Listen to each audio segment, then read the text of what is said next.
Welcome to Regal Entertainment.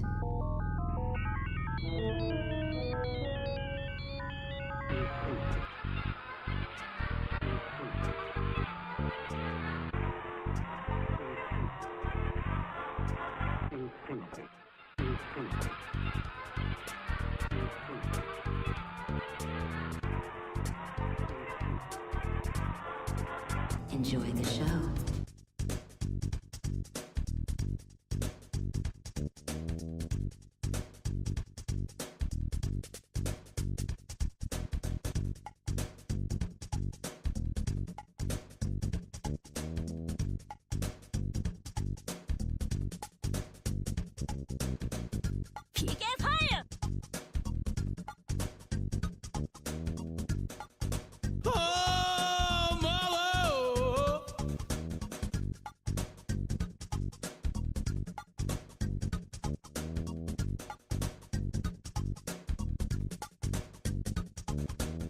Live from your grave.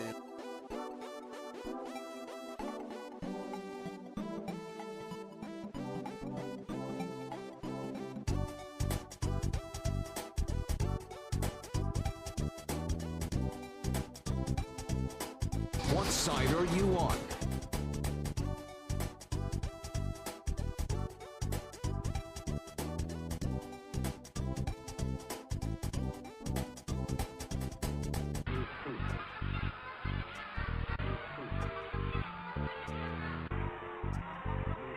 There was nothing wrong with it, it just didn't wow me.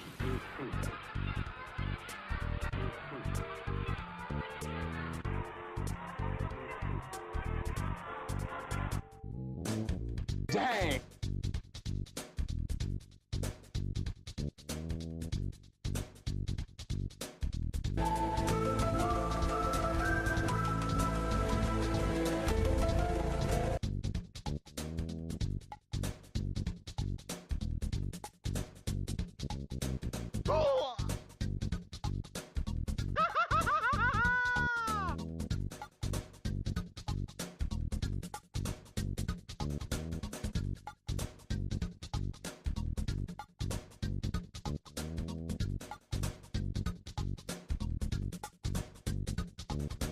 I love the vibes here, dude.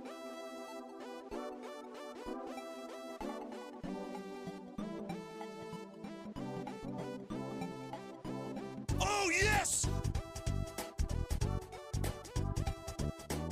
Oh, yes!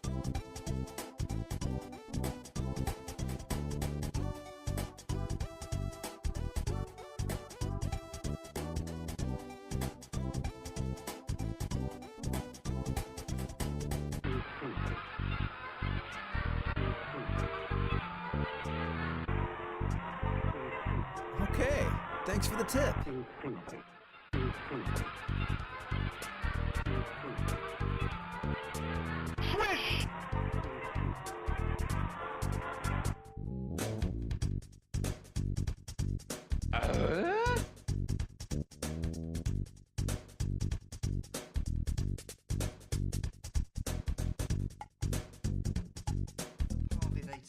Hey, what's going on, guys? Good to see you. It's happy Monday. It's happy.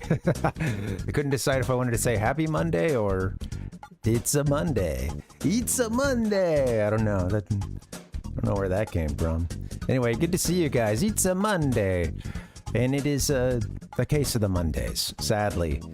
These guys got stuck in traffic. They tried to do the right thing. They were going to take a bus over to the next town. And then, lo and behold, that bus gets stuck in some epic traffic.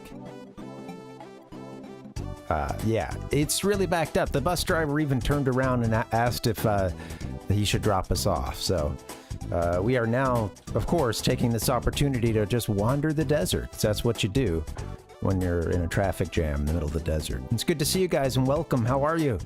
Happy Monday. Oh, man. Thanks for your patience.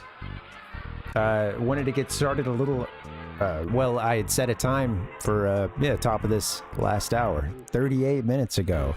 I was feeling really crummy as I got closer to that. So yeah, I've just been dealing with some headaches this week. I've been on a headache for about the past like week actually, so but it really comes and goes, and it's just like I'll just feel it really tightening, and then sometimes mercifully I'll get another boost of energy and I'm good to go. But yeah, so anyway, sorry for being late. It's good to see you guys. Welcome. What are you up to? How was your weekend? It's good to see you guys. What you been doing? It was a good one for me. I went to see Shakespeare in the Park performance. It was a good one. I enjoyed it. I always forget. It's a mouthful. Love's Lost Slavers, right? Is that it? Love's Labor's Lost. I actually hadn't read this one before. Well, yeah, Love's Labor's Lost. 2 apostrophes. Well, not side by side, but we got a lot of possession happening right there. And yeah, it was fun. I hadn't seen that one before, and I was seeing a performance of it. This like free. Hey, what's up, Ichigo? Welcome, buddy. There's this Shakespeare company here that does free performances in this park, and it's really nice. You're like they're building a permanent stage for them. They've been doing that for a little while now, but it's sort of in this park that's really hilly, and it's just kind of nestled right into a little bowl, and perfect little spot. Perfect spot for Shakespeare. It was fun. It's Shakespeare in the Park, and even Shakespeare in the Park After Dark as well. Yeah, play didn't really even get rolling until pretty much about sunset, so it was really nice. And I have some funny stories about that as we get into the game. Just some funny people watching. This was like it's the last weekend that they were going to do this particular show. They'll do like 2 shows a summer. First half dedicated to one show, second half dedicated to the other, and they'll like whenever you're getting towards the end of a play's run, of course that's when like everybody who finally comes out to see it, and it's also like it can be funny too, because often at that point the people in the play are like almost they're a little tired of doing it probably, which sounds bad, but it means that they're pretty well versed in this stuff, and then they also they start having a little more fun with it too sometimes. And all right, we'll hop into this thing.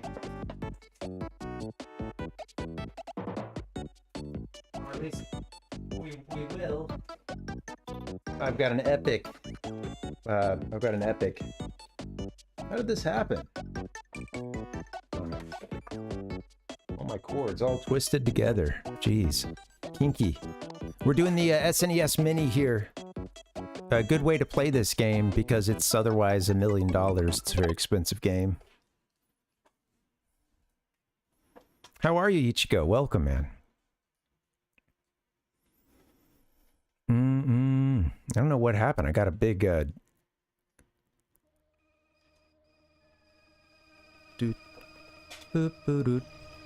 and it's interesting. I'll get some big spikes sometimes. I think if a stream does well right at the beginning or something, The war against Gigas.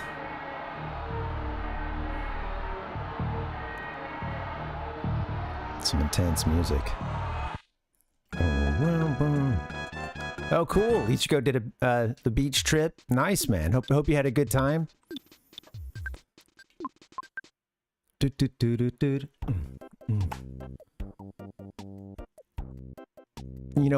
interesting. Just when we had our family out, we did a beach day.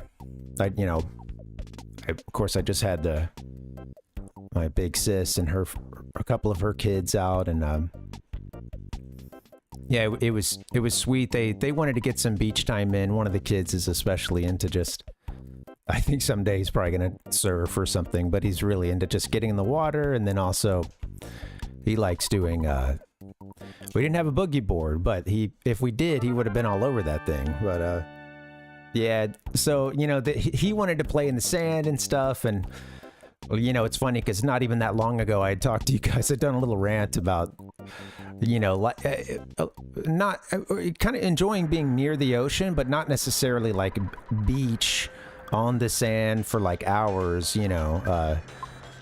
Man, instant heat stroke. This guy doesn't do anything for that? Just sleeping it off. Apparently you can't just sleep off heat stroke. Who knew?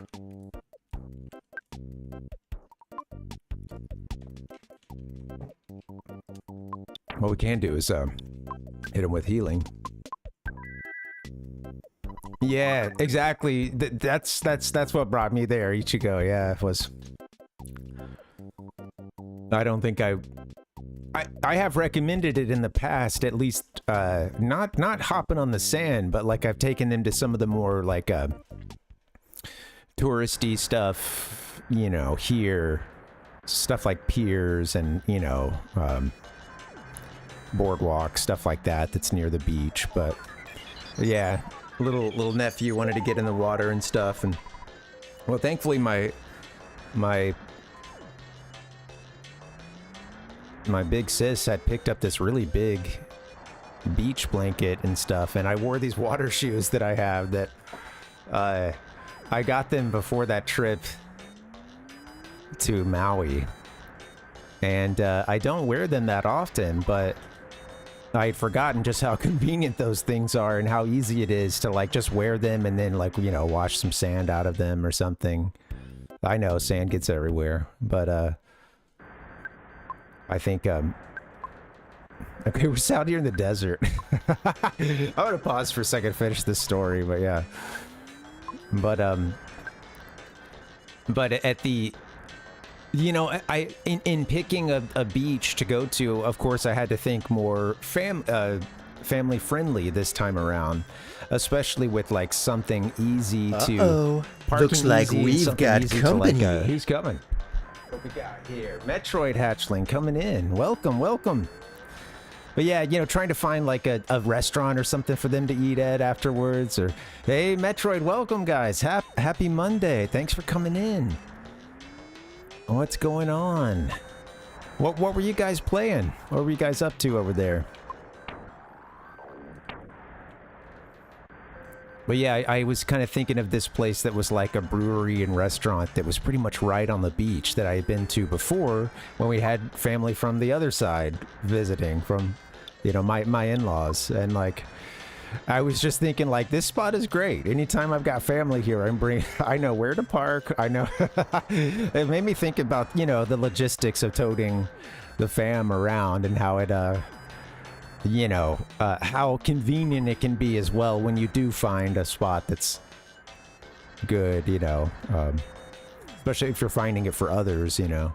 Yeah. Hey, welcome, guys. I am Joseph. Yep. Same, the _Parvinator. I'll put it in the chat. Welcome. Hey, guys. So good to see you. What's up, Raiders? Sorry, I was right in the middle of that story. What is going on?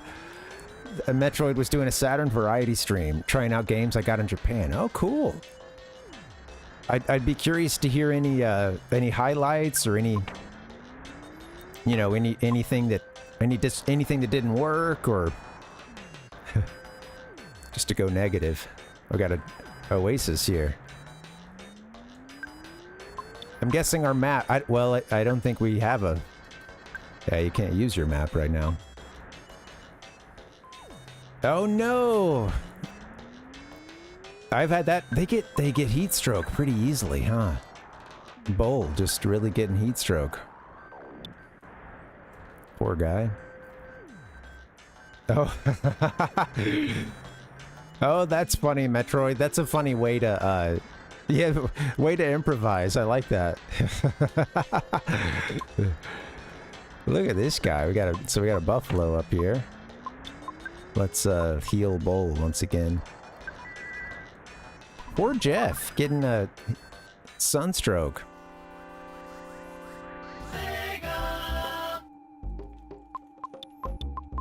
Well, Metroid, thanks too for doing that the other day you were doing that stream of some physical media you had of Ozzy Osbourne and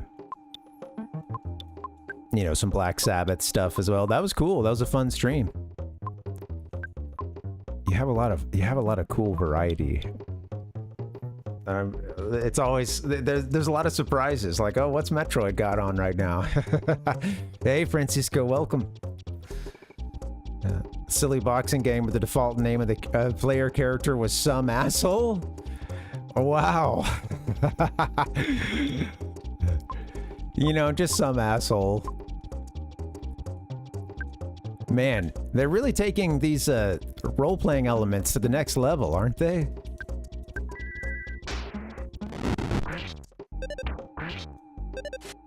Dude, that's funny. See, they were, yeah. Now I'm just like, what would they translate that directly, or would you get, like, I don't know, I'm almost, since it's a boxing game and stuff too, I can't help but hearing in my head some joke off or something. You know, some joke.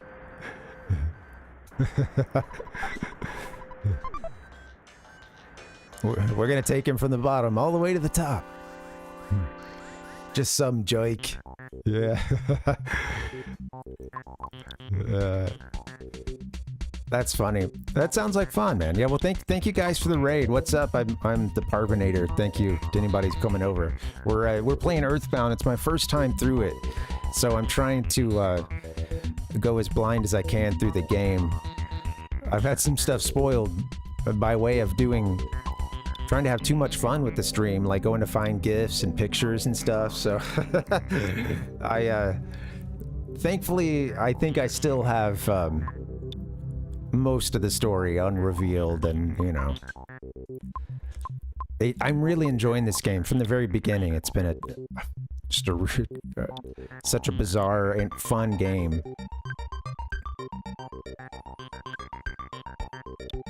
All right, let's see what we can do. We're fighting some new enemies now, or at least I don't think we've seen the cute little UFO, Smiling Sphere, and the Crested Buka.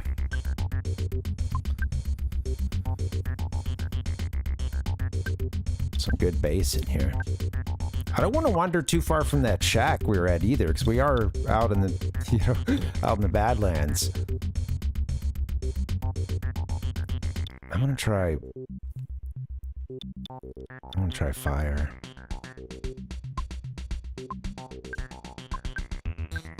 And then I need to see what, I'm just gonna focus in on this real quick. Let's see what these folks are weak to. I gotta get some healing. Fire didn't seem to do much for UFO or Buka. Gaming didn't work on the susceptible truck. Whoa! Bull can steal stuff? Through spy. That was pretty sweet. Wow, this is not good.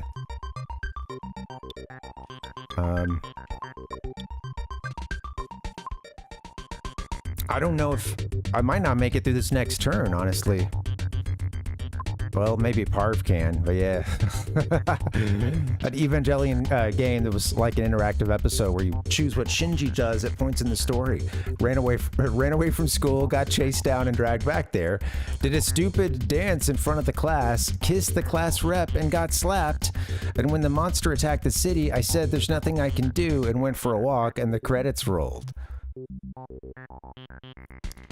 Sounds like a wild ride, you know?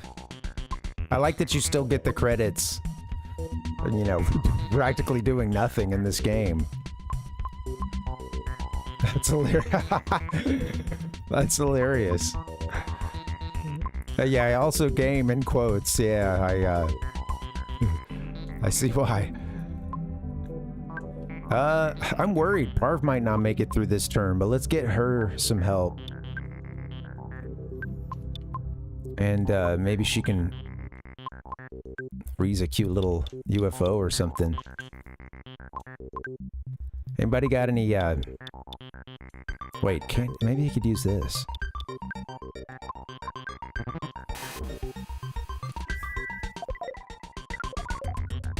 One of them was doing some damage to everybody.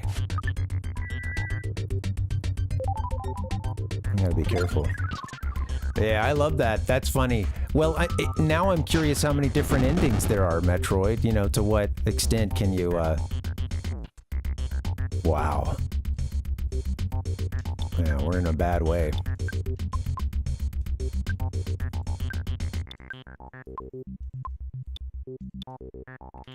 Wait, one of them... Hold on, they said something... There was a whole lot coming at me, but when Jeff did his spy, they told us that this thing was weak to magnetism or something, didn't they? The dinosaur?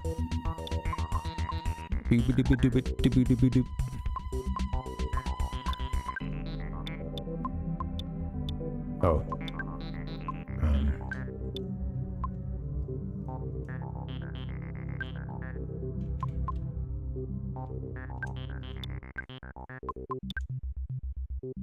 There's that HP sucker again, maybe. Oh, eat a bag of fries, Bull.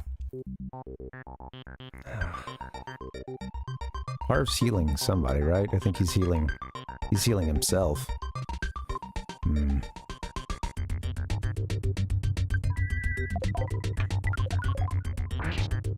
Oh, just 16 damage. But its body solidified. I think now we can beat it up. Oh wow, we got off lightly that turn. That thing might be hitting us with something big soon.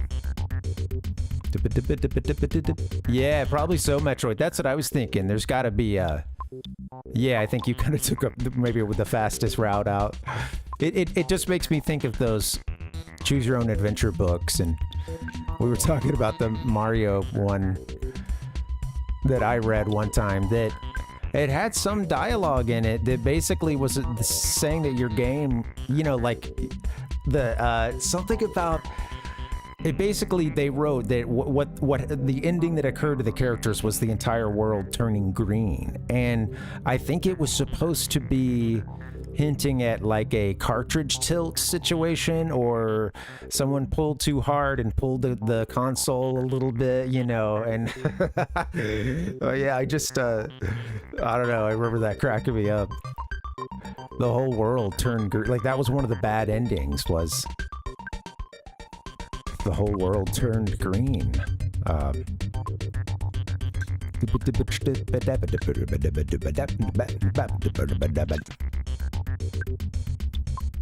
We gotta kill this thing in the middle, the smiling sphere.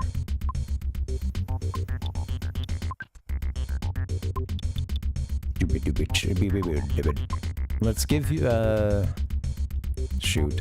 Why does, she's got the bottle rockets. Bull needs those.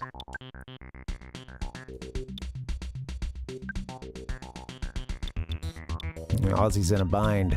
Ozzy's in a pinch. Trying to make a Chrono Trigger reference, but too soon. All right, let's go heal up Bowl. Maybe I can keep Bowl in the party. And shoot. Let's and this thing's solidified in the middle, so maybe we can actually just fight it now.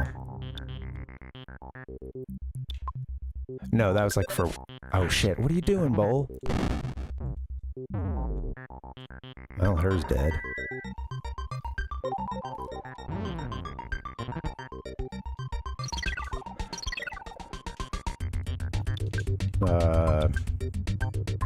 I can't do it in time. Go! Oh, Bowl's still hanging in there. That's it for him. Okay, jeez, I thought he was gonna go all the way down. Alright, well, we lost her. That was a bad round. Beat this crested Buka, please. Just beat the thing into submission.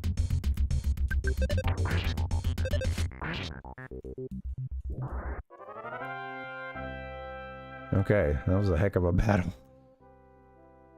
Oh! Dun, dun. All right. Well, that didn't go well. We lost a character.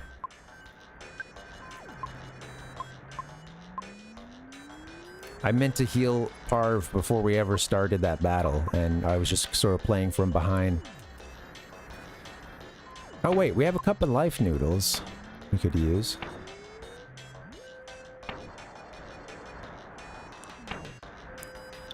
Maybe, I mean, maybe we should.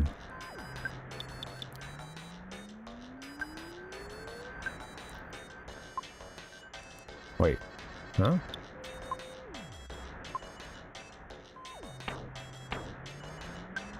Is that not something you use out of this menu? Surprised to not see used. Oh, because it's on her, we can't take the cup of life noodles and use it, or she can't use it, so we don't have access to it. Man. Loot her dead body. Let's go. Come on. We're trying to bring her back to life here. I guess she's just unconscious. But it's like, check her bag. Open up her backpack.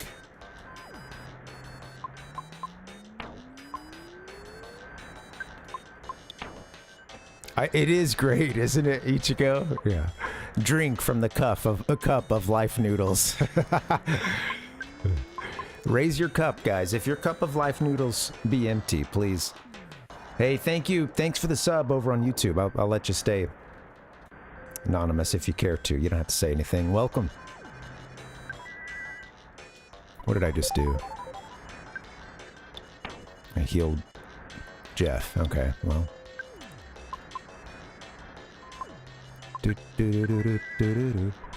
I also like the, there was one that was like uninteresting item or something like that.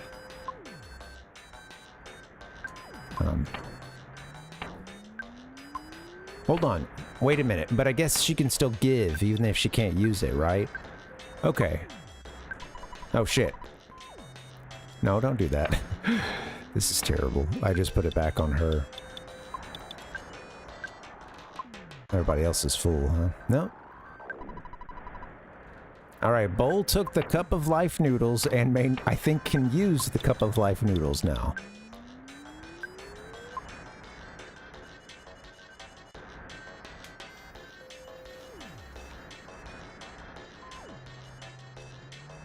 The old RPG inventory thing is starting to nag me. I'm like, man, I don't know. Can I use these cup of life noodles now?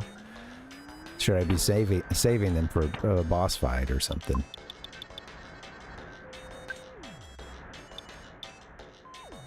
We're in pretty bad shape out in the middle of the desert. I don't know if we get out of this without hers magic, so I'll just use it.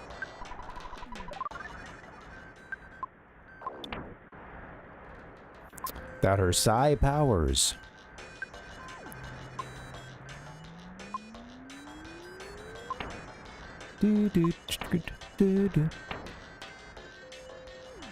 Okay, that filled up her HP. That's nice. Alright, well then, I guess we continue. We're at this oasis. Wandering about aimlessly. A double burger inside. Nice. Ought to be good and cooked at this point. Just a double burger sitting inside that box in the middle of the desert. That's what I'm talking about. I see a signpost. I lost a pair of contact lenses here in the Dusty Dunes desert. They were a memento from my grandma and very important to me. If you find them, bring them to me and I'll give you a reward. I'm Penatella Giovanni. Wandering around the Italian desert. Penatella Giovanni.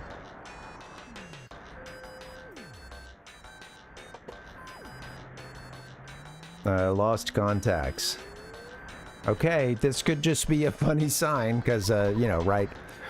You know, contacts in the middle of a desert, of course. But, they also...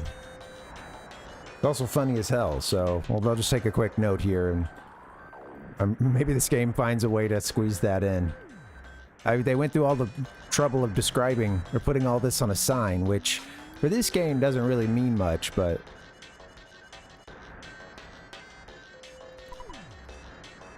I don't know.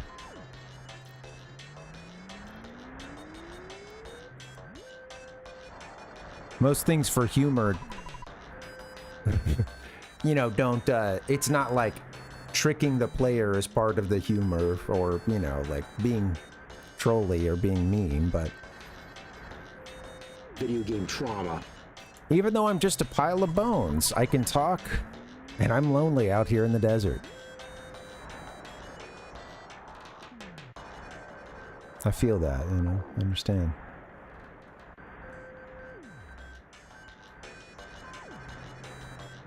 Game's a little quiet here, but I think if I got into a battle, it'd get a lot louder. I need that butterfly. God damn it, somebody's got heat stroke. Hi, Carmel, welcome. Happy Monday.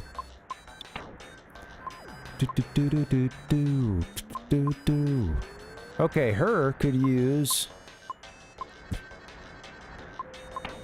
a healing.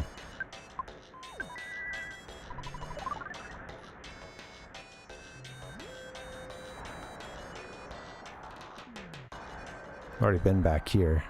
Yeah, okay, here's our shack. Well, shit. Well, you know, maybe I did need to use that cup of life noodles. I don't know if this stay would have restored. I think we'd had to find something like a hospital out here.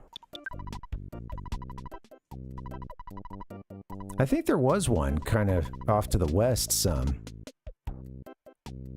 Something that functioned as like every, you know, phone, hospital, etc., but I don't know.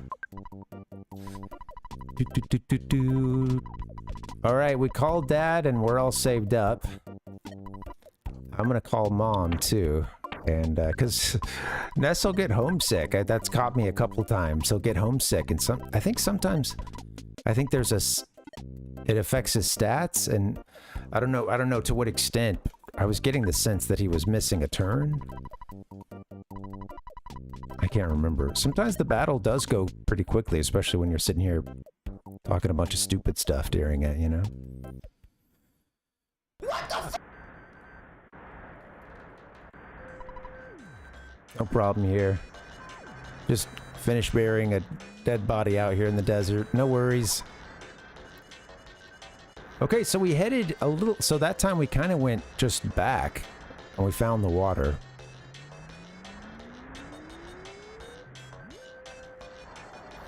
I think at this point there's not much like... Oh shit. Wasn't sure at first if those little scorpions were part of the scenery, but no.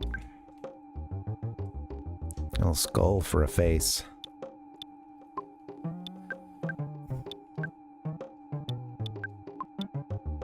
Gonna freeze.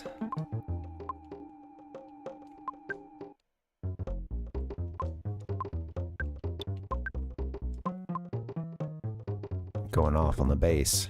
Boom, boom, boom, boom, boom, boom, boom, boom. Wish freeze could hit multiple enemies. So far, not the case.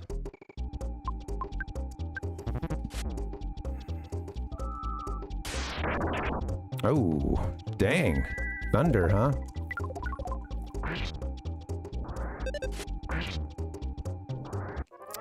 Okay. Got him with a bash. It's nice to see.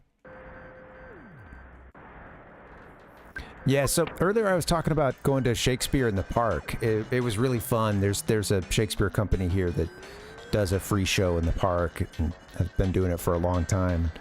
It's sweet, but I was going to see it on its last weekend, and it was very busy. We'll usually go before the last weekend, and we'll go like on one of the it's open on some weekdays, some weeknights. They'll do it.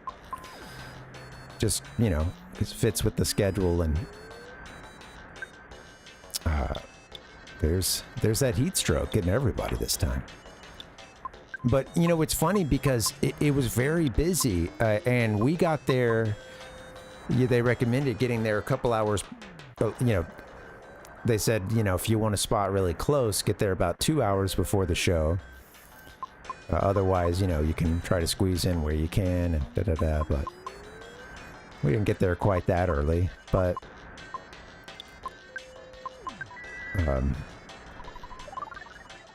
still managed to get a pretty sweet spot. But you know, part of it is that you can like throw down a blanket or you know, throw down your what do you call it, like a little picnic blanket or something. And a lot of people will bring a picnic and will eat and stuff, and it's nice. So that's part of what kills the time. But yeah, we went there, got there pretty early and got a spot, and someone near us was welcome, Devin. Yeah. Welcome. Someone near us was saving a spot for 7 people. And I had a lot of fun. I'm not gonna lie to you guys. I had a lot of fun in the lead up to the actual show starting, watching this person defend, like because they had set like a little bag or something. It was one person by herself on a big blanket, and then she had like a couple others ready to roll out, I think, and then she had set like a couple bags down in the spot that she was gonna save, and it was. And I watched her have to tell all these people who came over to get this spot, which everybody is seeing this spot, and it's like too good to be true. You know, at this point, the place is filling in quite quickly, and there's this wide open spot that she's saving, and a pretty big one too. And anybody that came within that spot, she had to get up and like, oh, I'm saving this. And it was funny because the people who were sitting near her, some more of their friends showed up, and they started to spread out. Not even a crazy amount, but like coming over, encroaching on this imaginary spot she's saving. And she was like, no, I have friends on the way, right? I have friends on the way. And they're like, well, we're here now. That's what the guy actually said to her. I'm thinking, oh, okay. Ooh, here we go.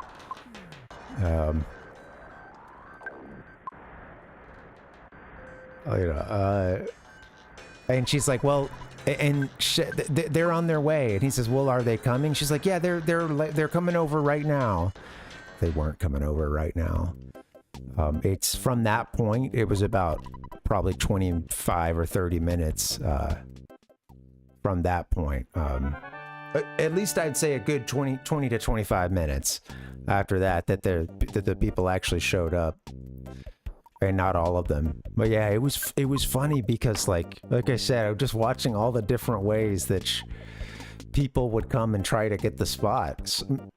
And I even watched 2 people come from opposite ends and try to rush in to steal that, to get to the spot before the other one could, not knowing that spot was reserved for 7 people who wouldn't arrive for another half hour. I think that was probably the highlight of it, honestly, was watching and like seeing it from kind of far out, like, oh shit, like those 2 people. And I'm not, mind you, I am really not, I'm not trying to watch all this. It's just that it's right next to us and we're sitting having a picnic, you know, me and my wife. So like, you know, I'm not really trying to be all up in the business of this spot saving. I just think it's really funny, and it was a little side amusement for me. But yeah, seeing the 2 people who, one of them saw the other person heading and picked up their pace and like kind of like nearly ran to this, like through like stepping over other people's blankets and stuff, like got like kind of hopped to it really quickly as they got closer to try to get there before the other person did, which was hilarious, only to be told, you know, when we're saving that spot. Good stuff.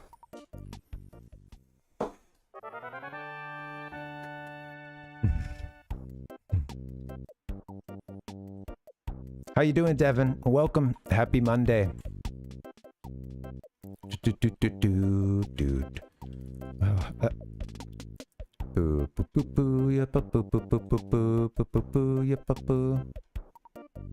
Hi. A lot of dub in this game. Parvinator's tales from... Yes! This is not the whole story. Absolutely. Well, you know, you may be tired of this blanket story, but I will say there's one more wrinkle, so to speak. And that is that when the people arrived, and I don't think we ever got to 7. I think maybe a number like 5 came, and then a 6th arrived very late, like in the last act of the play, basically. Or at least towards the second half, or second half of the play, you know. And anyway, so because you can picnic, you know, as you can imagine, being outside, this is a nice park. There could potentially be insects, right? A lot of people brought bug spray. Well, apparently, when you go to the like Shakespeare Company's website, and they're talking about like, hey, what to bring, what not to bring, da-da-da. It specifically mentions that you shouldn't bring chicken. Which I didn't know this. My wife had to tell me this after I'm watching this unfolding saga of one of the blankets. Just on the other side of this, there's this like picnic table not far from where we are, very close to the group of 7 that's gonna materialize someday. And there was one of them had been eating chicken, and while they were all eating, a swarm of bees started hanging out, and I just see them all like, oh, like trying to like, you know, trying to move it over and stuff. And then I eventually see a chicken wing or something go and get placed on that picnic table. And then that was entertaining for the next, like, you know, entire show. These bees were just picking every little piece of chicken off of that bone. And it was like, you know, very huge swarm. And everyone is walking by that table looking for a spot to sit down, and then suddenly seeing a huge swarm of bees, or getting one of the many flybys that the groups closest to the bees are. When the group of 6 sits down, there's a part where the host had gone to the one who saved the spot for everybody. After all that, it saved the spot for everyone. The host was like gone to the bathroom, and I hear one of the folks that was with them say that person's name. I don't remember. Tracy will say something like, they looked over at the chicken, you know, which is just swarming with bees, and they're like, was that here the whole time? Or did Tracy just sit us down next to this? Has that been here the whole time? Ugh. And dude, they got there late. And there had been a lot of competition for that spot. Saving a huge space, saying that there's 7 people coming. And my wife had even joked to me like, man, those folks, no, she'd even said to that person, like, those folks should, your friends they better be grateful for you saving this spot, you know. I joked with her like that because she saw all the stress it was giving this woman trying to save this spot.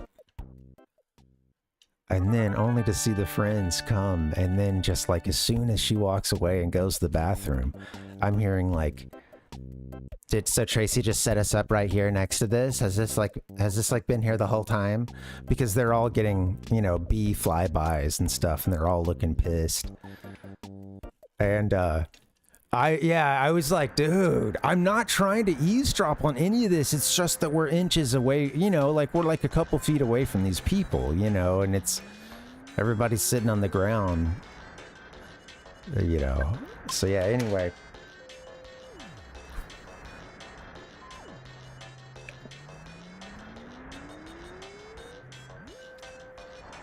We had a couple folks try to be the hero and get the chicken wing out of there, too. I don't think I found this hole earlier.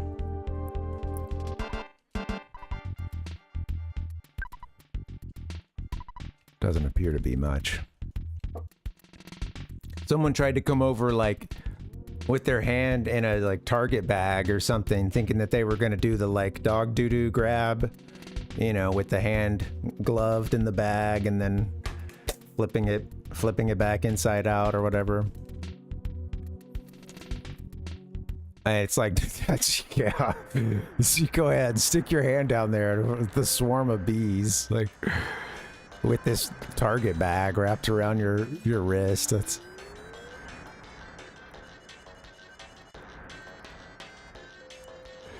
Anyway, I really enjoyed the show, but just being so close to people, the people watching was hilarious, honestly.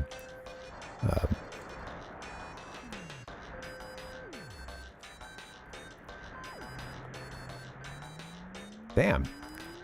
Butterfly was booking it. Although, maybe we don't even need it.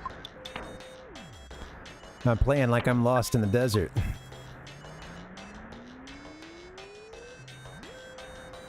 Alright, we've made it to this water a couple times now. Going a little further east.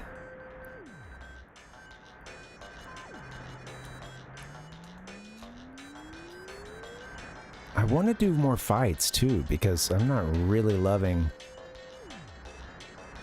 you know, where we're at with, you know, we've gotten beat up a time or two. Really? You can just head through the tunnel right now?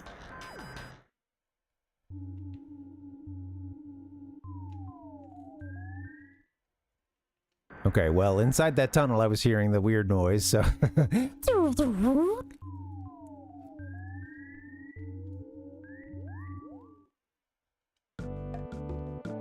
Whoa. Okay. You know what? I guess we're in a new town now. Maybe this is Fourside. 1 second.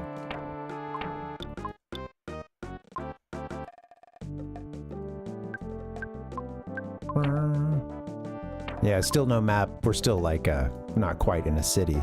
Well, you know, I wanted to explore a little north of the tunnel there. You know, just cut north right at where the tunnel pops you out. All right, time for a photo. Here we go. Oh my fucking god! Guy just does a flip right in. Come shooting down from the sky. I'm a photographic genius, if I do say so myself. All right, get ready for an instant memory. Look at the camera. Ready? Say Fuzzy Pickles. I'm sure that's a better shot than the one that we have, which totally obscures Paula. It looks like you've got a better angle, even though you're way down there. Wow, what a great photograph. It'll always bring back the fondest of memories. Anyway, thanks for letting me tell my long blanket and bee story, but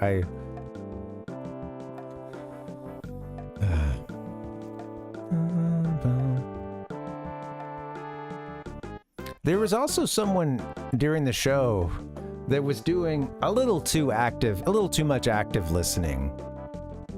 It was like some performative active listening where you want everyone to know around you that you're instantly understanding things and you're emotionally open to it, which meant that every time a character would say a line, which, you know, it's Shakespeare, and this play was, I know the bard gets quite raunchy. He's a horn dog. But I thought that this play felt a little particularly chock full of some, I mean, not even innuendo a lot of times. So just, you know, it was some horny posting from Shakespeare. Love's labor's lost was. But there was a person in the audience who kept going like,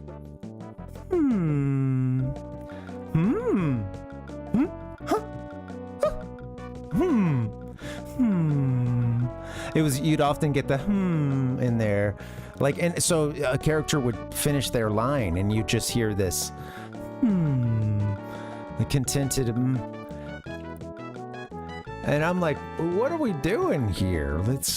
Somebody's had a little, because some of the folks are drinking. You're not supposed to have alcohol out there because it's a city park. But no, she was just kind of like actively like mm-hmming everything very loud. I think it was a bit...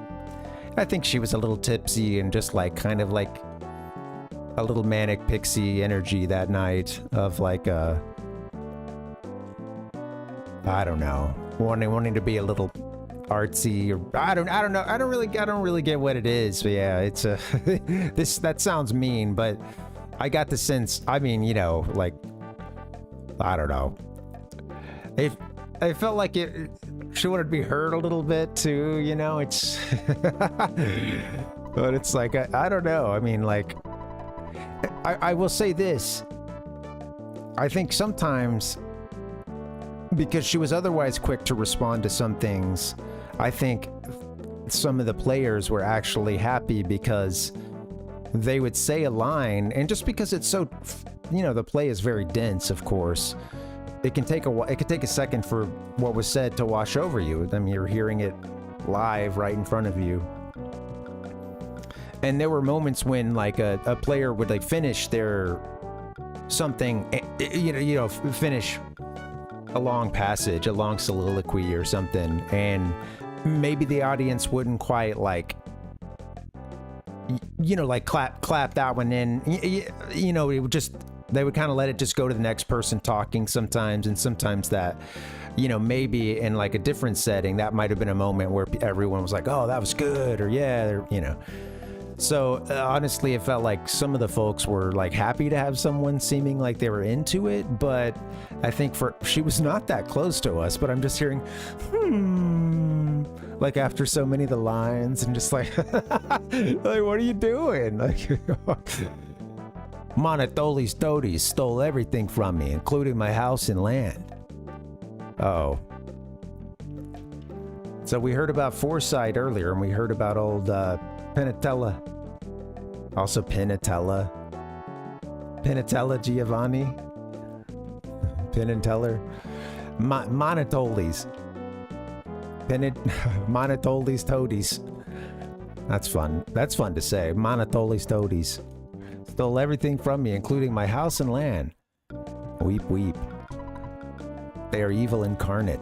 Maybe this, you know, maybe the person in the audience was really just doing a of the time, like swooning, you know, she was just showing the emotional impact that the play was having on her. And yeah, if you're a player, if you're an actor in that play, you got one person out in the audience that's got your back.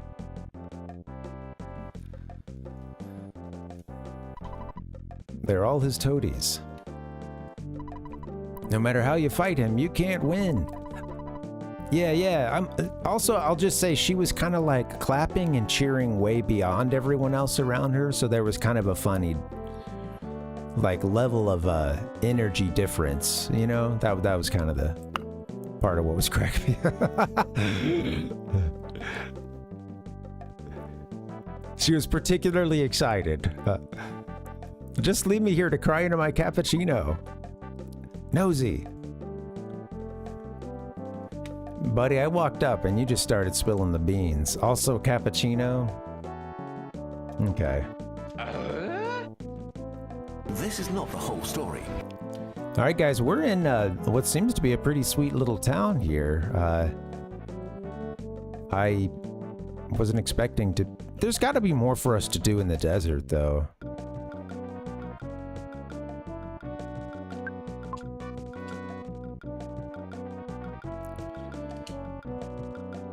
Wow, look at the orientation of this. That's cool. An old D-pad for a map. The old Fourside. Well, there's the hotel right there, kind of front end of the town. Look at our department store. We must be in, yeah, people mentioned that they called Fourside like the big city or something back there.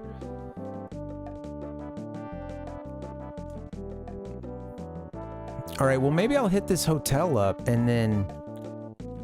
It's gotta be, yeah, marked. Hotel. So lol.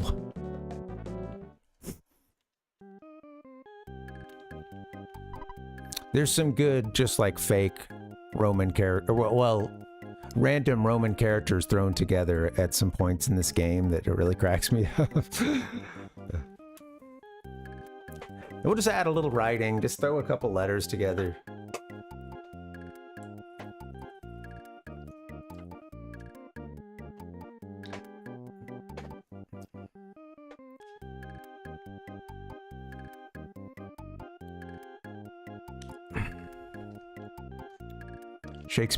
That Shakespeare company's doing Dr. Faustus by Marlowe. I've never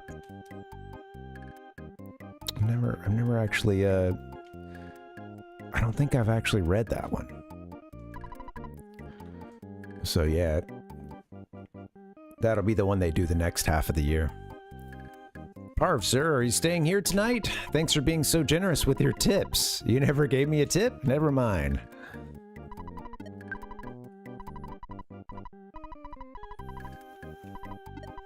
Well, let's go. I'm realizing let's always save before you stay the night, because weird stuff tends to happen.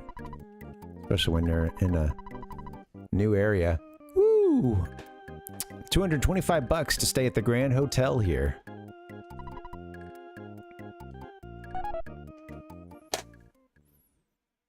Are we going to be able to afford our journey?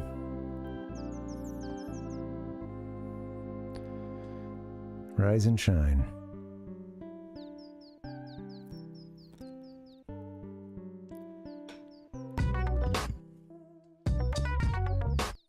Oh, thank you, Nick. I must have backed out. Yeah, thank you. I actually, yeah, I was just saying I wanted to save.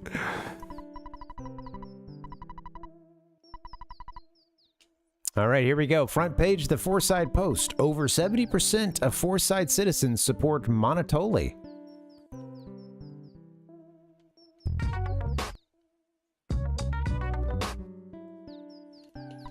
Hey, you. If you meet a beautiful, seductive woman who's looking for me, tell her hi. Anyway, I don't think a woman like that would be looking for me. Well, buddy, I'll keep that in mind. It's funny.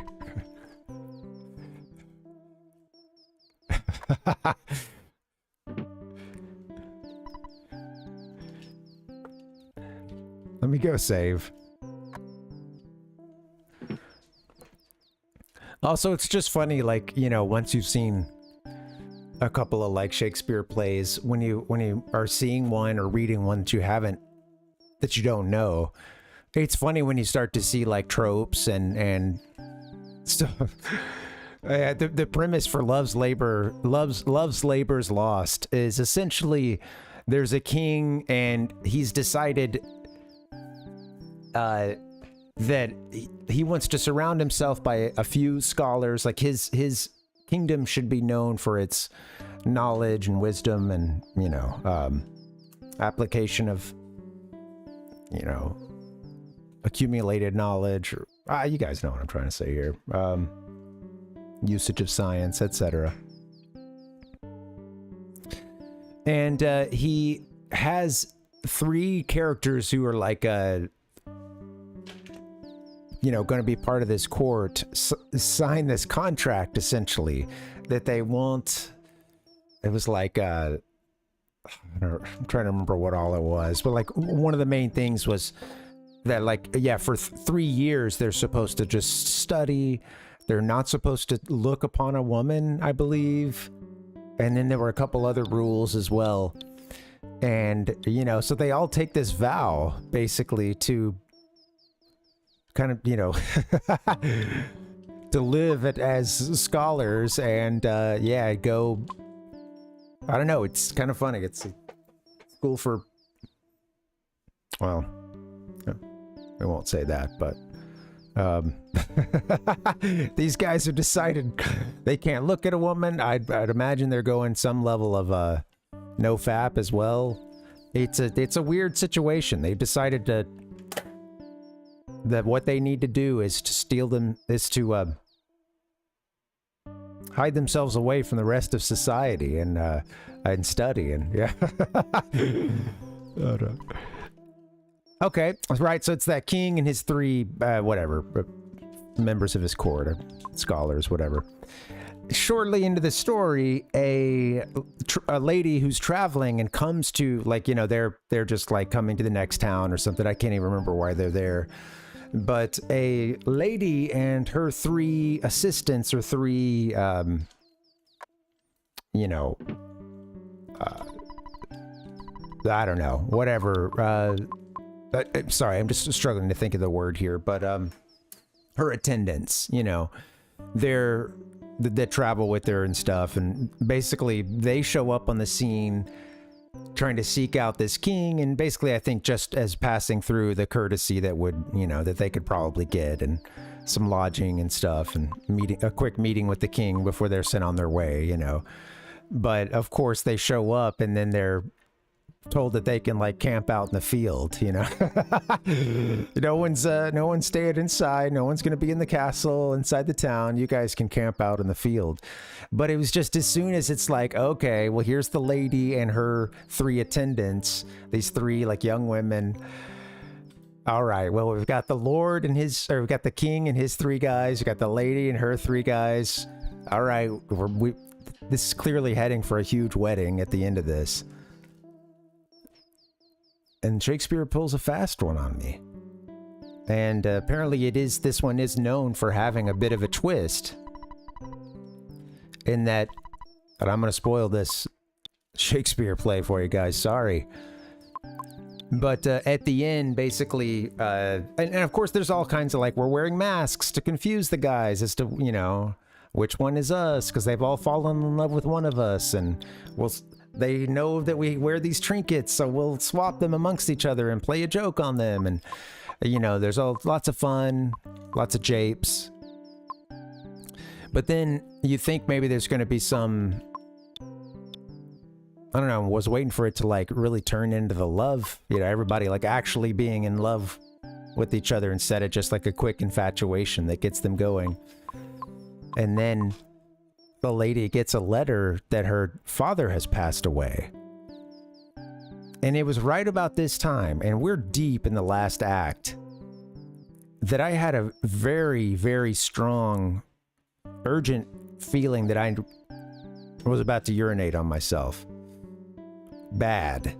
And like, I'm kind of pissed. Well, pissed isn't a good word, I guess. But like, I'm like sitting there kind of mad, honestly, because I'm realizing I'm gonna have to get up right now, and this play is probably like in its last, I don't know, man.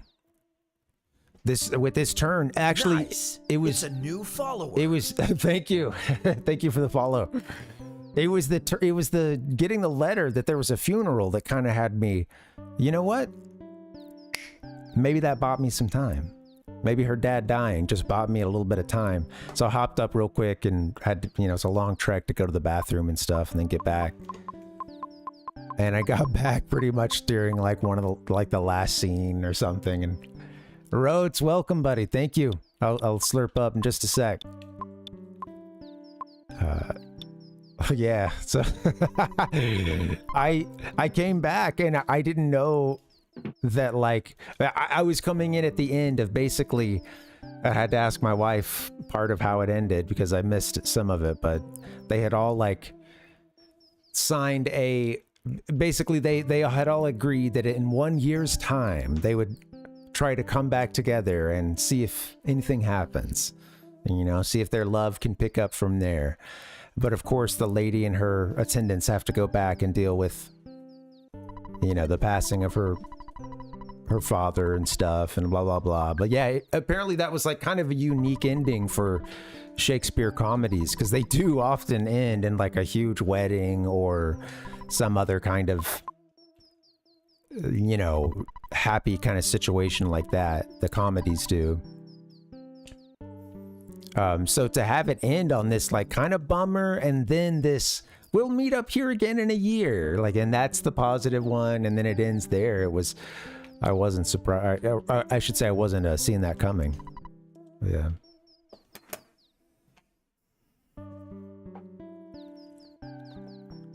Maybe I even sound kind of dried out. Sorry. The Parvinator. Been a day for the allergies. So before we explore more of Fourside, which I can't believe we're here, actually. I can't help but think there's way more to be done in the desert. Also, clearly, we've got another zombie infestation because we got a blue guy down there.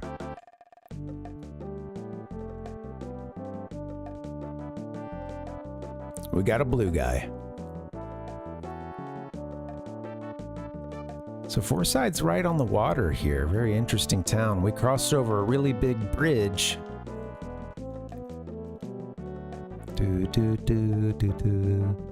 I really should go back to the desert for a bit, but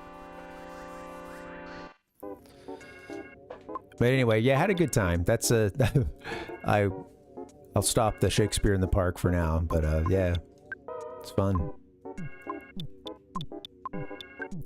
You can't beat free as well, and there were a lot of people there. Always try to give a tip. She's an extra cranky lady, this one. We better be careful.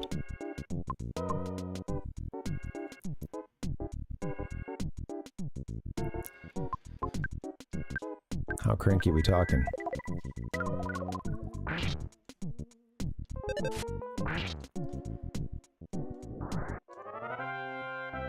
Alright, she turned back to normal. Must not have been that cranky. I like that a good beating turns these zombies back to normal. These blue folks. Here comes one right now.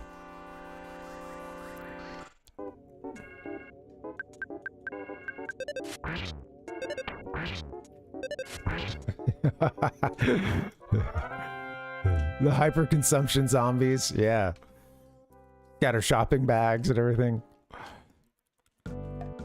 It is interesting that every town has this problem, you know, as we get to it. I mean, you know, really since like well shoot, even in Tucson, like there's folks walking around all crazed. And then I noticed when we got to the blue cult or whatever, you know, I'm thinking like, okay, well, I see everybody's blue. And then we got to the next town and I saw the sort of blue tone that the zombies had on them when they're running around the field.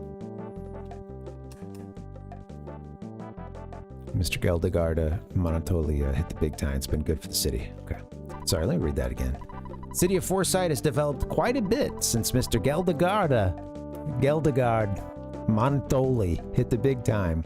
It's been good for the city. Can't talk. Also, I guess we outpaced the traffic jam or something.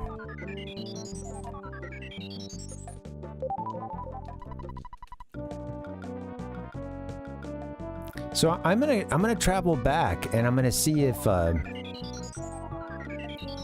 there was anything else to explore, like just. So we gotta cross the bridge here, and then after that, it was like just west of this. Yeah, what kind of traffic jam is this, man? I can't help but think the bus was could have found some way around this. I've seen buses pull some pretty sweet maneuvers before.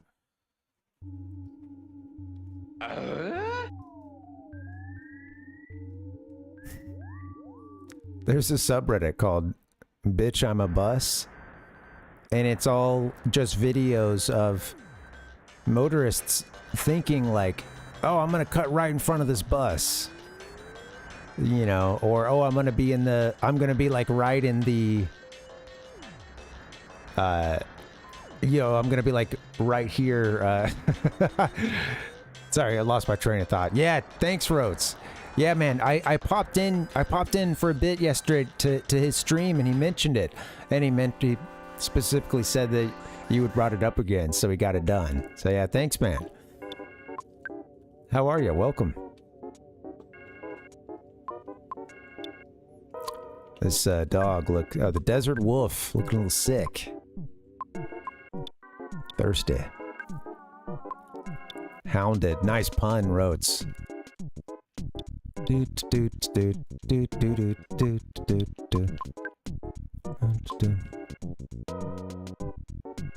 How so? Before it even went live? Just bash them. I think a lot of these things in the desert are weak to freeze. A loud, piercing howl. That's what I'm talking about.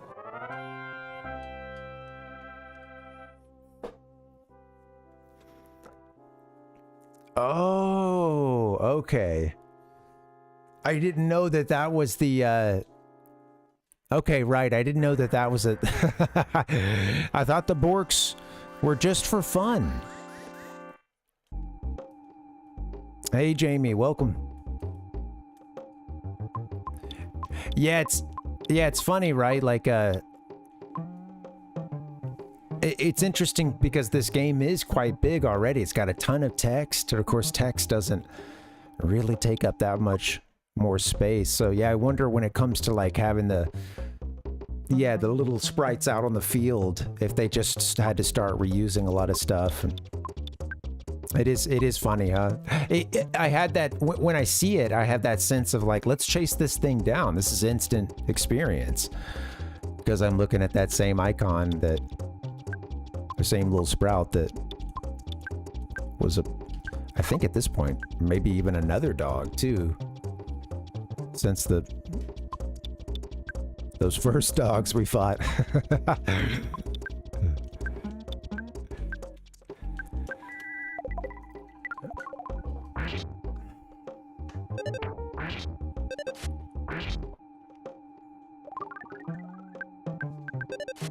When we freeze something, when we solidify something, they don't seem to stay that way for very long.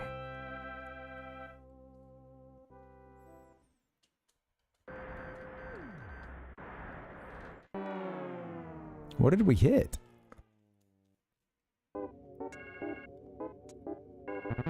I never saw this thing.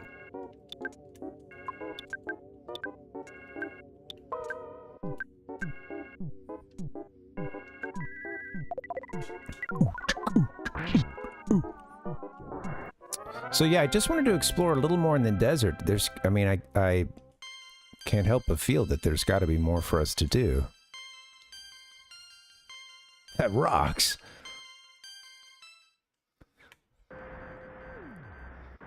Well, here's the edge of the water. Come here, buffalo. The Force will be with you. Always. Bad Buffalo? Is that like Bad Bunny's hype man or something? I like the idea of a buffalo hyping up for a bunny. You know, I feel like it would be the other way around, but you know, I don't make the rules. Let's freeze him. Look at I don't know. Look at this buffalo's eyes. I don't want this thing to be killed.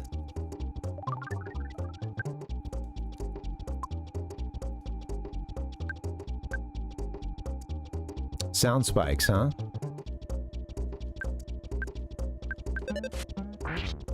I think it's just for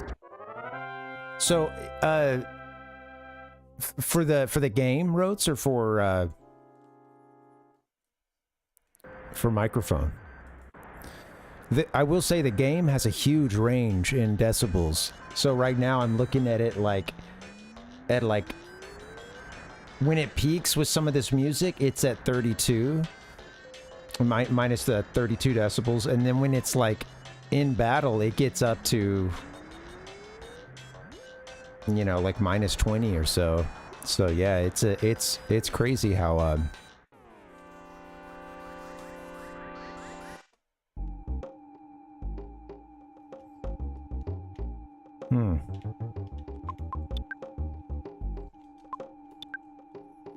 Yeah, I'm not sure. Yeah.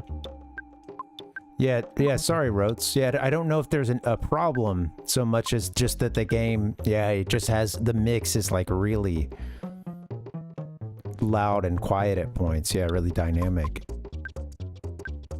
I've noticed it when I play sometimes because I won't be able to hear some of the music out on the like field when we're walking around, and then I'll get in a battle and I can hear that so much louder, you know. Yeah. Go watch someone who's got the sound figured out, you know.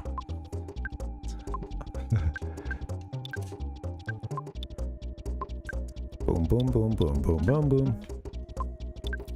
You know what? I need to make sure, though. These crested bukas are bad news. Yeah, oh, no worries, man. Yeah. I see. Okay. Oh, yeah. Well, Friday, it got bad. Yeah. I'll watch back those, I watch back most of the,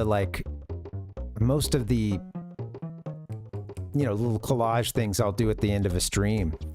Just for fun and just to kind of see if there's anything I can improve on. Or honestly, when I'm doing it live, I don't always really get to take it in, you know. Oh, yeah. No, right. There's that. Yeah, exactly. Yeah, and I know exactly what it is. It was just a mistake. I meant to mute that video, and I didn't have it so that I would hear it. You know, I hadn't changed it to monitor and monitor and output.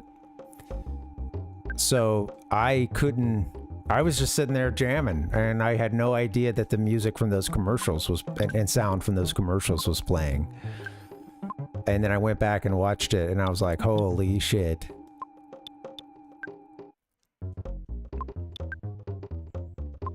Okay, let's, I'll tell you, I love Psy Gaming too. Yeah, Jamie.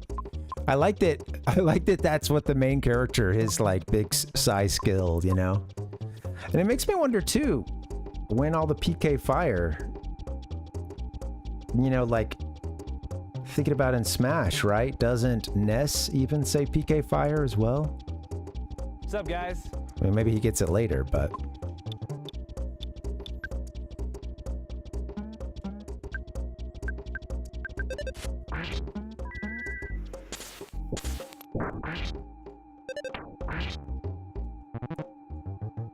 Big grin on its face.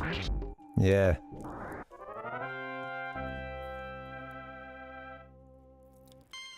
Yeah, I meant to just have that video totally muted. I usually want the, like, game music I'm using to kind of be the main thing. And that song from Earthbound is such a jam. I should probably find another one at this point, just because I've used it so many times already. Find a different, like, song to open and close the streams on. Not the most important thing, but... I hope you guys are good. Happy Monday. Welcome.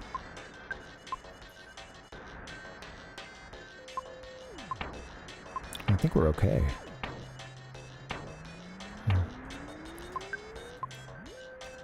Beep, beep, beep, beep, beep, beep. Oh, okay. I found where all the enemies are.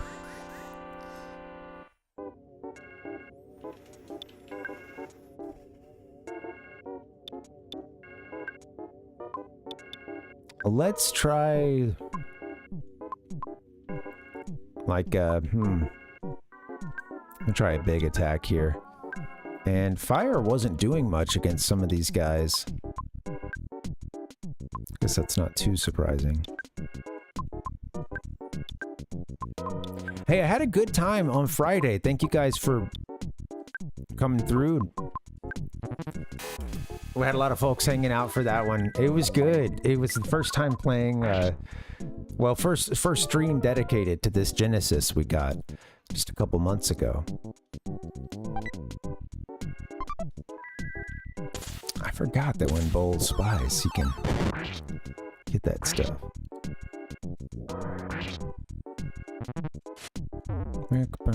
Wow. Beep bop boop ba beep bop boop bop.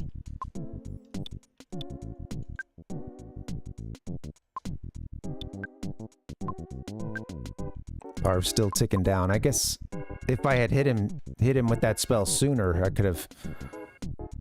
Well, I don't know. I think he's gonna fill up his HP right now anyway. There's a funny thing with this, if you like when their dial is still spinning, counting down their HP. if you go in and you heal that person before their HP is all the way expired, then yeah, you can kind of save them from a move that would have killed them. I think I've only pulled that off once or twice, though. Because, I don't know, I just kind of freak out when the menus come up and I have to go in a hurry.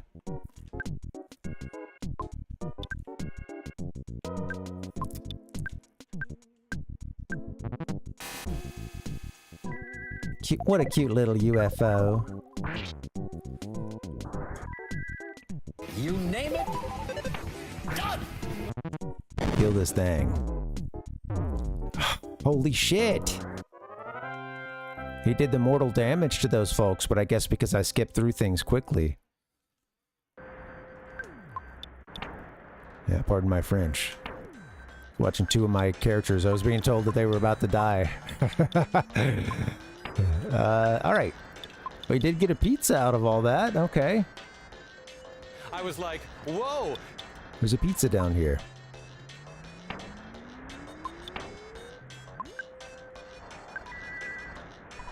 Oh, whoops. That is not what I meant to do.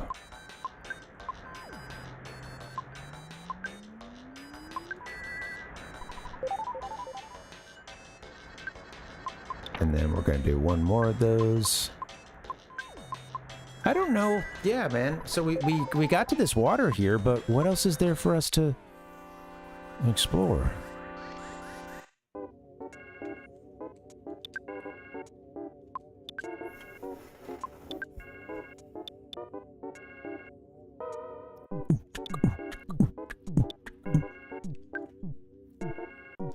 Just bash.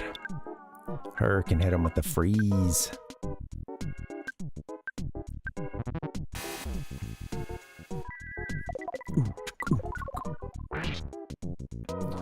I ran out of energy on Friday, sadly. I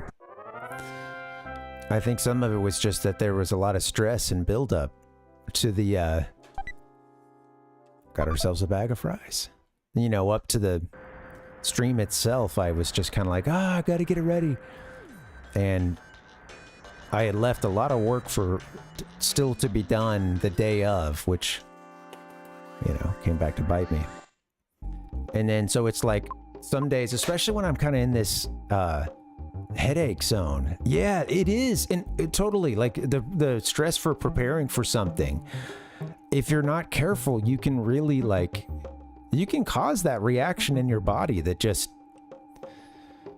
you know, I mean, the body keeps the score, you know, it's like, I will notice sometimes if I'm really stressed about something, like one event, a performance, or one thing, I'm doing all this crazy prep, I have to watch out for, like, using up that energy during the prep versus, you know, when it's time to do the thing you've been looking forward to, and all that anxiety and energy that goes into prepping something. If you don't watch it, it can, like, yeah, it goes away from, like, that, you know, the positive, like, I'm excited, which I was feeling that throughout the day. Really excited to get in and do some Sonic, but I realized I had a bunch of stuff I needed to finish, and then once I finally got it going, I think, like, that headache started locking down, and some of that was because I'd had a couple stressful moments trying to figure something out last minute, and it was just like, yeah, it would have been better for me to have gone in with less preparation and more energy today. Which I think is something to think about sometimes. Especially if the prep makes me, you know, holds everything up to, you know, time-wise.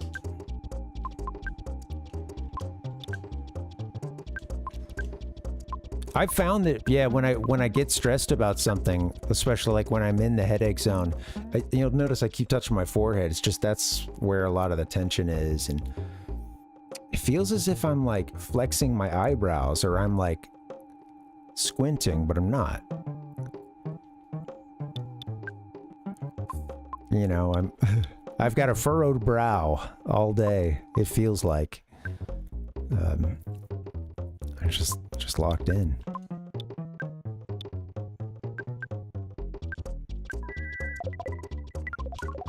Anyway, all that is to say, the good news is a lot of the stuff, a lot of the prep for having a lot of cool scenes for those Genesis streams, that's done now. So at this point, it's just, it's kind of modular. I can just move this or that element in and out of it and keeping this sort of core template. But yeah. Something I want to keep an eye on, kind of like, I think that's where getting earlier starts would help a lot.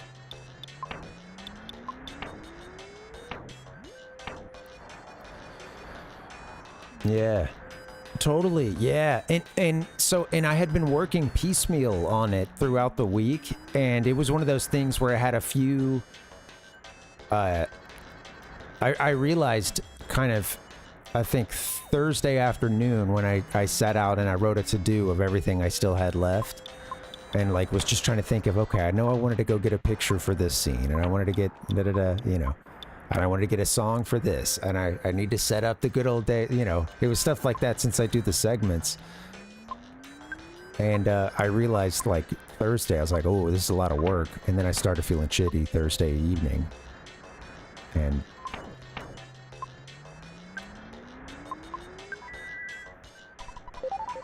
throughout the week, I'd been trying to get some done. And then there came that moment where I was like, you know, they're like, okay, well, tonight we pay up. Tonight I can stay up and I can work on this thing for a little while. And then it's like, oh, nothing was really put off until then. It was just kind of a like, oh, looking forward to having a block of time to do it, you know? And then you get in and you don't feel good.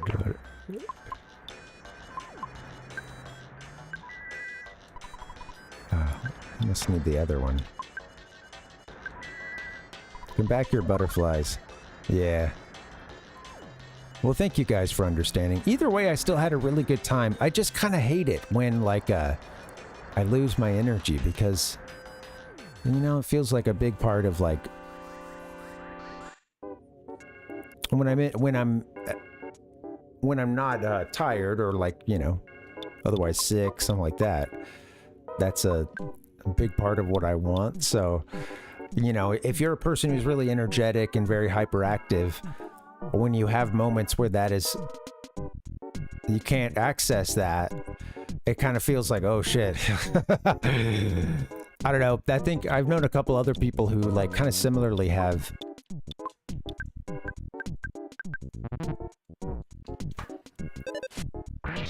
it's not always that I have two speeds on and off. And, you know, I will operate in a gray area of not feeling that great or being kind of tired or kind of sick all the time, really. But, yeah, it does sometimes feel like, man, it's like my whole day is like foot on the gas all day until it's time to pull the handbrake at the end of the night. And then it's like, you know, no wonder I don't sleep well or...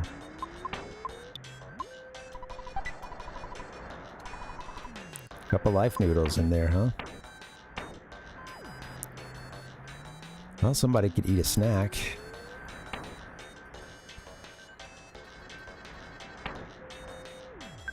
Double burger or something?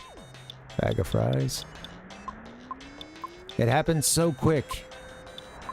It happens so quick, Nick.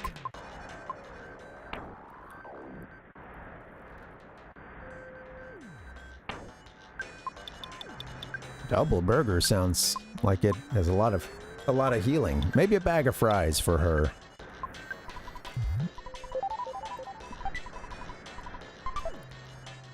I feel bad. I feel like I just made a decision. You know, I'm like, no. I told one of my characters, like, oh, I saw the little black dot there. So why would you feel like talking to a tiny black sesame like me? I want to apologize to the white sesame that I heard before. If I could just see her.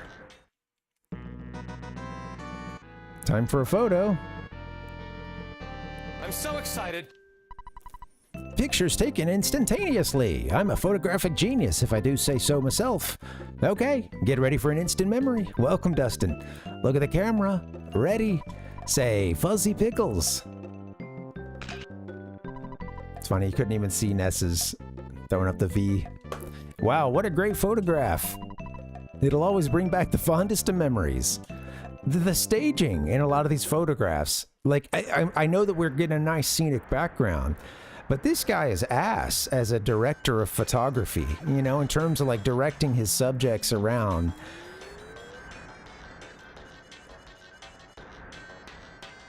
I feel like that, you know, that lady on your like T-ball team, the ones that like work at the YMCA, that, you know, she was better at like getting people in for, come on, squeeze in. All right, you boys on your knees. All right, you know, get the whole ball team here. I always wanted to be the take a knee kid, one of the take a knees in the front, you know.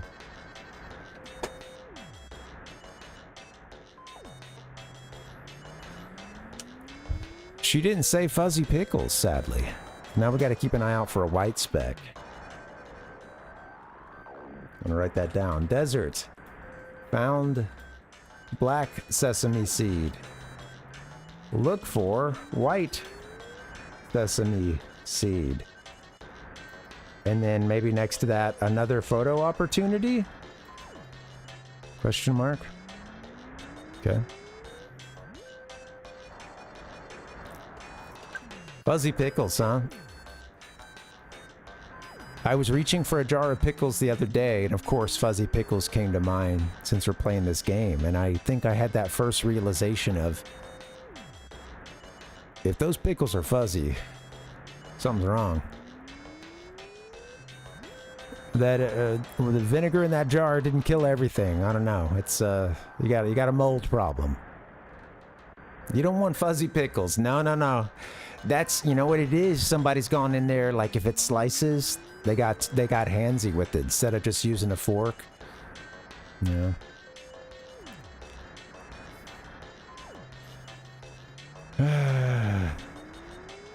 Hate to say it. Yeah, it happens sometimes.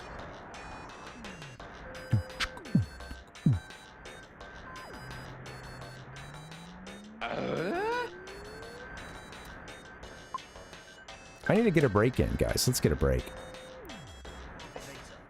Let's do that. All right, guys. Let's get a little break in. Happy Monday. Thank you so much for hanging.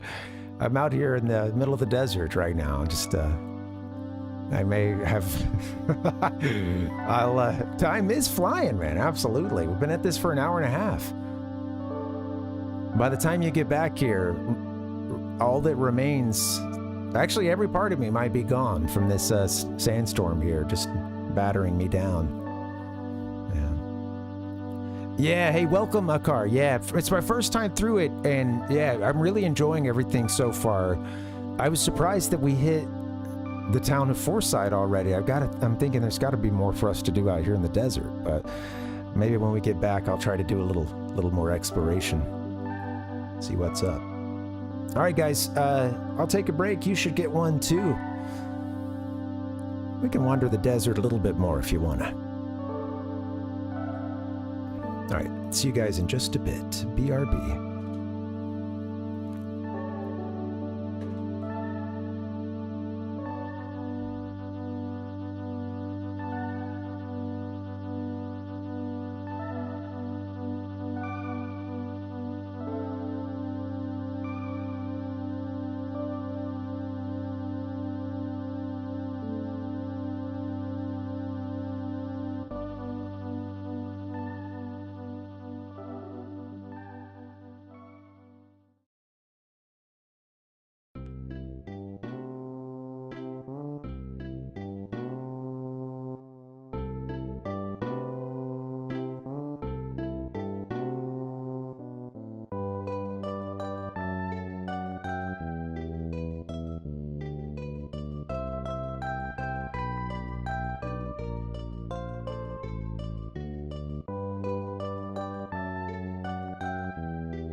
I'm so excited.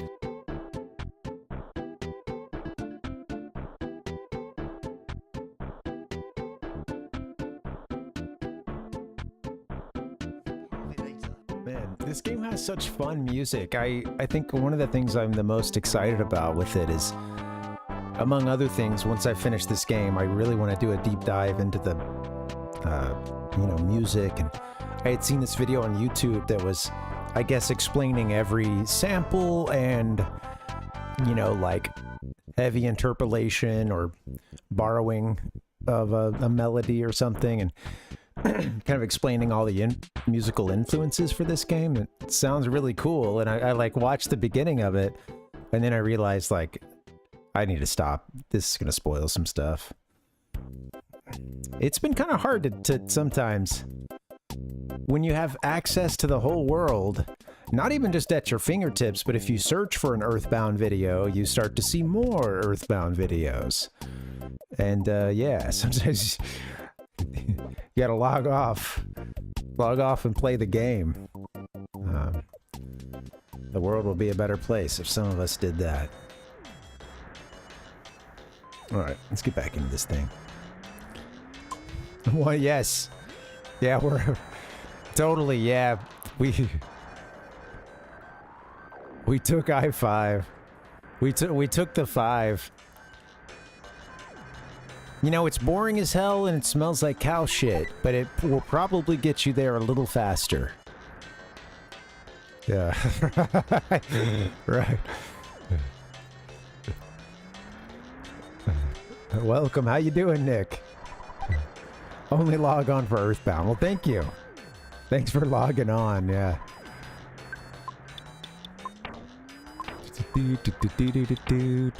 Sometimes you gotta log off, sometimes you need to log on because you got a notification from the Parvinator.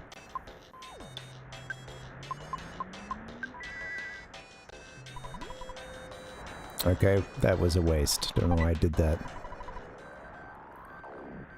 Well, I got a notification that said, that like, I think it was saying 130 million or something Americans in path of like, or basically like gonna be facing extreme heat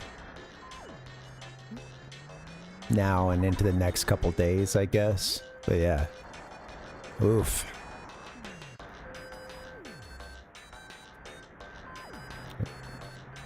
Sorry, you guys are... How hot we talking? I need a temp check. Oh, cool, Dustin. Yeah, I'm glad you got to see that video. I do want to come back around and see that one. I think I have it saved. And you know, once I was being honest too. Once I watched like one, I think even just that on Earthbound, I started to get a bunch of other stuff, and I got one that I think is a big spoiler. So anybody listening who's like trying to avoid, if you haven't gotten to that point in the game or you're trying to avoid, then, you know, tune out for about 30 seconds or so. But here goes. But yeah, I got in some thumbnail that said like something along the lines of Pokey being evil. I don't remember how it was worded, but it was something kind of, you know, the wording. Oh shit, we're just standing here getting sunstroke, I guess. But yeah, something about, you know, why Pokey deserves a fate worse than death, or a fate worse than hell, rather, I think is what it said. Something along those lines. And, yeah.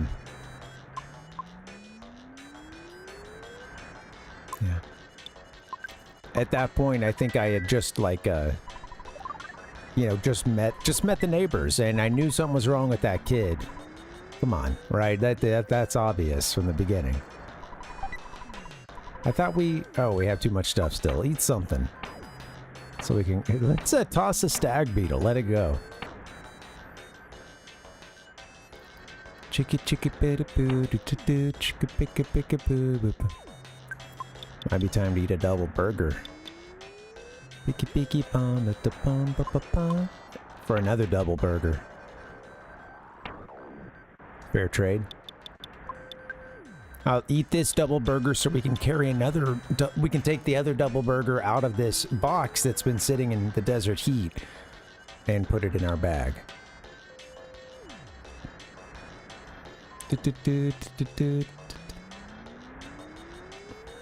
Yeah, so Dustin says normal. It's normal for this time of year. We had 102 yesterday, 80% humidity. Yeah.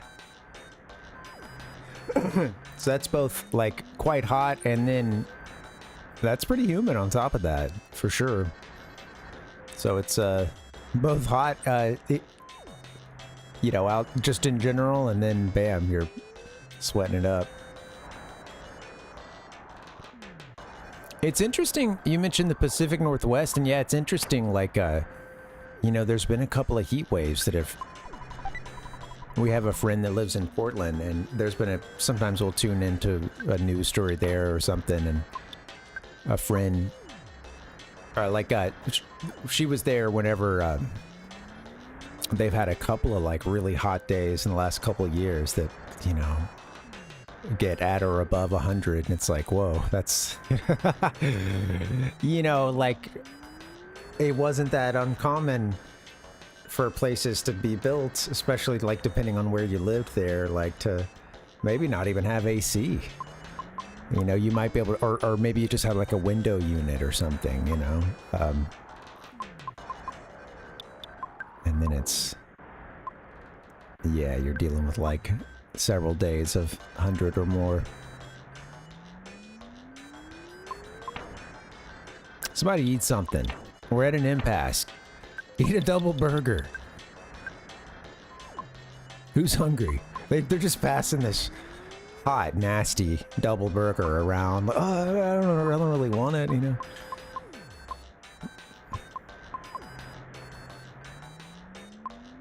I think her actually has some HP to recover. I know Parv does as well, but yeah, go for it.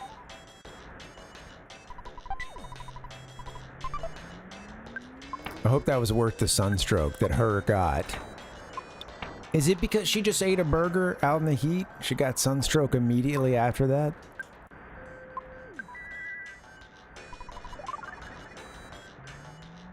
Shouldn't have had that double burger out here in the middle of the desert.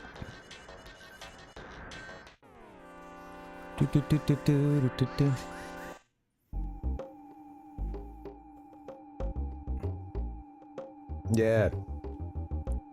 Right. It's interesting. Yeah, Nick, I try to take advantage of this house and like keeping it cool and stuff because we only have a wall unit in the living room. It's not a, I say house, it's an apartment, but yeah, it's not the biggest place. But still, like, you know, when I'm in here streaming, my wife works from home too, so I've got my door shut. That AC in there doesn't help me. And this room just gets roasted in the afternoon. And it can absolutely be like hotter inside than... I'll open up a door or like go to take some trash out or something and be like, oh my God, like there's a breeze, it feels good. The sun's on its way down, but then step inside the house and it's still hot. It's frustrating. All right, well, Parv is about out of, we're gonna have to burger ourselves to health at this point. Here's our monkey again. I think we checked this out last time. Wait, how much did we do here? I don't know. I think we might have bailed on this kind of fast. I'm not ready to fight sprouts. Maybe that's the thing we've missed, and it was just behind this little drugstore, huh?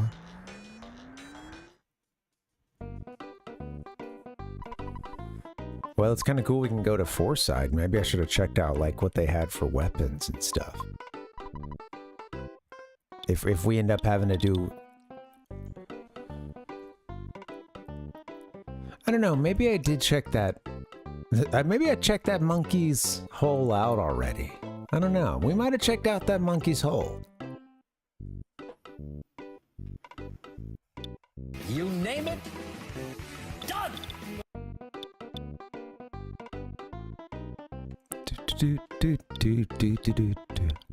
Well, I don't want a character to... We're out of inventory. I can't take another thing. What am I thinking?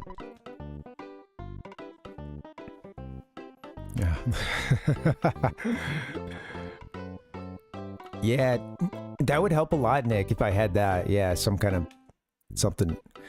I mean, I use this fan down here. It helps to an extent, and I keep the window open sometimes, but I also feel like it affects me right now. It is making me talk at a lower tenor, and I am very conscious of it. And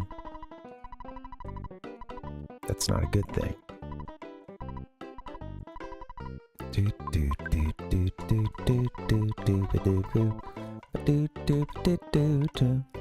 I'd rather it be a studio. You know, I'm in here, I'm in the trap, sealed off, versus, you know, like the public street art that it could be for my neighbors right now, you know. Unwanted. Nobody asked for it.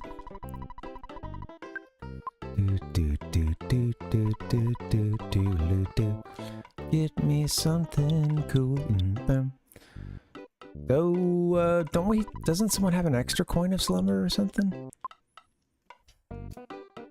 Let's burger ourselves to health. It's been done before. I met a guy on the Pacific Coast Trail who was coming the opposite way.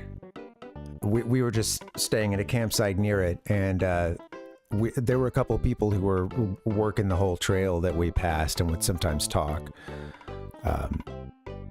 Most just said hi. This guy, we got a few words, and it seemed like he was down for just a short breather.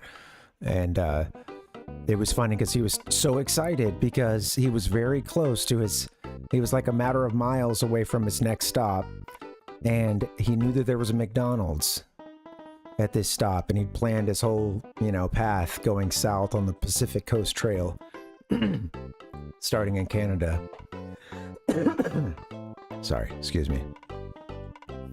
And he was really stoked about this McDonald's, and he gave us a number of chicken nuggets that he was going to eat, specific number, and I think it was in the 30s.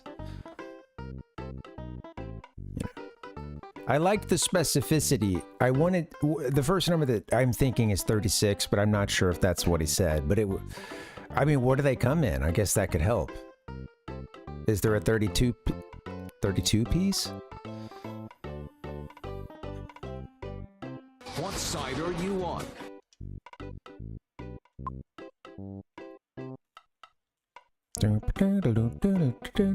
This guy was excited about some chicken nuggets. I guess the number of them didn't matter. I'm pretty sure it was in the 30s. So he, you know, he might have been having we're talking a big order. But that was going to be the thing that I guess was going to get him to his, you know, next 10 miles or whatever.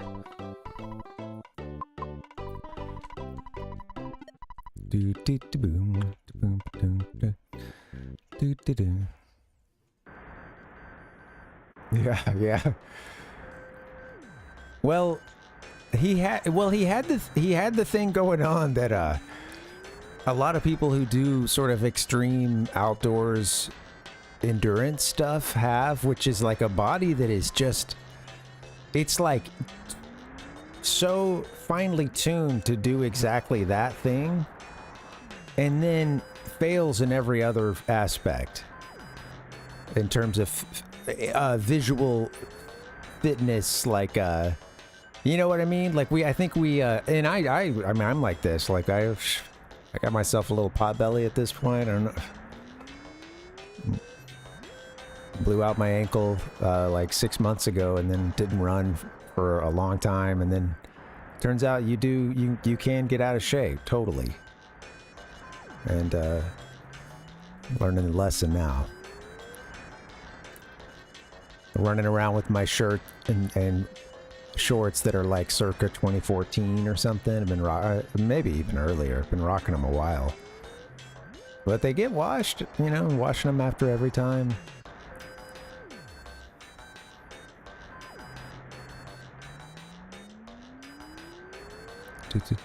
It's got to be a sight, especially when I'm like, before I hit the part of my run, it's a little, you know, it's a little like off-road or whatever. I have to go a couple of busy streets, and I feel like I'm... It's like, I don't know. I feel like I'm like coming in with some Ace Ventura energy or something, while I'm just like waiting for the light to change, and you know, I'm just like...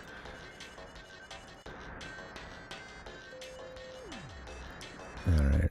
I don't know what else there is to do in the desert besides that hole. Good thing we found that, and I don't know how deep the monkey's hole is. We'll be finding that out later. I don't know if we should...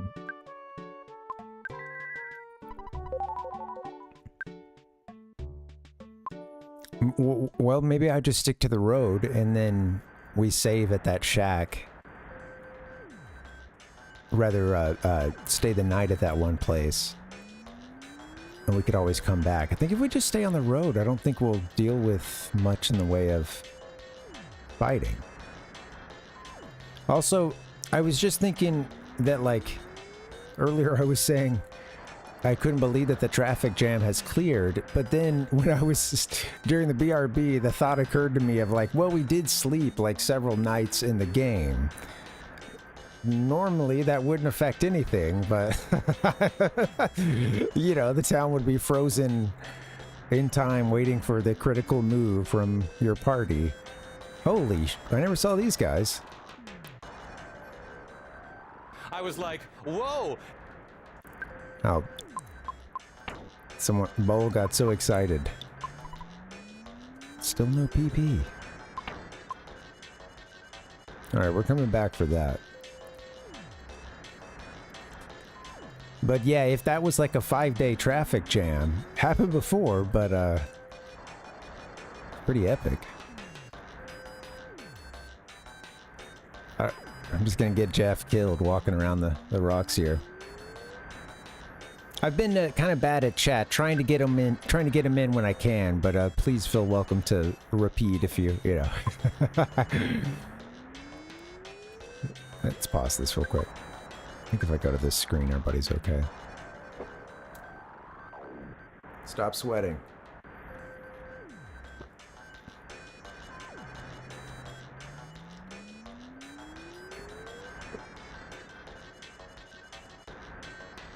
Catching up, seeing about the beanpole friend. Yeah, it's funny. That was me. I started cutting back on how much I ran, and I started lifting more, and I went from beanpole to oddly shaped, strangely muscular, you know, like it's kind of a grotesque physique. But not really. It's like I'm a sinewy guy because I'm still kind of thin, so it's not like I'm gonna ever be huge. The frame isn't the biggest. So when I do work out, I have grown outwards. That's the funny thing. Turns out if you do a bunch of butterfly stuff with weights and you do push-ups, your pecs will get bigger, and it's a strange feeling.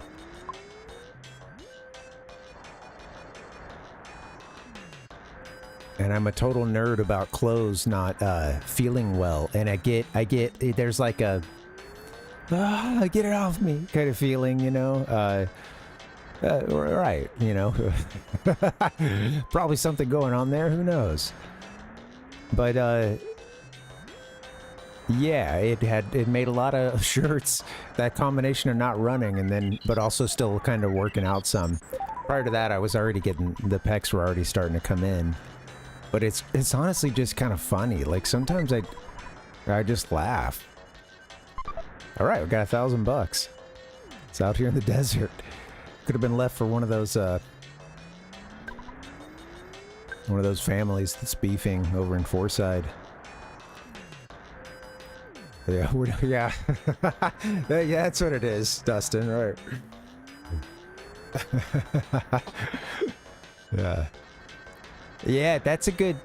That is, yeah. I'm like 5'10", Nick, and yeah, that means that you're pretty lean, and to me, I would rather be able to run than care much about lifting. But I did realize that I was running too exclusively and I wasn't working anything else out. And then I realized like, oh, there's a lot of benefits to doing the arm stuff. And then also I did get stronger by adding in a lot of like leg workout, you know, stuff like squats and, you know, so I do like a squats and like core, like sort of core and like leg day kind of thing, and that's helped a lot. I think that's helped with the running. I feel like I run with a little more power when I'm in shape, you know. But yeah, it's like I saw the benefits of kind of still going on the long jogs, but trying to pare it back some, and yeah, I don't get injured as much. And then okay, that place is a little further out. I don't know where that shack is. It's not that deep off the track, off the road rather. Max power. Absolutely. Yeah, you can run a little too much, and I think exclusively it's yeah, you gotta have some flexibility and some muscles too. Helps with the running.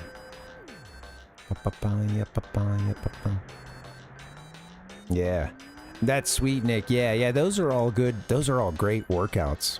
Yeah. Yeah, I have some hand weights here, and that's it. I don't, it's funny, as a kid, I worked out more, like I would go to a gym at this one point. My dad had a gym membership somewhere, and where's the shack? And I feel like I worked out more then. More seriously, or on like, you know, machines and dumbbells, etc. When I was like then, or playing middle school football or something. Since then, it's been like, yeah, just I'll do stuff here. Push-ups and a bunch of stuff with these little 20-pound hand weights. Or I think they're 25ers. I don't remember. God damn you, little microphone. We're gonna have someone die of sunstroke while we look for this shack.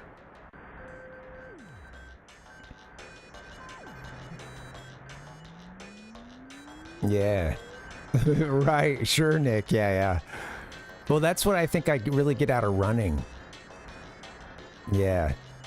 Well, I should say, you know, one of those big benefits of it for me is he's not in the drug shack. This is actually a drug store, turns out.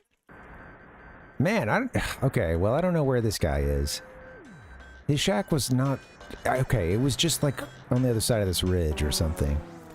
Over to the right a bit. We didn't go too far. Bowl is gonna die. Oh, wait. I missed when we got some PP.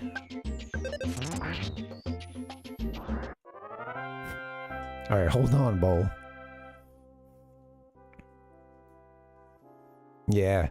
I think, yeah, I was gonna say, like, with running, I think that seeing the scenery, getting out of the house, there's a bit of that, yeah, you know, a therapeutic feeling of, yeah, getting out, seeing a bit of the nature. Just seeing trees seems to help humans. It's really funny. It's, let's heal. I think, yeah. Okay. Bowl's got heat stroke. Sunstroke, rather. Not anymore. Yeah, it's good to look at plants, it turns out. Yeah. It is a useful size, Nick, yeah. You can do a lot with them too. At first it can feel like a lot, but it you know. Yeah, with all things. It gets better with a little bit of practice.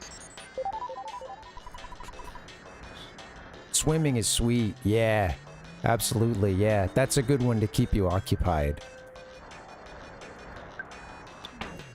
Okay, well, let's heal now. This is not a good solution because it can sometimes... Well, it is, if I could be more decisive.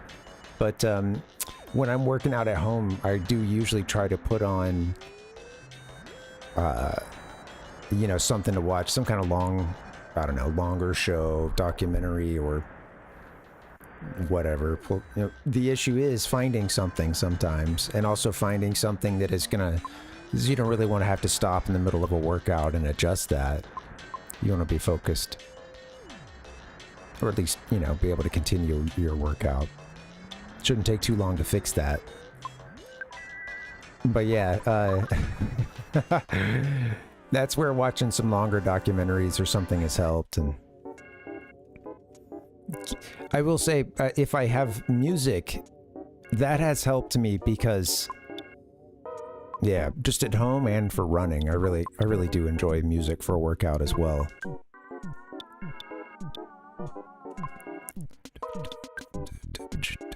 I will find that I'm actively listening to the music, and that a certain level of my focus goes to the music, and then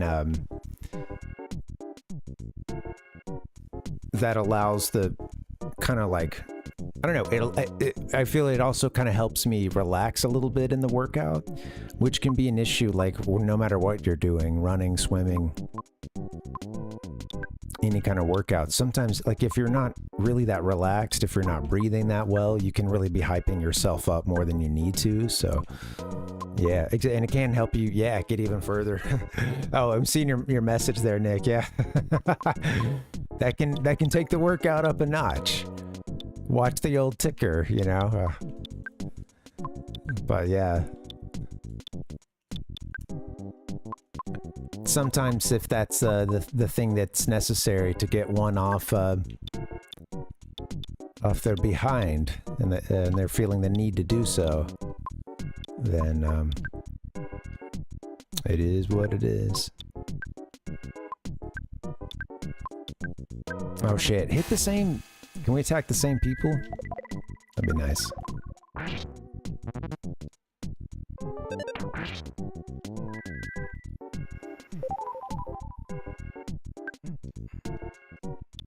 I'm just gonna bash for now. These aren't that tough. In fact, I think if I hit... I know Skelpion's close to death. They're both close, I think. I'm gonna have her bash the cute little UFO.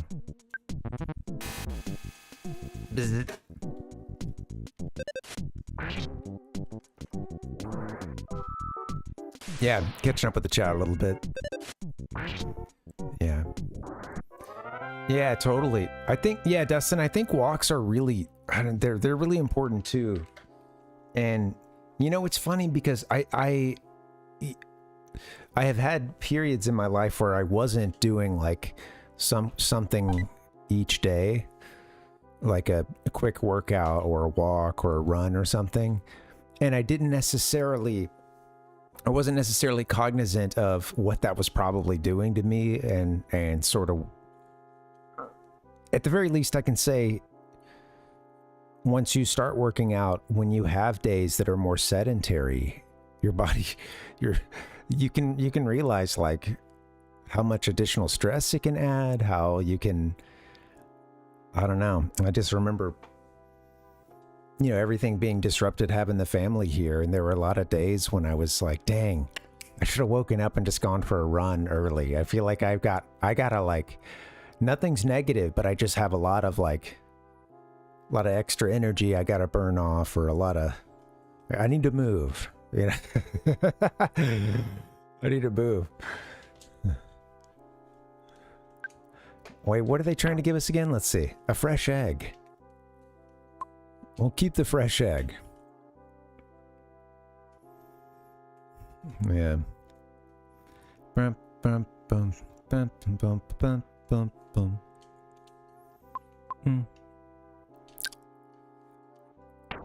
Thank you guys for hanging out. This has been fun. I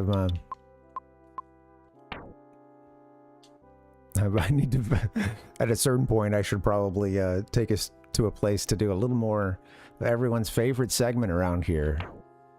Earthbound inventory management. What the hell's going on? I mean, what the hell is going on? No. Fresh egg versus the double burger. You know what? We're throwing away that double burger. After all that, someone got sunstroke for that and everything. Leaving the fresh egg on the ground.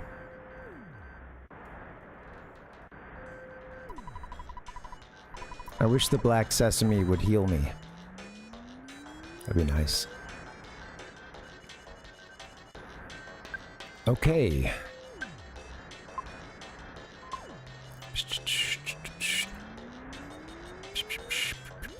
Sorry, which part is Dustin?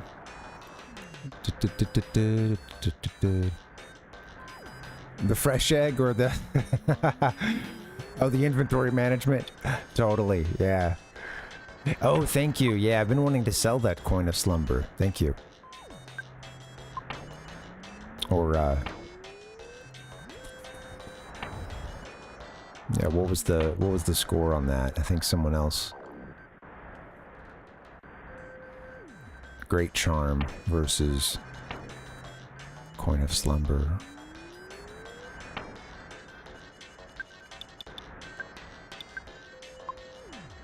Was this? I think this wasn't as good as the Great Charm. I think. Is that right? It just needs to be sold. Ah! Alert! Hers condition is critical. No! Yes, thank you. Well, there we go.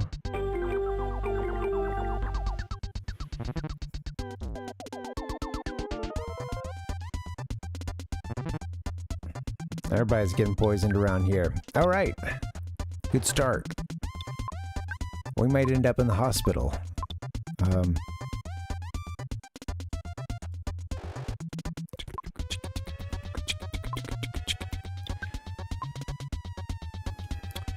God.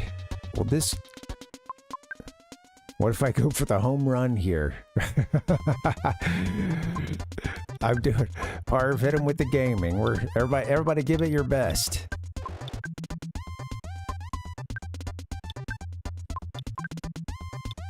Give a pizza to her.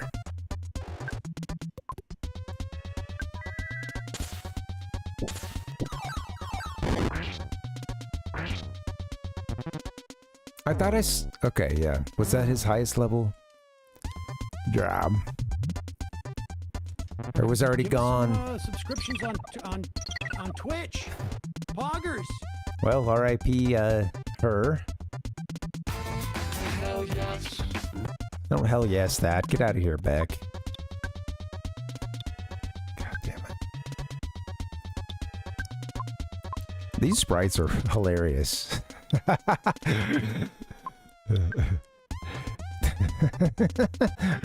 This game is funny, man. I don't know. There are just I don't know. As simple as that sounds, there's just times when I'm just tickled to death. All right, are we gonna get out of this?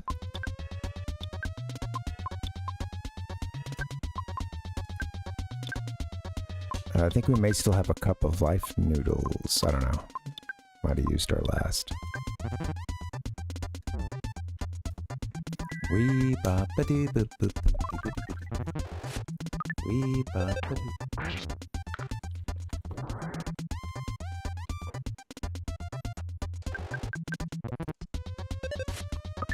A loud, piercing howl. I watched a sweet documentary. A couple of them actually. On the first two Zelda games. Let me get you guys the name of this, just so I can share it. But yeah.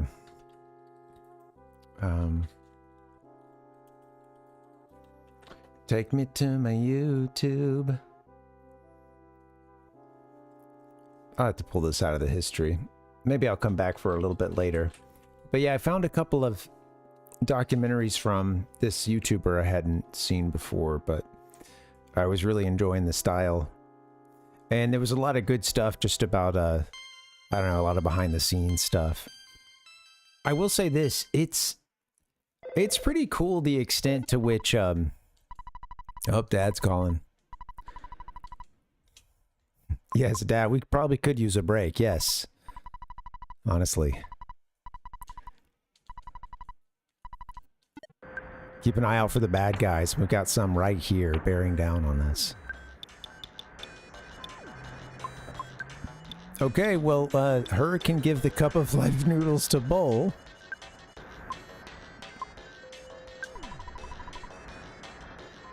Who can...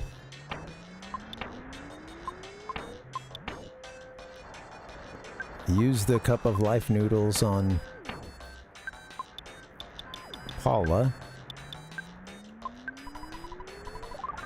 Who can... Okay, they're gone now, right? Okay, thank you. Glad they're all... I thought we still had like one enemy kind of creeping in behind. That is a whole bunch of sirens.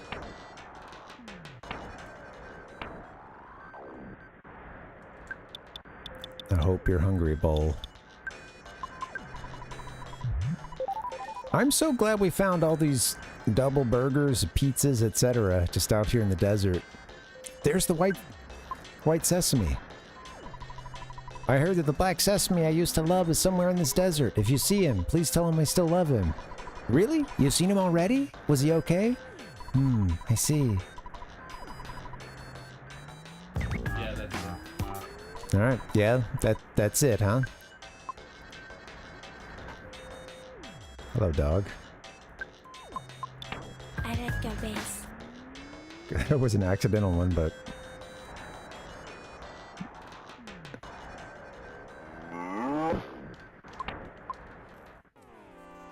I, for a second, thought this dog was tame, because it was hanging out. Turns out the wolf was just... couldn't believe its eyes that these three dumbass kids had wandered into the desert right in front of it. And it's seeing Din Din.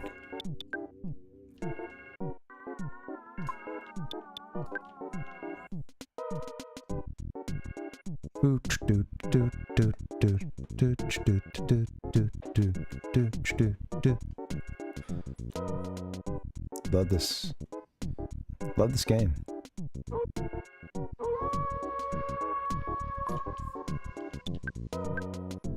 Nobody get poisoned by the wolf here, okay?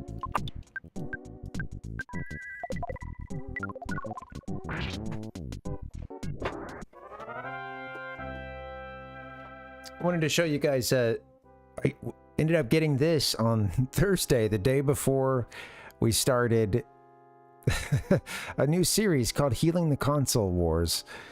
And yeah, it's me playing a lot of Genesis stuff for... not the Sonic stuff for the first time, but a lot of the library. Yeah, I'm completely new to it.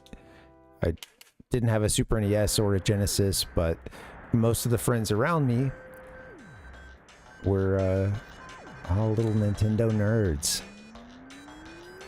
So that's what I found myself playing and building my life around. So yeah, it's all about just mending the past. I do think when we get back to it, which I think will be Friday, maybe earlier if I can pull it off. I don't know. We'll see. It's hard. 3 days a week. It's like, I feel like I could, you know, I'd love to get one more in if I could, but yeah, I was thinking well, Dustin, I was thinking we could sort of talk about that, you know, some of these Nintendo, Sega, sort of console war stereotypes, you know, not the best word for it, but just archetypes, you know. We all have more in common than we do different. And many of us lived parallel kind of situations sometimes, just with a different set of kids and a different middle school, and then maybe a different, you know, like brand name toilet that you're getting swirlied in, just for, you know. because you said that the Nintendo 64 has better graphics, or you dare defend it, you know.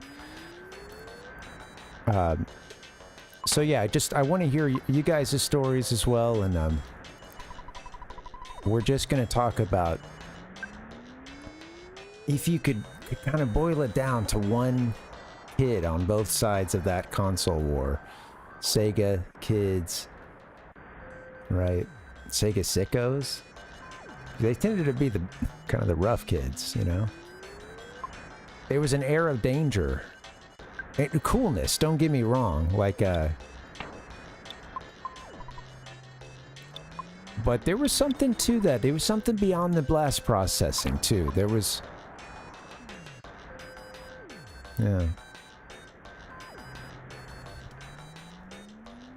Well, Dustin, I think it's just the every kid inside of all of us, you know, the kind of a universal yeah, okay, wow, God. All right, well, the big guy here's about to lose Ness. Surely we have another burger, or where's that egg? No swirly for me.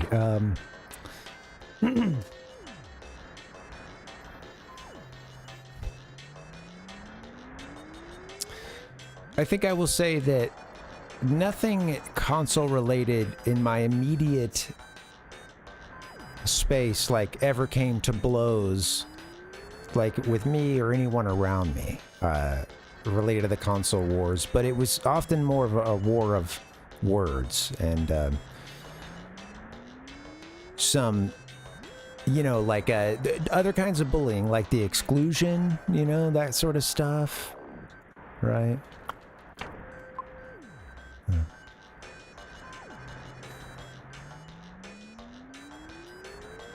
This kid at church was giving me shit. This was the PlayStation versus 64. I do remember some... Wow, we let Ness die. This is not good. I think this might be where our stream ends here pretty soon. This thing's really trying to make sure of that, too. There we go. And maybe Bowl could steal another pizza or something.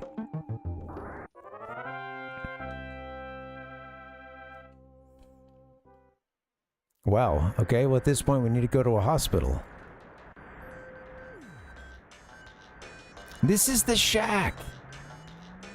Finally found the shack. And we still haven't gone to the monkey hole. Press start to play.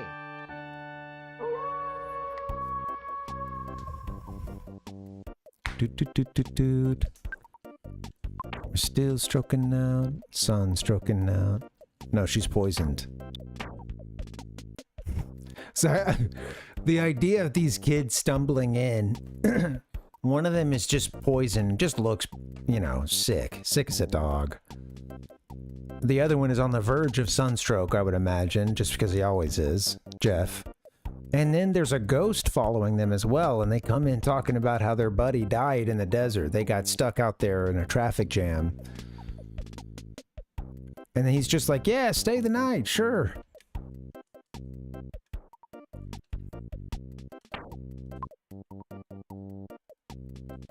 He's a... Yeah, I'm a... Well, this isn't good. Dude, it was the 90s, yeah. He's I prefer a hands-off approach. That's your business.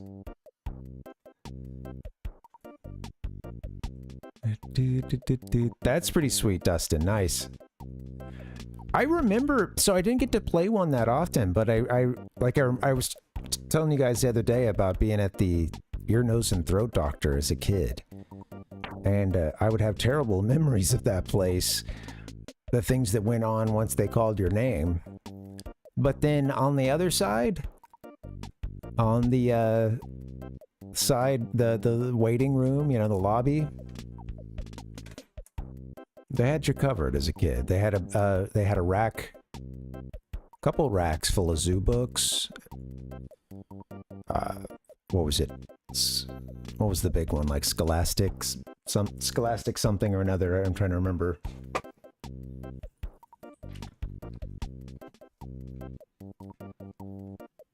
Some of those sweet magazines. But of course, for me, the main feature, none of that. There was also like some better than average kind of fun little toys to play with. You know, the like things the pieces that move around on the rail and stuff. That's some baby stuff. Also still kind of entertaining until you're a certain age as a kid, and maybe even still today if you still have enough of an imagination and lack the shame to be, lack a sense of shame that some people would have, sadly, for if they were waiting for an appointment, like going and sitting down and grabbing the kids' toys and.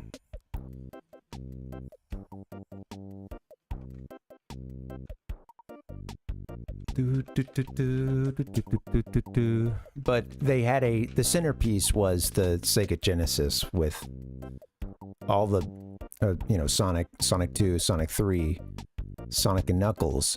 But sadly, you couldn't and Knuckles the other games. A bit of a waste. But I thought that was so cool.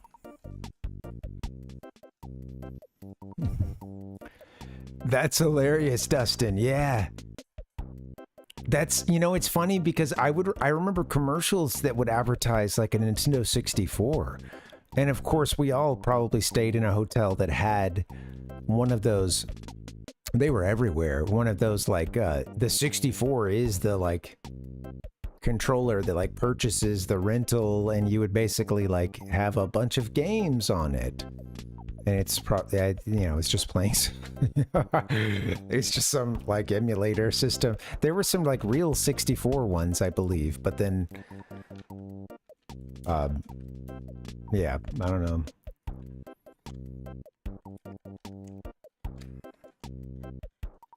I'm sure anybody who stayed in one of those has a memory of like being told, no, we're not going to do that. Like, don't touch that. Can we order a mock pizza? How about a call for a doctor?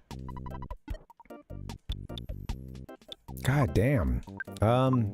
Wait, before I freak out, before I let someone die, do I actually have anything that can take care of that?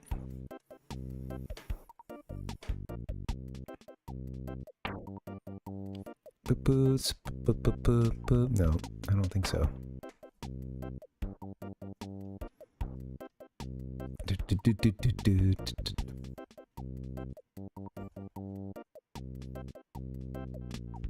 Oh, totally, yeah. The McDonald's 64 kiosks were hilarious. I think I have a picture for one of those. Give me a second.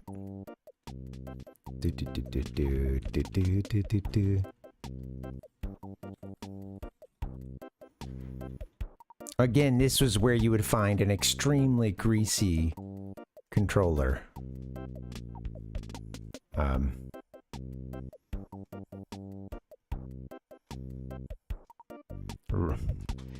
Sorry to do this to you guys. Rise from your grave. This one hits hard for some of us.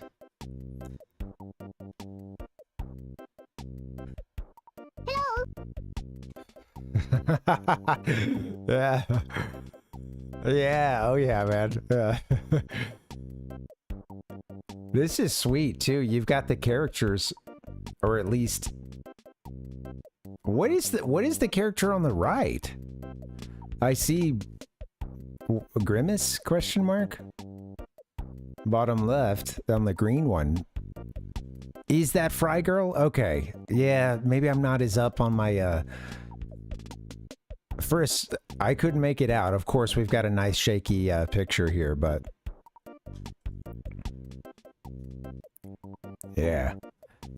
As a kid, this felt like so this was the biggest upgrade from McDonald's. At this point, there was also the like play place wars. Like entertaining kids, having a huge play place, a huge playground or something.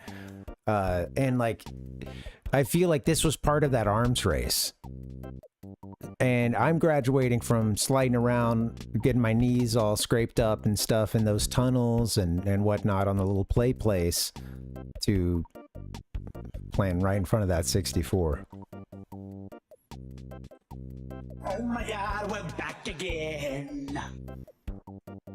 I think that there was one, yeah, I did a segment on this. Here's one more. Beep, beep, beep, beep, beep, beep, beep, beep. Oh, yeah.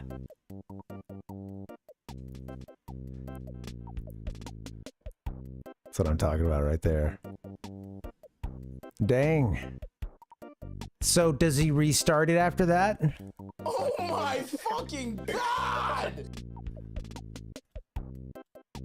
Man, somebody pick that controller up. Mario's sleeping right now. So I think that this was supposed to maybe from someone, you know, saying that this was like a, I think it was one of those like, oh my god, this is like still up in this McDonald's kind of posts from the last couple of years. I'm not sure. It is funny how some of these stores will like never, certain aspects of some of the stores won't change. And it's like, how did they get away? Like, I don't know, to an extent, it must be part of their like franchise or like this specific location, you know? Yeah. Ends it for the night? Dang. What, so, and what makes the borking? What makes a stream? Because you said it when a stream gets 100% borked.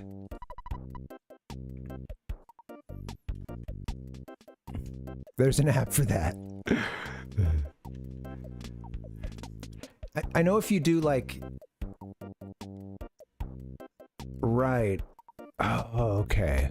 Because I knew that there was a command you can do to like, yeah, just like command, or you know, bork, I believe.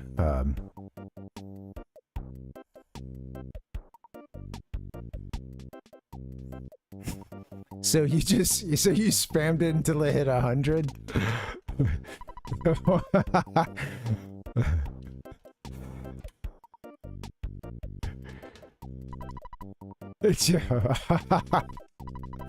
That's pretty good luck there.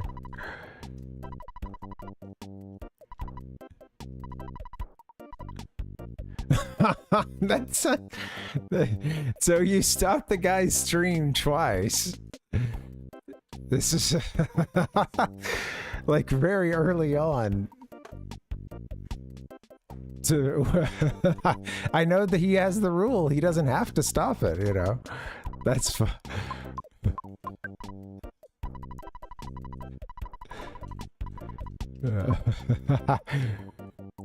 there's a cooldown. Okay. As soon as it's 10 minutes, bork. Another 10 minutes, bork. Well.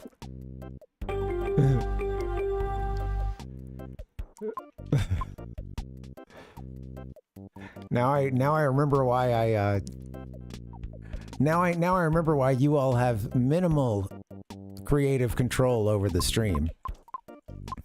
Yeah. Straight borked. Hey, sometimes the borking is right. There is a no. I appreciate that there is a level of like, if it happens, hey, you know, we're rolling the dice here. You know, there's a kind of like a Eastern thing.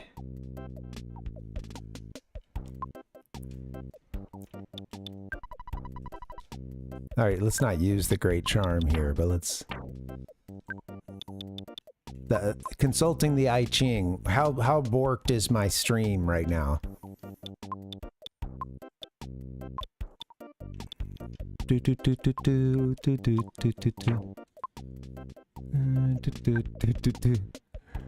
That's funny.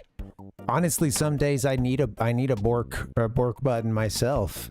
Now that I think about it, say, somebody get me out of here. eject button. Alright, I don't know how we get out of this other than through the death, maybe, but I don't know. If we hit the road, I guess we can walk. Bork. Sorry, B-O-R-K. We're talking about, if anybody can copy and paste, I'm gonna deal with this situation here. Nothing else here. Yeah, pork. We're totally porked. The Borg button. Of course. Yeah. What are some of the funniest redeems you guys have seen? That one's pretty funny. I was just trying to get to the road, honestly. I think I took the wrong way. Now we're taking the road to heaven.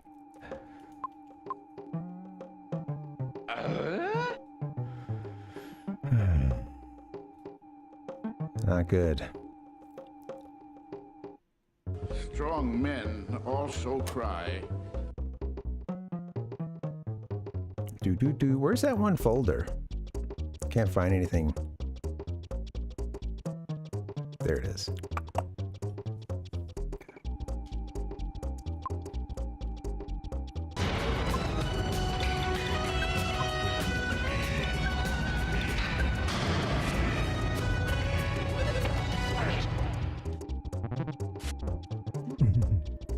Love that on top of this fat bass line from this Earthbound game.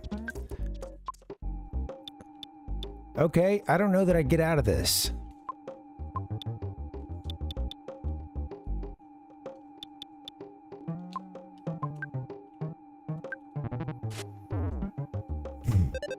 Ouchies. Enjoy the show. Get a job! Get a job, sir! The bums! I love how he just goes into it. Like, the characters in that show who are so quick to just go on a soliloquy. It's so funny. Like, it's like no one else is around them. They've just been waiting for this moment to kind of turn 45 degrees and talk. Have a 1,000-yard stare and just, like, you know, work through something and philosophically, you know, tangential to their lives. Bull, you crazy son of a... Well, he's dead.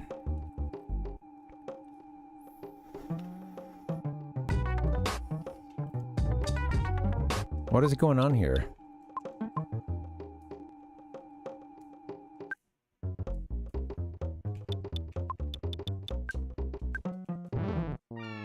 You still had to click through a couple more times.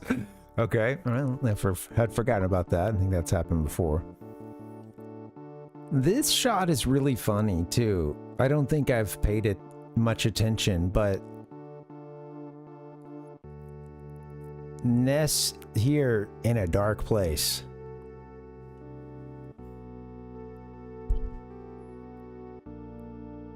A little bit of light shining on him, and what we see, though, it ain't good.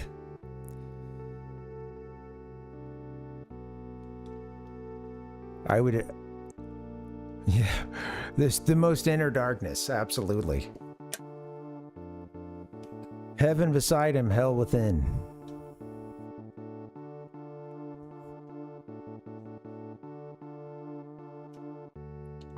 It's not good, Ness.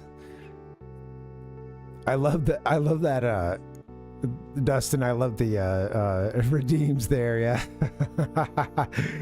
The Kermit the Frog redeems. That's wholesome.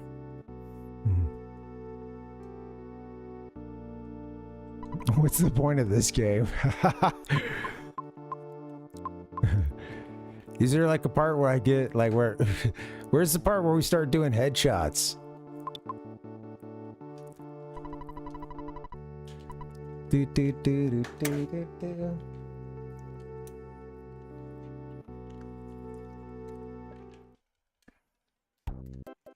It's like maybe they're not that familiar with RPGs, but it's Yeah, this is a little bit of a, like, I don't know if we know what we got ourselves into here, you know? Which is its own kind of commendable. Sure, I'll play the game.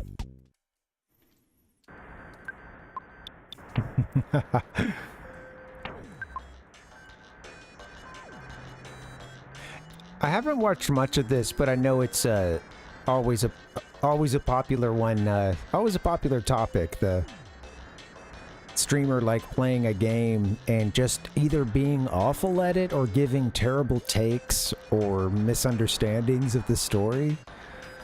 And like I said, I haven't watched much of that,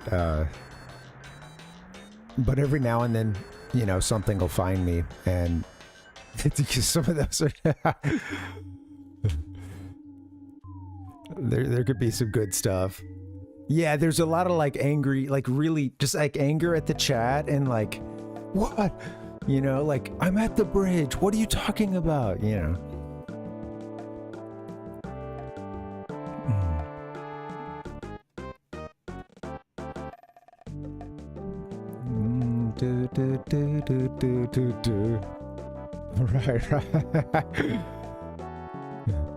Right. Right.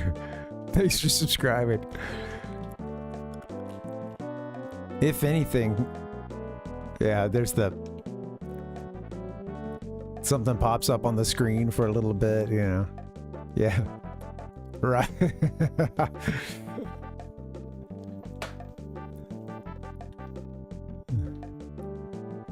Oh, man. How's this background working? I usually have the glowing Earthbound logo, but hopefully this isn't too motion sickness inducing here. Vomit inducing? I guess I could have just said that. Mother.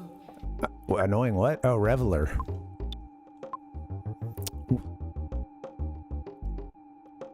Didn't they already show one of these guys with like a wine glass in his hand? Or I know that we get reskins and stuff. But yeah, I'm kind of curious if haven't we seen one holding an actual drink?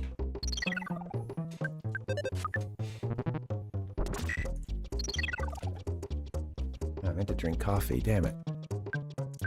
Or drunk salaryman, yeah. Like, now's not the time, buddy. I got two dead friends.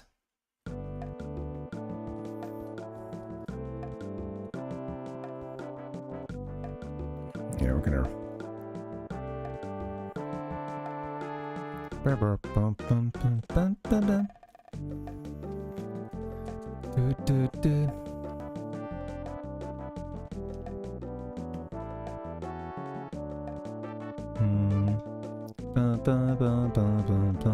A juice box. Oh, yeah. I was seeing your comments here, yeah. Yeah, you wouldn't want to show any alcohol or too overt of a religious reference. Of course, that's all over the place, as these things always are when you're trying to figure out where to draw a line.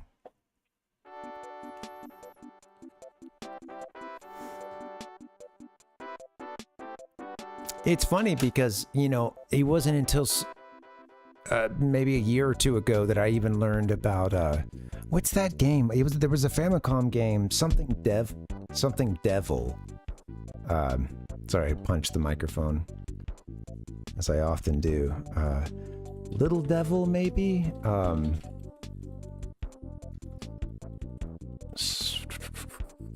Something, I don't know. No, that's not it.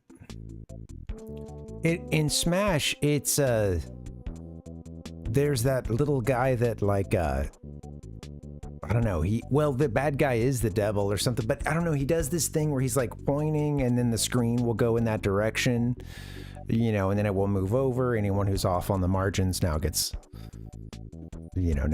falls off and gets smashed. But yeah, there's I don't know, I was trying to remember what the hell the name of that game is, but I think that one was, they were just like, no, we're just not gonna bring that game over. We can't have the devil, except when the games do, or I don't know, it's, you know.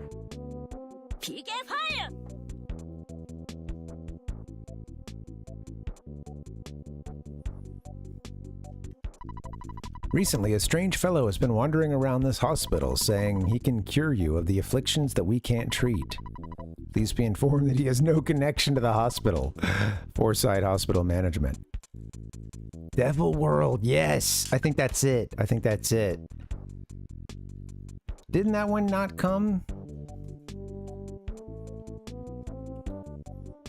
I didn't know what the hell it was, and I was playing Smash, and the little, you know, I forget what it's called, but he got summoned, and he's started doing his little thing, and I just remember us being like, this guy is annoying as hell.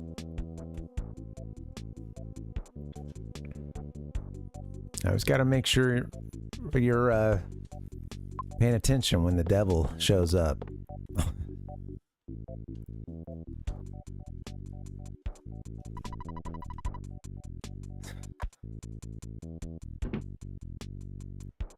Can we... Oh, I guess they were right. You really can't stay here. Darn.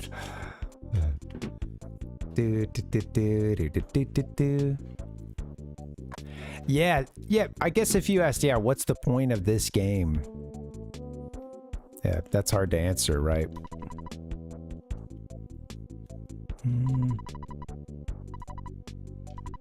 I think, yeah, one thing that anybody playing this game who, like, if they're like, oh, what should I know about it going into it? I think it could help to have some context that, like, it can be, the game can feel really grounded and sort of silly, but then it also goes to some really kind of strange and deep places in terms of, like, the dialogue and some philosophy thrown in there, and yeah, just kind of set them up with a little something like that. Like, it's the same thing you try to tell someone when you're trying to sell them on watching the Clone Wars, and they're like, dude, I'm not gonna watch a Star Wars cartoon. And you're like, no, man, listen to me, brother. It starts, I know, man, it starts off, hand on the shoulder, you know, it starts off really goofy, okay, and kind of it's a kid's show, but it gets dark, man. It gets dark.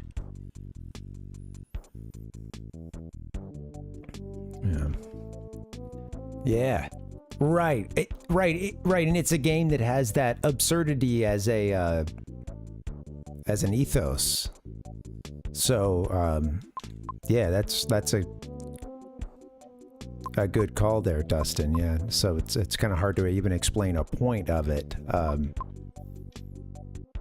but yeah, I think yeah, getting in, it's, I don't know, to me, I'll just say that that's what it does for me. Yeah, I think the cartoonish style of it, the magical realism that allows for the game to be strange, so funnily, strangely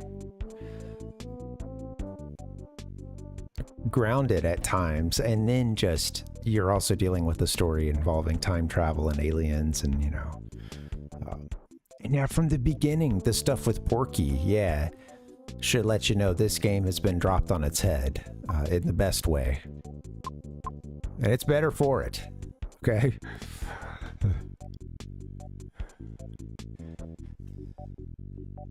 That's mother. Mama tried. Mother! Mother! Do you have grandchildren? Yes. Oh, at your age? Oh, the youth of today shock me. My lands. I'm just enjoying being with my grandchildren soon. Okay, we get to answer that again. Yes, yes, you seem a little young for that. Also, my lands is hilarious. That's a great interjection. It makes me think of some of the, like, non-cursing people I knew that would say my Lanta instead of, like, oh my god. Oh my Lanta. This game was dropped on its head. I mean that with love.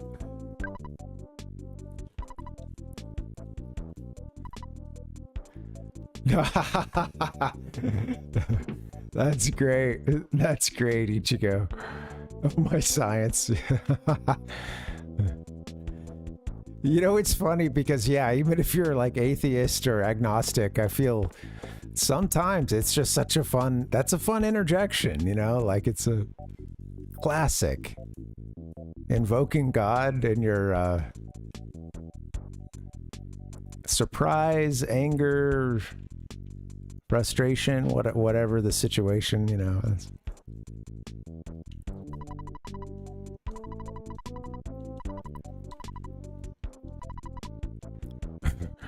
Man, atheists will talk tough, man, but then when they're looking for a good curse word, when they're in their moment of need, right at the very end, they're looking for a good curse word.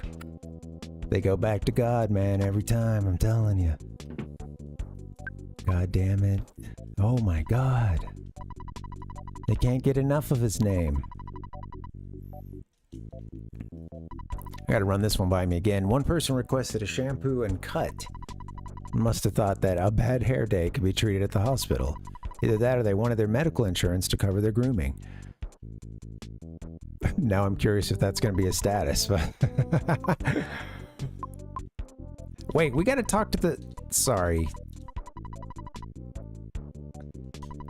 You must be homesick. Aw, already, Ness? I mean, I guess I get it. He has, like, explored the desert and died, etc., you know?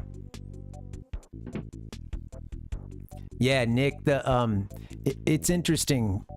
I'll talk about it sometimes, so I don't mean to, you know, I don't know. I don't have to worry about it. I was going to say beat a dead horse, and I was like, damn, poor thing's already dead, you know? Leave it alone. But yeah, anyway, it's okay to repeat stories. That's kind of what this is sometimes. Yeah, growing up in the South, some people are just really not comfortable with cursing. And sometimes they're not. I've known it to even just like, these folks are everywhere too, that sometimes it's not even like a, you know, coming from any sort of religious, faith-based worries or anything, you know. Yeah, we got lots of money to bring these guys back. They just, yeah, don't. Of course, like, I mean, and cursing is cursing to this degree is, I gotta imagine we're taking it to another notch too. Like, maybe a lot of like professions and whatnot that would have been sort of frowned on not even that long ago. I just feel cursing's more ubiquitous these days than even when I grew up. But yeah, it's interesting. Yeah, there'll be a lot of like funny substitutes and stuff because you still need the urge to exclaim something. So, you know, yeah, it's way more common, Dustin. Absolutely. Yeah, it's way more common now. It's interesting.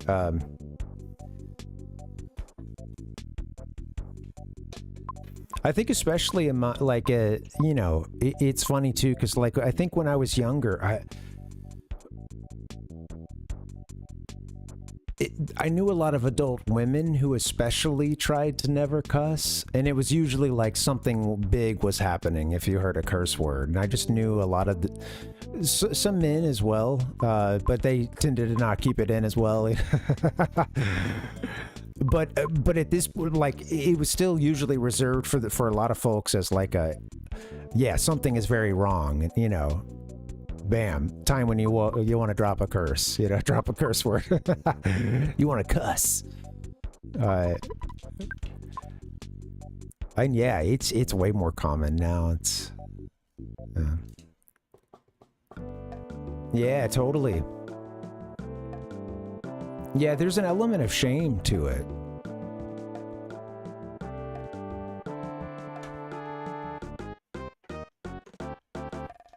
absolutely. Well, guys, I should save, and then maybe we come back for Act 3. Take a little BRB. This has been fun, man. Thank you guys for hanging. I really haven't explored this place that much either. And, oh god, it might be time for our favorite chapter, inventory management. We'll see. I imagine I could get a delivery here. Okay, here's a guy that's not zombified, but yet drunk. No one know anything. Grr. Monotoli's toadies. Oh yeah, that's right. We talked to you. They're evil incarnate, lawyers, policemen, everyone that follows Monotoli. They're all his toadies. Crying into his cappuccino. Man. I need to get to those soprano sound effects, I guess. Kaboom! Yeah, everyone's favorite. Watch a guy panic while he deals with his inventory. I think we're all healed up. Well, no, we need PP. Hotel will get you that, right? Let's do that and use the phone, and then I think we're done. Oh, there's a park here?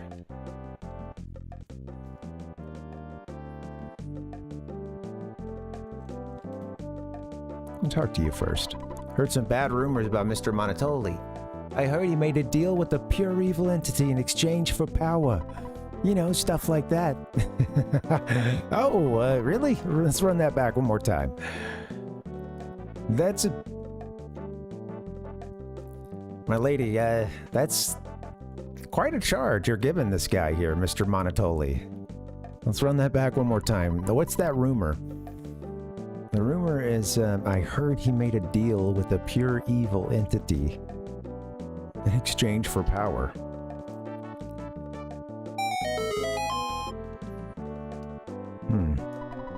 You know, stuff like that. Dinosaur Museum. Oh, hell yeah. Dude, what are we doing out in the desert like a bunch of dipshits?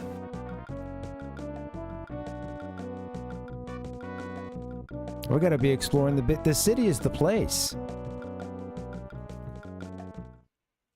Alright, I'm gonna get in here and save.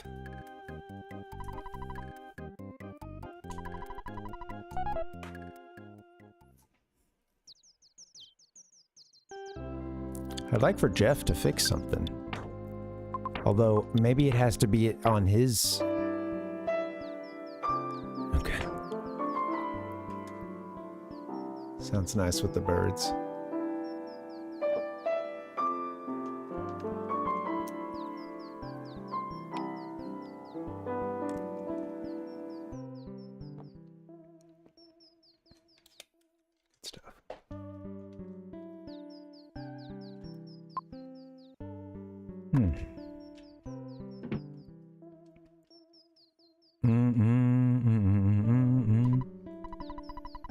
Alright guys, I'm gonna save this thing. I think I could use a breezer. A breezer. I'm gonna go stick my face in front of the fan for about 5 to 7 minutes.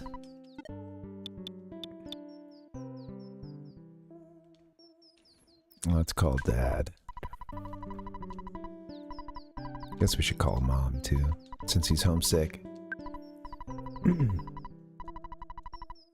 Let's get one more round out of this thing. I'm gonna take a break and we'll come back and play a little bit.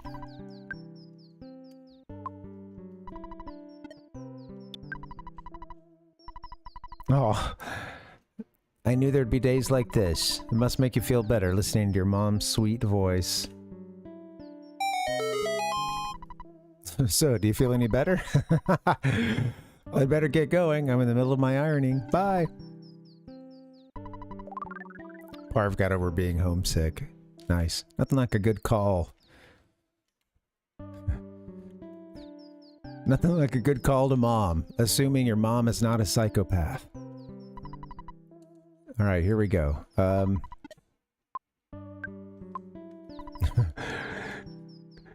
Always good to make a call to Mom, unless it's not, you know. Let's Well, that's it. We're good. We talked to Mom, we talked to Dad. I can call the Escargot Express and just make them wait for all those times that they couldn't find me.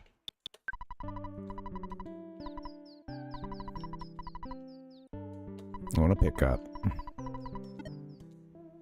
This is just where things go to... Might as well just be another dimension. I don't think I'm going to be retrieving a lot of stuff out of the Escargot Express.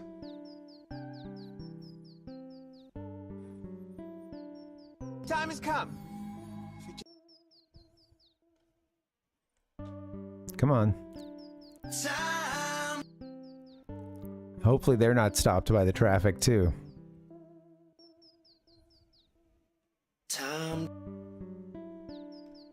I'm pretty sure I've had them come in and visit at a hotel before.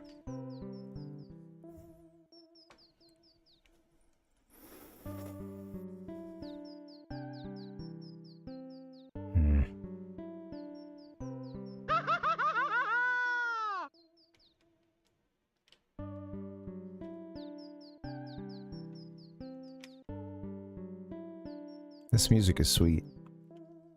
Thanks for hanging. Sorry, I hit a lull there. Was hoping to save and hit a BRB, and I thought maybe I'd wait until Escargot Express shows up. Maybe I need to be outside? I don't know if it... Here comes the call. They can't find me. Let me try it outside. Maybe they can't get here. I don't know.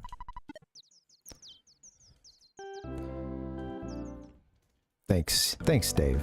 Appreciate it, man. Dave. That's such a... It's hard if I ever find myself doing some, like... I don't know. But there's... whether it's a scene or there's a friend of mine who... One of our go-to modes when we're hanging out is to start... somehow... Especially if there's like a beer involved or something... We end up in this, like... dumb Cockney henchman thing, and Dave is usually someone's name just because it's so fun to say. Yeah, just like, oh, I don't know, you know, just having them be the dumbest fucking, just getting everything wrong. All right, fun stuff. I wanted a delivery, I needed some stuff to be taken from my person. Okay, I'm gonna call him one more time and then we're gonna walk away.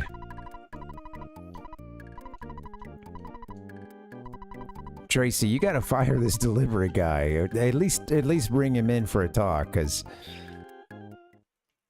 this guy sucks.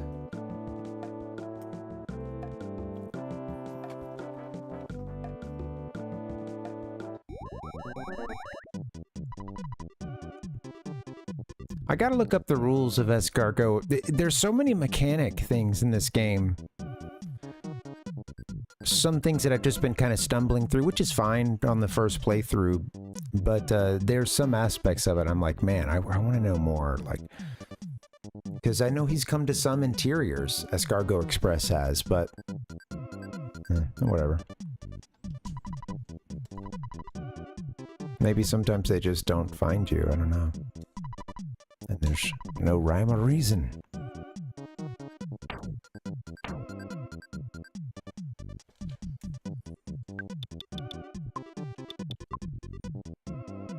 I don't know if we're gonna need our bubble gum anytime soon. I guess he could probably sell his Magnum air gun too, right? Yeah. He didn't... He didn't eat your order? Yeah, I worked at a restaurant, and so it was every few days someone would not get a delivery because, like, someone took the order and then was like, I'm not driving out there. They would just can't, the driver would like pick up the order and then cancel it. So then we're getting a call like, where's my stuff? And we're like, oh wow, I see your order has now been like resent in or something, you know, like it's, I don't know, it's a pain. I'm trying to remember how we solved it. It's not important, but yeah. Basically, oh shit, goodbye.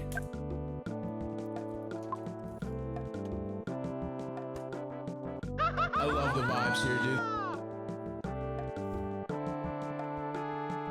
My God, man, take the break. All right, guys, we're gonna get that break in. Study this map, Ness.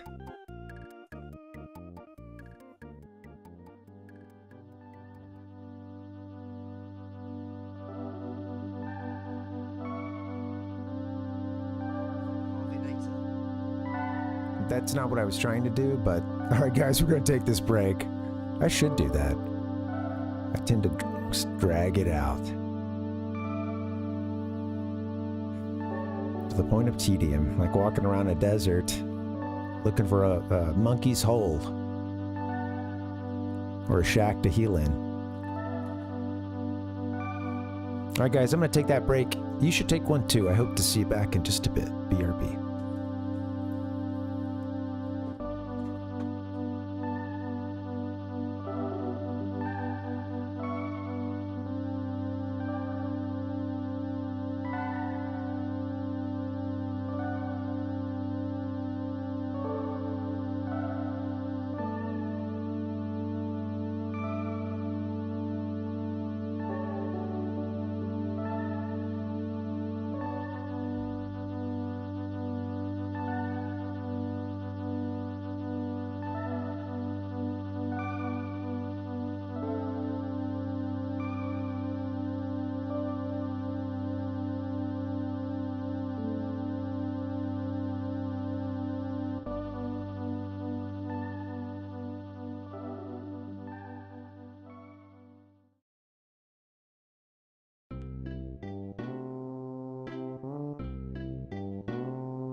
Hey guys, happy Monday.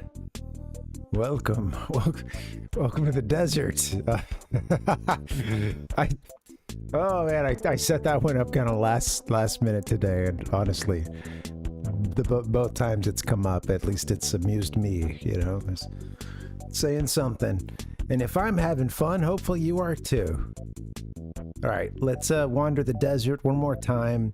After a little bit of inventory shuffling, I'm going to see if we can sell something.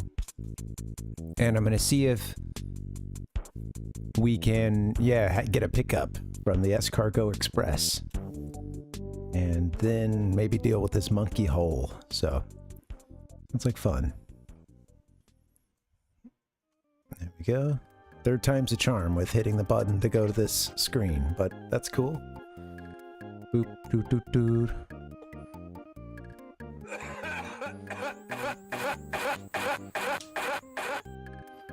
This mouse has a really cool feature of Every now and then the clicks just aren't effective. It'll be like every third click will actually go through. Sweet little feature.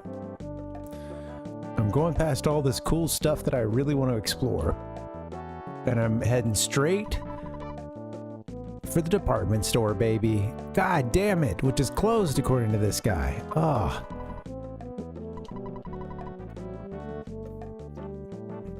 Strange happenings. Well, this guy sold his soul to the devil, my dear. That's the problem. Or at least to this giant evil entity, Gigas, or someone serving him. Love that chime.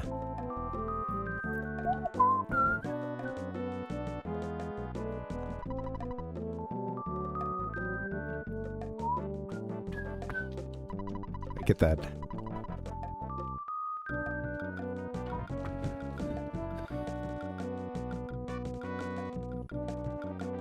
Look how big that building is, too. Well, our department store is, well, apparently serving this Dark Lord of Destruction. That's no good. They've taken over the department store, guys. This is hopeless. At least we have some music here, although it seems as if they've scratched out jazz. Let me guess, does he own that place too? Oh, Ichigo, thank you. I think that popped up earlier and I meant to get to it and I totally forgot. Sorry. Yes, and Skyriders too.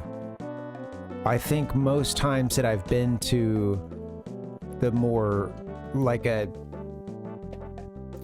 of like the more crowded beaches that are a little less of like a beach spot and more of like a lot of hangouts, you know, a pier, stuff around the water, a boardwalk or whatever, you know, bike path.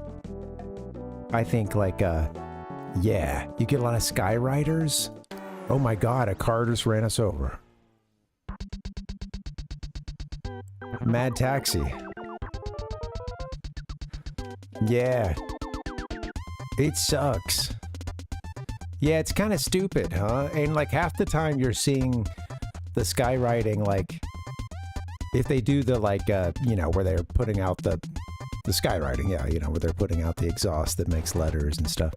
If you're sometimes even before they're finished with the word, just depending on the conditions, it just looks like a giant pile of excrement in the sky, you know? A big cloud turd.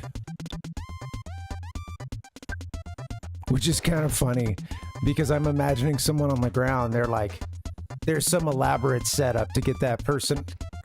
Well, okay, most of them are just advertisements that I've seen, actually. But occasionally I'll see something that seems like it's a person-to-person thing.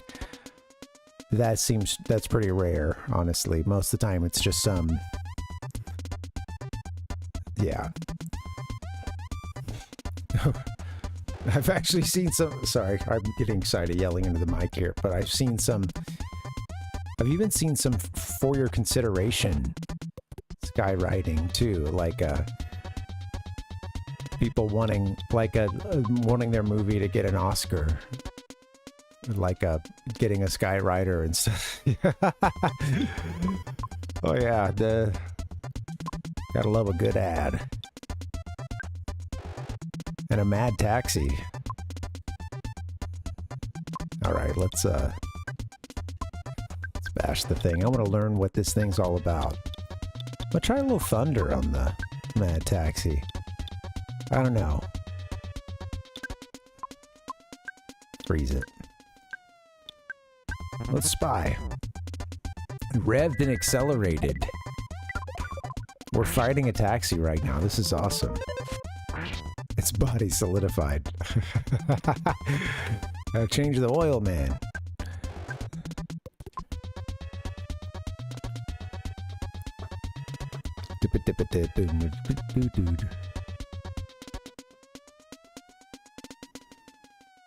Alright, well, let's continue to fight.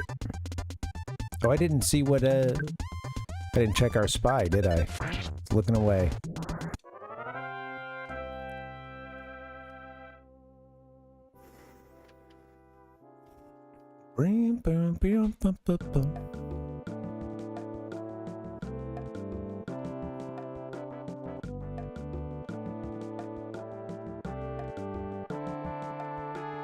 Beep boop boop boop boop boop. What kind of stuff are you seeing when they do it in Jersey? Ichigo. Kind of curious. I mean, it's interesting too because there have been just like, you know, there's always these, especially like small aircraft and stuff having, you know, plane crashes and whatnot. But there's also just been a lot of close calls and whatnot in and around airports. And so that idea of like getting up and doing some like skywriting or something like that, there's just some stuff that it's like, yeah, you can do it. If you have enough money, you can fucking do it.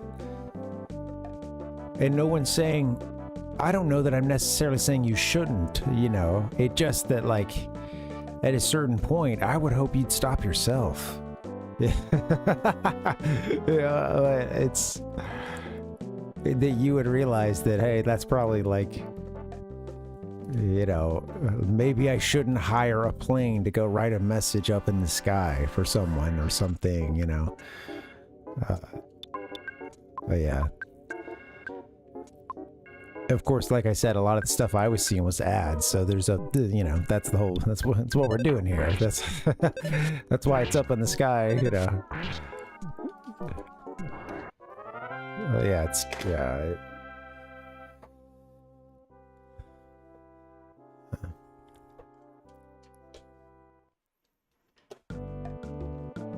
Okay, I'm just exploring the meadowlands here in between the city. The city, capital C. I want to find our number 4 here. Who is around here somewhere?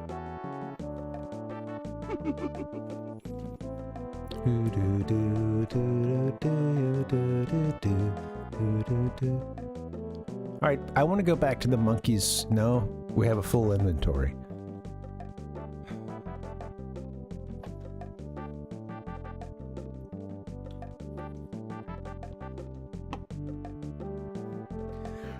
Still haven't sold anything. I bet we could walk the road down to the... Here's what we'll do. We'll take the desert road. I think you're safe if you stay on the road. And we can take that all the way pretty much to the drugs store.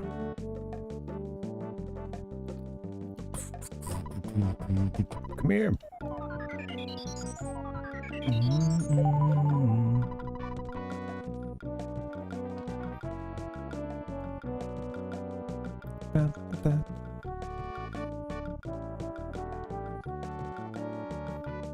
Just enjoying this part of the song. Here comes a loop, huh?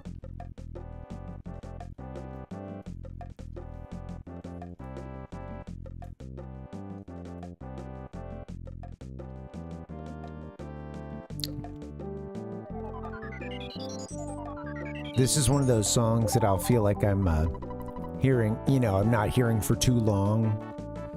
And maybe, I think things restart too, I'm pretty sure, like once you come out of a battle, I think the music starts over. All right, we're gonna walk this bridge one more time. Isn't this sweet? What a sight. I like the reflection here too.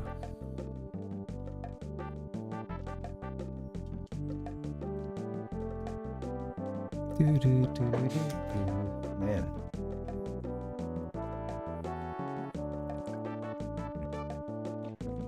Our shadow. Some pretty cool little effects there to show the bridge shadow.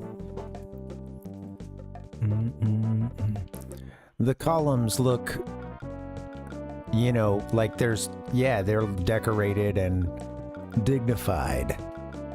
We can't see it. We're pretty far out. You know, we're pretty zoomed out. We can't quite make out the detail on each of these little panels on the column, but yeah, each of those inlays is a pretty sweet Art Deco thing. You know, probably something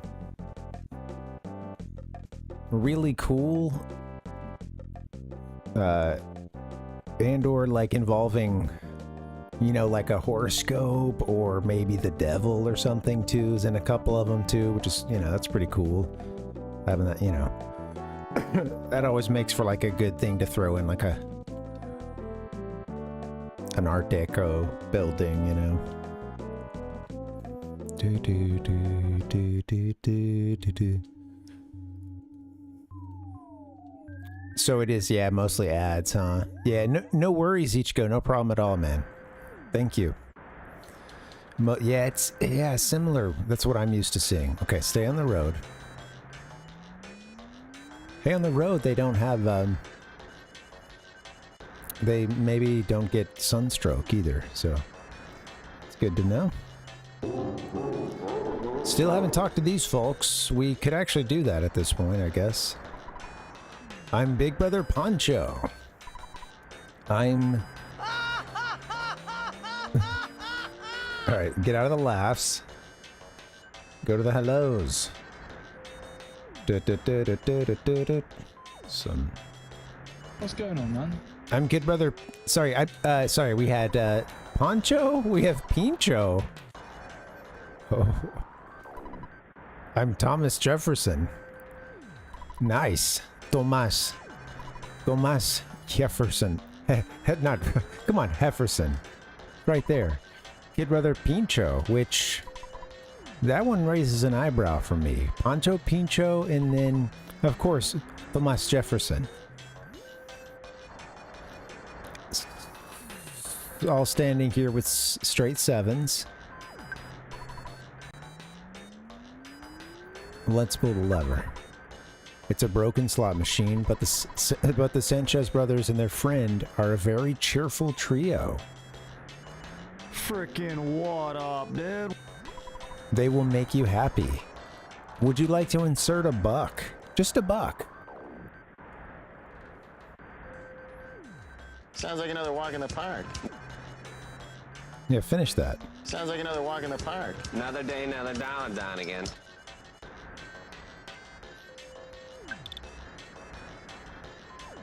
Look at these guys.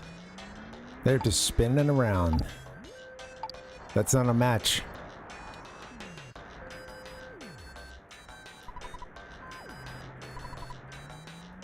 Pancho, Pincho, Thomas, Hefferson.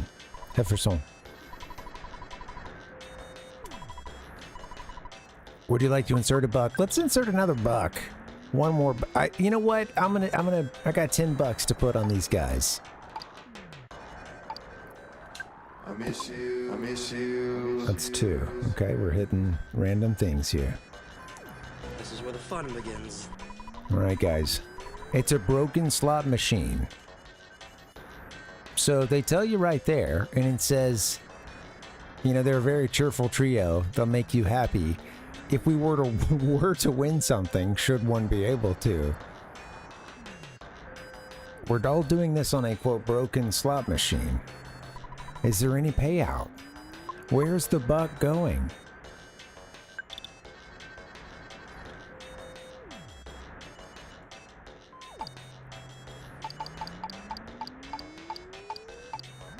Oh, come on. Give it to me. Come on. It stopped on the edge. It's broken.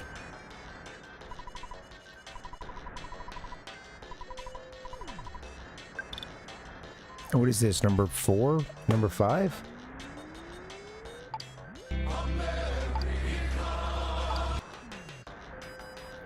I guess that equal sign there is a...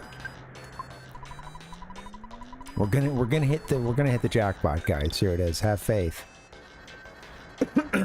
Statistically speaking, because we didn't get it these first 6 times, now 7, I think, that means our chances are much, much higher of actually hitting it on the 8th.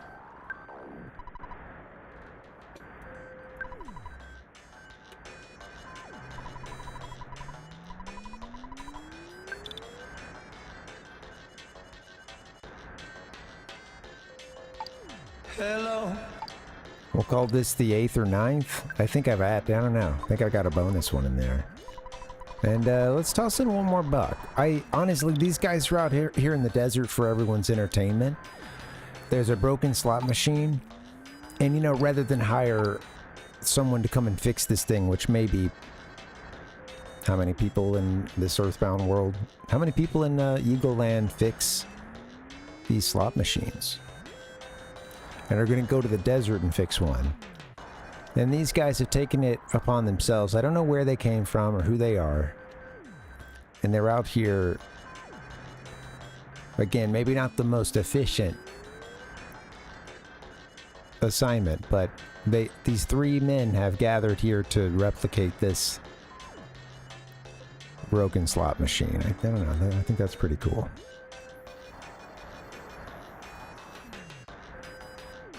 I'll give $10 to that and not be mad that I lost it.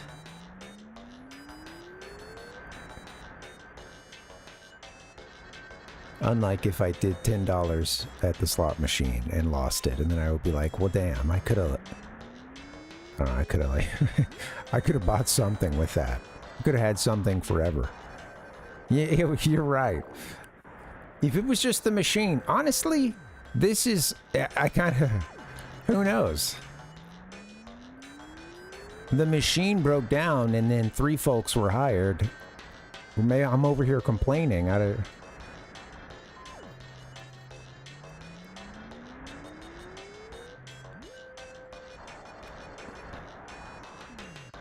thought about stopping in at the drugstore. Actually, let's do that. We can go ahead and sell something. That's what I was going to do. That's why we're here. Hit the drugstore. Good to know there's not a traffic jam anymore. I guess we could even just take the bus.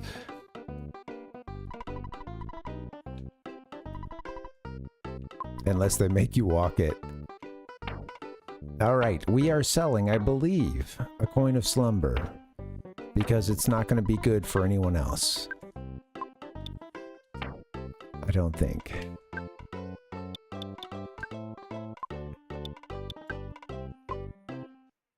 He's got, what is it? Like it'd be the Great Charm? Hold on. Here comes the fun part. Alright. Coin of Slumber is her other. And there's a Mr. Saturn coin.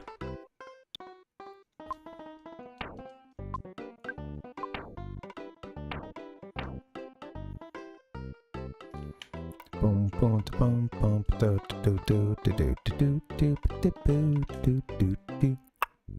All right, let's sell the stag beetle. I need to make a little space for Parv real quick.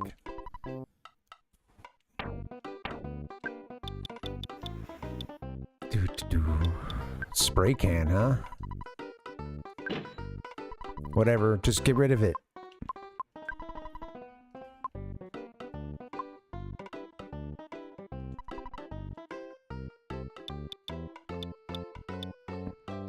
Coin of Slumber would be good for Parv.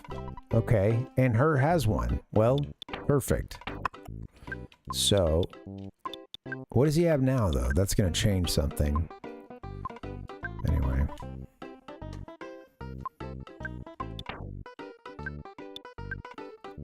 Parv. Alright, you've got the Coin of Slumber. And it's only going to be a good thing for you. Although I forget that these things have, you know, I forget that they have their... What does it do again? We gotta check some things. Not there. We go to here. No. Parv. We're rolling now. Alright, Coin of Slumber. Let's, help. Must be equipped as other. Increases your defense and luck. Okay. What is the thing he has? This hard hat. What are we getting here? Oh. Searching for buried treasure while you're at the construction site. Okay.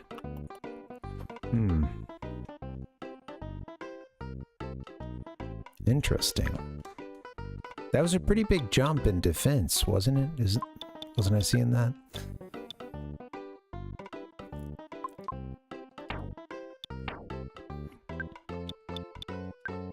For the coin of slumber. Yeah, look at that. 53 to 68. Okay, well. Oh, wow. Looking for buried treasure? We're going to be down in that hole. Well, maybe it makes sense for him. Well, you know what? He's okay for now. He should keep that, I guess. There was something else we can sell. I think Bowles got an extra weapon. This Magnum air gun versus a zip gun.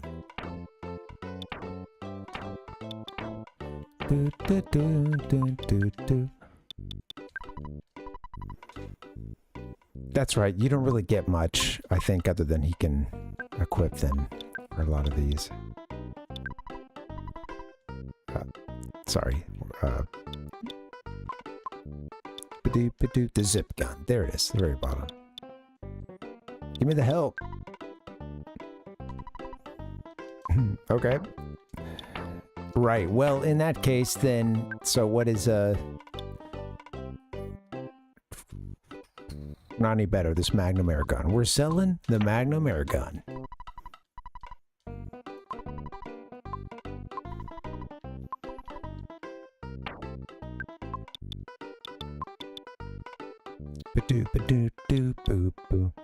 Some exciting stuff here. We're looking through my herb and my caramel, my bottle rockets that are on a person that they should be in someone else's possession right now.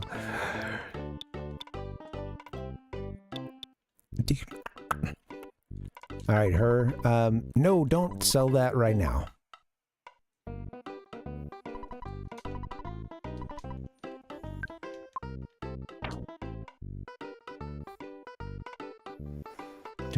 Although I guess Parv has his now. She has a nothing equipped. What are you doing, her?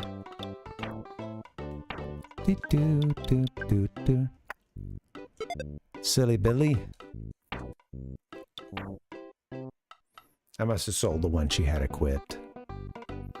Okay, moving forward.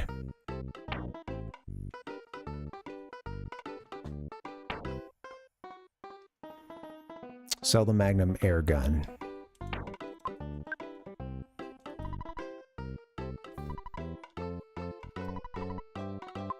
I was looking at Jeff trying to sell. Jeff, you do this. I can't talk to this guy anymore, okay? So this employee keeps rolling his eyes at me. I don't know. I know I've been in and out of the menus like 10 or 12 times now, but there's a line behind us.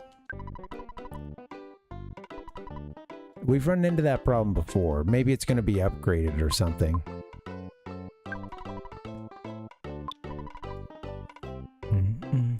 Well, we'll ditch it. Bunch of stuff needs to go to Jeff. Okay. We're looking good.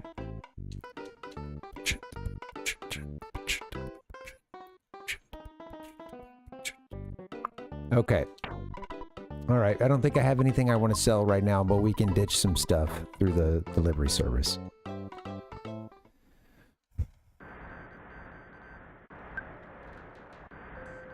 All right. Things are heating up. Gotta use a phone. Go back into the drugs.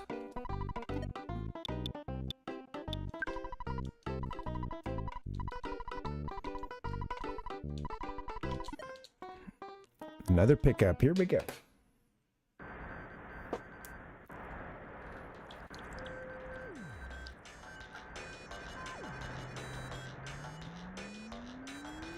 Thanks for hanging, guys.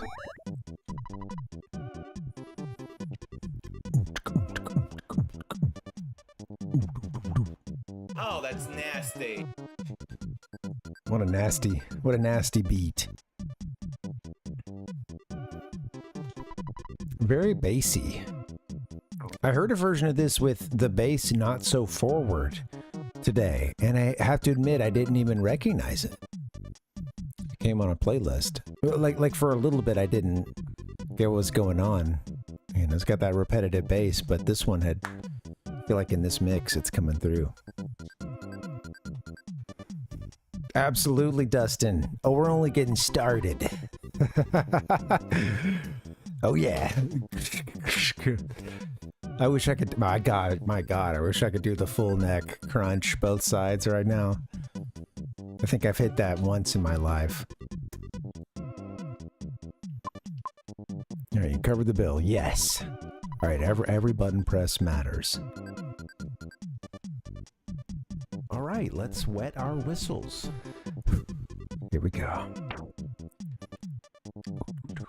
It's hard to get anything done with this beat. We're getting rid of the Magnum air gun for now.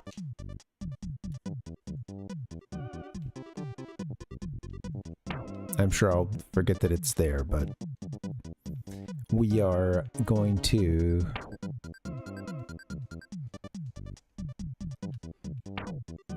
Parv would get a lot of benefit out of the Coin of Slumber, so I might keep it on him for now, but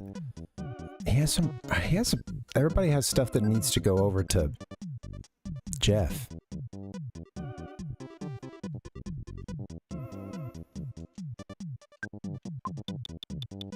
I guess maybe bombs can be used by other people. I can't remember. Broken lasers and stuff.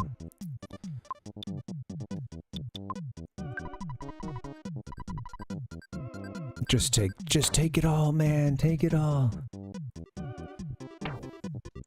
We gotta make a little room, huh? Let me get rid of some doubles that I got.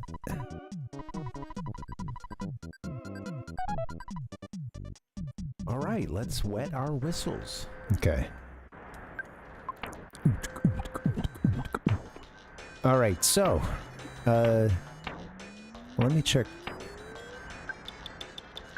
what it says for bomb. Damages an enemy used in battle because of its explosive power. May affect others besides its target creature. So, so maybe that's not a Jeff only thing. I don't know.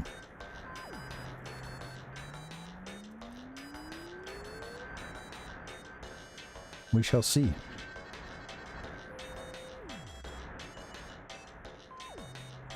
It blows my mind. It's like, what were they thinking? Alright, let me get off this microphone. I'm trying to eat it. Okay, let's, what's next? Exploring the monkey hole?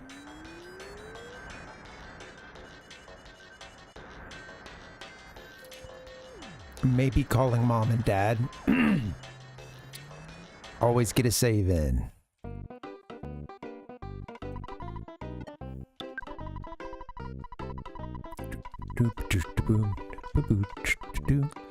Thanks, Mom. Another flea bath for Rico. And we'll call Dad and save. We got some good money.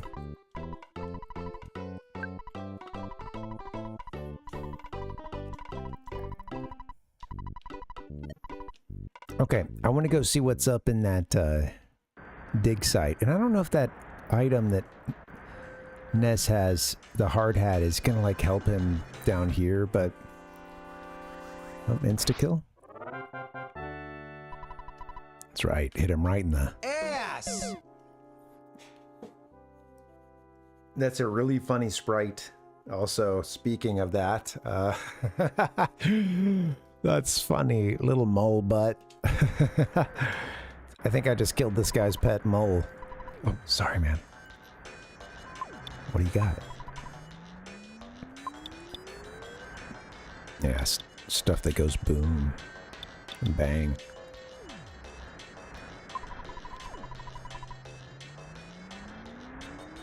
I will be keeping a watch out for the bad guys, thank you. Just doing a little light scramble through Joshua Tree.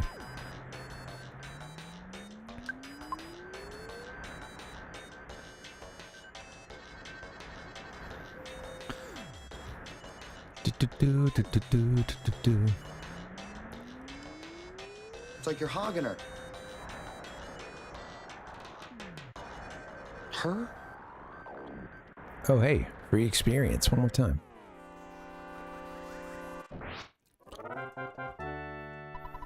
You know, that inventory, it all went a little too fast, didn't it? Kind of a blink and it's over sort of moment. Sadly, I'm getting a little better at it sometimes.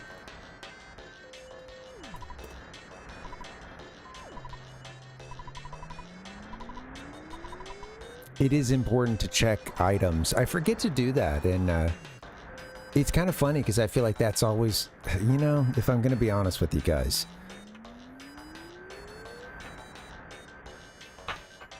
It's been kind of a night for, like, just coming clean, being honest. I feel like I've always had a JRPG blind spot.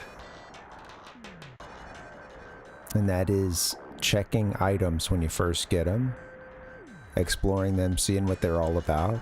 That excitement you should have, and I think sometimes that can come by, you know, from, you know, oh, I've done like a ton of random battles, and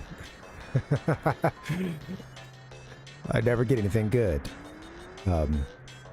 But you know what? Sometimes there's something going on if you find yourself not interested in that new thing you got, you know, and you're not going in and checking on it.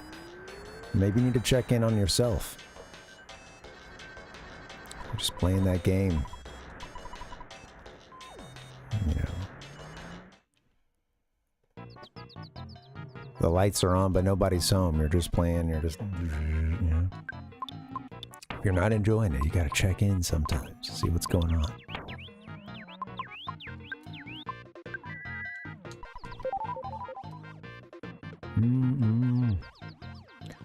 Mother 2. Mother! What did I do? Not the right thing. I want to heal her. There we go. This music is crazy. What's Jeff's HP? 95 out of 171. Okay. He's getting stronger. That's nice to see.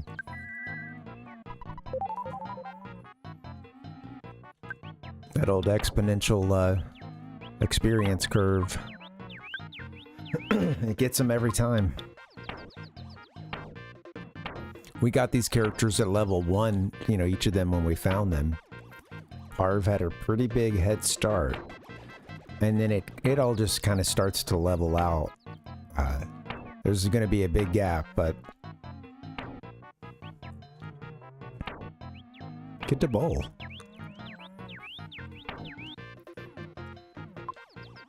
That gap gets a little closer.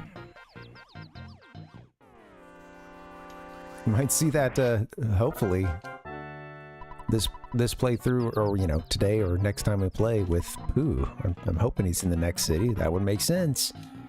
That's right, you got this guy fasting. Anything sick or smelly? Right, okay. I don't know if I took a note on this. It's been a long couple weeks.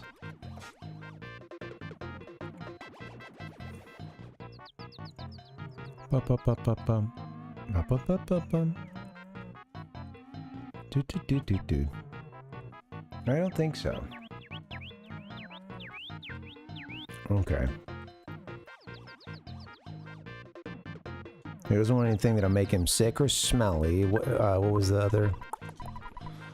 Panorama. I think I wrote this down. Yeah, abstaining from anything that would... Yeah, silent meditation or anything that'll make him sick or smelly too.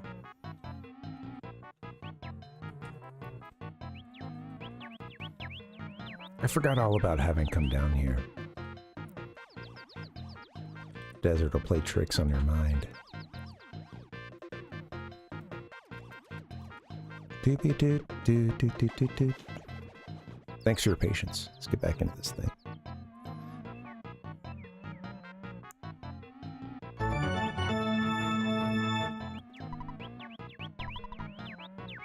we're gonna bother him.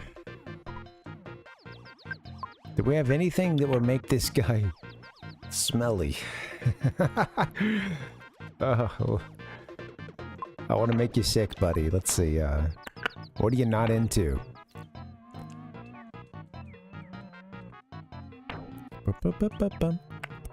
It might feel kind of key item-y, whatever it is we're supposed to get for him. I don't know. That's not always the case in this game.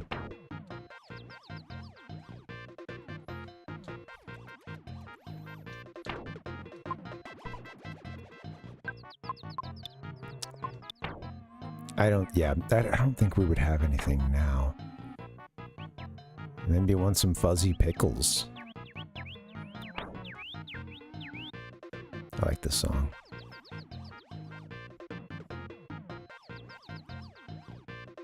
We on Earth have just awakened.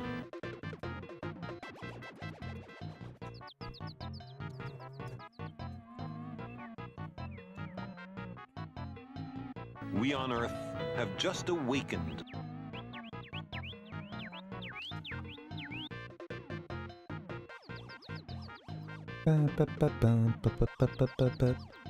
Getting praise from Yokoi was just like being praised by my parents. It was incredibly delicious. I think that tofu saved my life.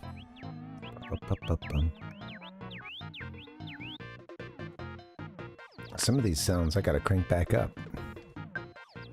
Alright, I don't know what to do for our friend here, but I think maybe that will all come to us later, perhaps. I don't know if we have anything stinky on this. We've also been very shopping avoidant lately, to be honest. Because, you know, one of us is dead or the others are dying. I don't know. Oops. Wow, I feel like I didn't even... Like I barely pressed the button.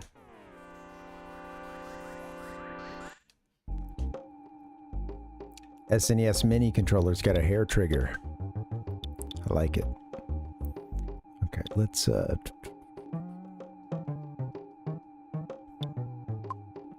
cute little UFO is hilarious too, just a bow on top. Aww. Come on. And of course these things pack a punch. Do do do do do do do do do.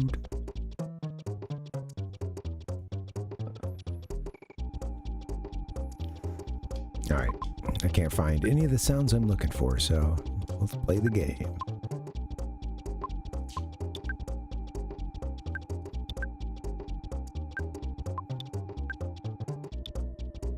You know what? I need to get rid of this, let's get rid of the UFO first. And we're gonna do that with a good old freeze.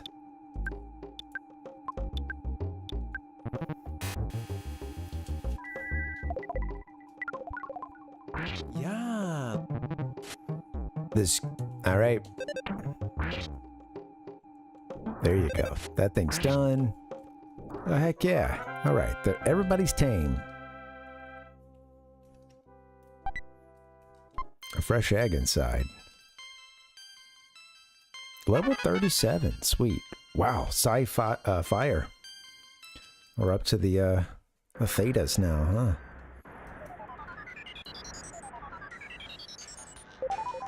On a bayou. Alright, someone's got a little sunstroke. Lo and behold. Look who it is. Alright, so I don't know what their monkey guru wanted down in the cave. Something stinky or yeah, something. We don't want anything to distract him, make him sick or stinky.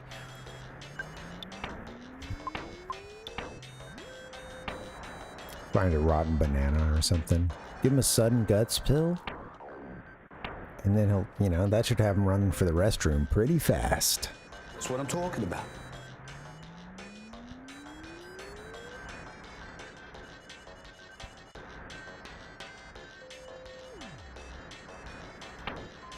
It's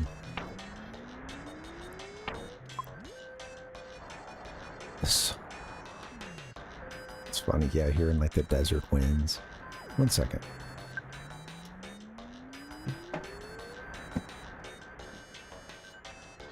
I think I was hearing it. I might get in the zone acoustically.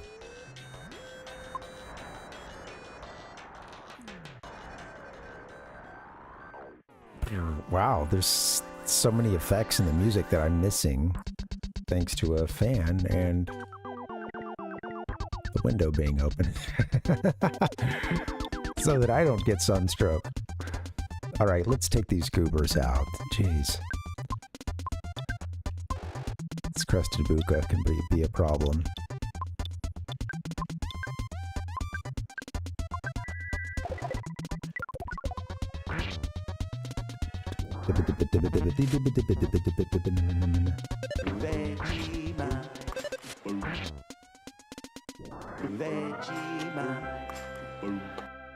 We won. All right, good stuff.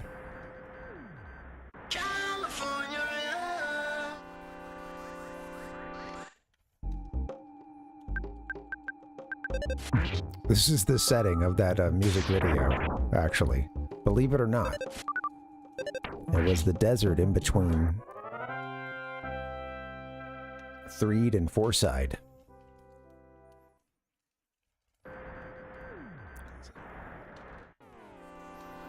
Why not do a little bit of leveling up, I guess? I don't know what that guru wants. I guess maybe it is time for us to go to Fourside. I'm curious when it comes to the My Sanctuaries. I have to imagine that a lot of them are tied into the story, or whatever it's called, the sanctuary places. But when I say tied into the story, like maybe you can't advance too far having missed one, or it would cause some gate or something at some point, having not done this or that. I saw that was the case accidentally when I was right after we had beaten that. What was their name? Oh, Carpenter. The cult leader. Right after that.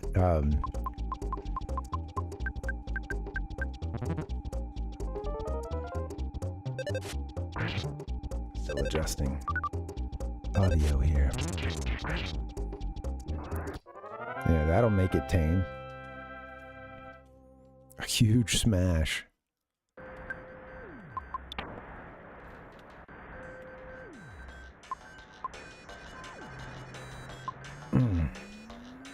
Alright, well, let's hit her with a healing. I don't know if there's much else for us to discover out in the desert. We've been to that shack. We talked to the Specs. Maybe we should come back and talk to Black Spec.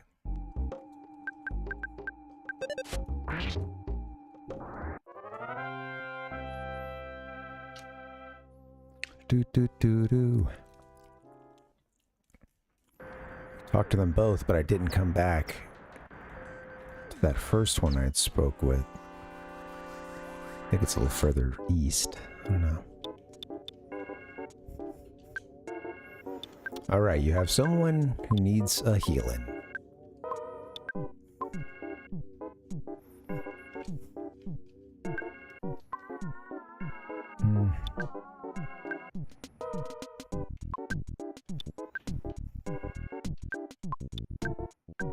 Oops. Let's take out the cute little UFO, and I want to shoot the cute little UFO.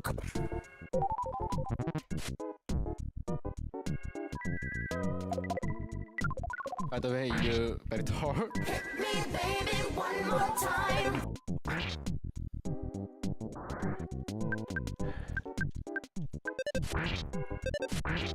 And so I'm always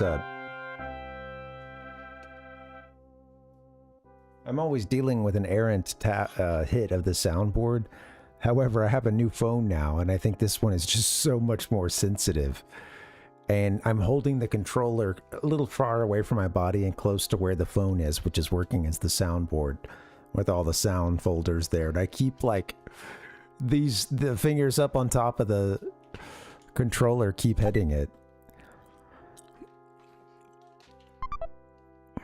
I need to just let the unconscious drops take over. It's better than anything planned. All right, I don't know what to do at this point. I think maybe we go to Fourside. We could also hit up a hint shack as well, which they may just say something totally involving Fourside. But yeah, I don't know. It is. I do have a few on here that I should take out because I think it was mostly for like a one thing or to. Yeah, it's like a pretty full on. There's a couple that are quite cursy.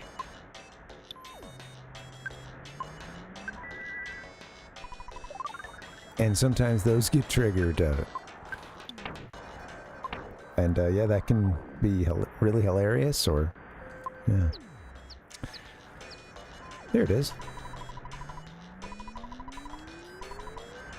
When I was doing that Aussie little collage at the end of one of the streams last week, I guess Wednesday's stream, there was a point when I'm going through a folder, and yeah, I think it was like a kind of an angry folder. Well, I have a folder called angry. It was either that one or another one, but one of the, I think, let me see if I can find it right now. Just because of their placement, some things unintentionally get hit like a lot more than others. Or even just I find myself in that folder more often. But yeah. Yes. Video game trauma. I don't know. Maybe it was no. Who knows? We couldn't do diddly poo. It's always a fun one. Yeah. But, you know, I was going through several, like, mixed in with other stuff. Okay. What? The white sesame still loves me. Weep, weep. Yes.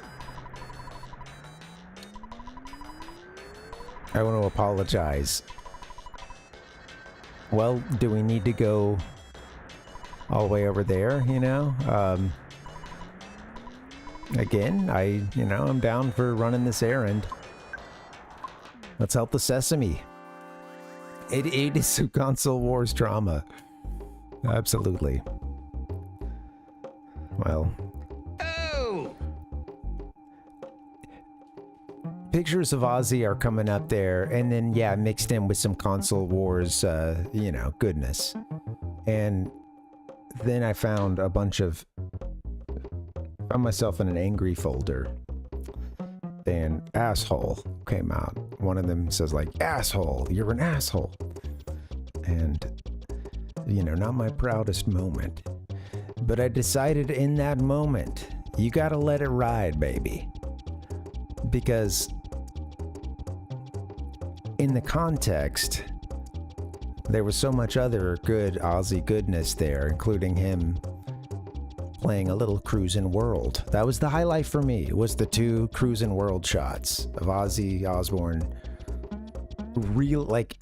Putting as much as he ever did as a frontman into playing Cruisin' World at an arcade version.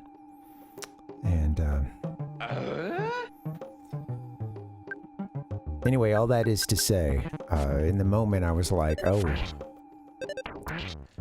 kind of live and die by the soundboard sometimes, Or you can't say die there, fuck.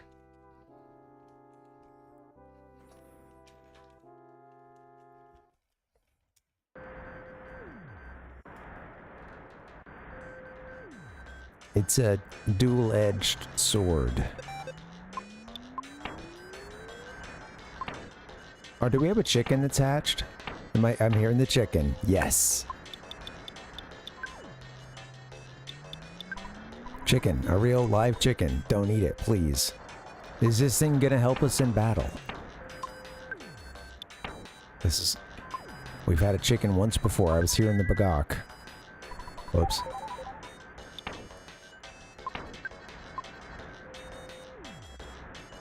This is not the whole story. That is to say, sometimes the sound effects are intentional. Sometimes they're not. Whoa, I don't think I've seen one of these. And it's running away, huh? Hello, 2 new people as well, who I've not seen out here sunbathing. Needs to kill. Okay. Sweet. That seemed like a lot of experience there, huh? Did I misread that? Was it like 10,000 or something? Sweet.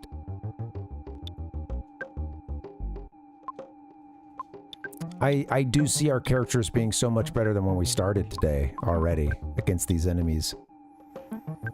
See the improvement.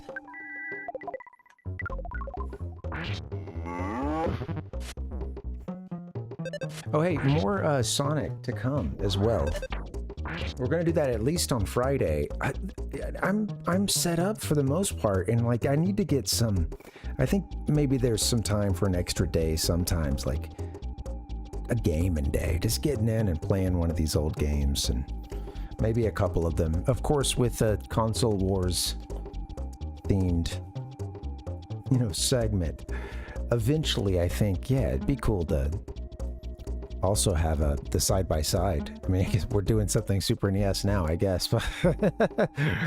Yeah, have a couple games going, maybe one Super NES, one Genesis. Let that play out. Uh-oh.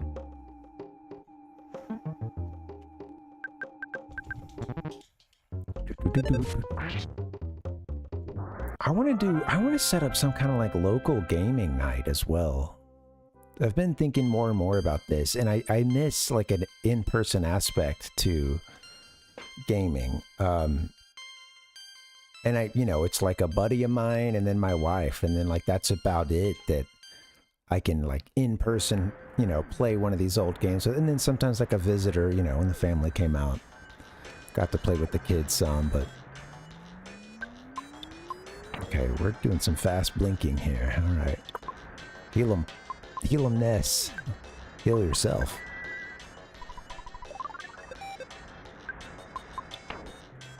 This chicken isn't helping us in battle. Disappointing.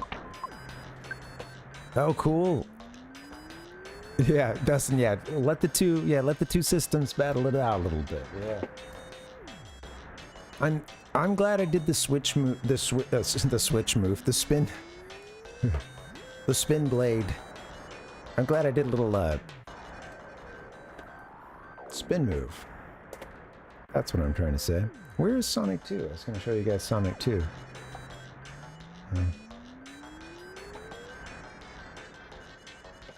Maybe I put it back on the shelf for some reason. We sleep in the desert, so we're often mistaken for corpses. But a corpse doesn't usually wear a bathing suit, right? Hey, stop staring at my tan lines. Go away. Oh,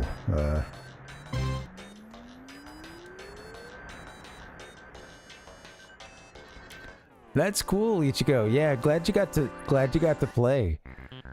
That's cool. Yeah. So you had some time like at the accommodations or whatever to do a little console gaming too, or I guess maybe just people busting out the Switch, huh? It makes life a little bit easier. Oh, sweet. That's awesome.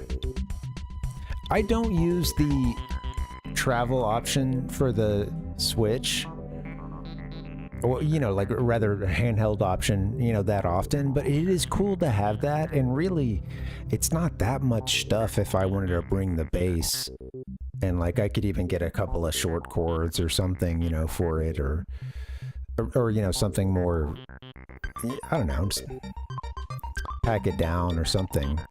But yeah, like to even take the full setup to be able to hook it up to a TV or something if you're traveling for business or something. I see that benefit there. But I mean, I used to take old school systems, you know, for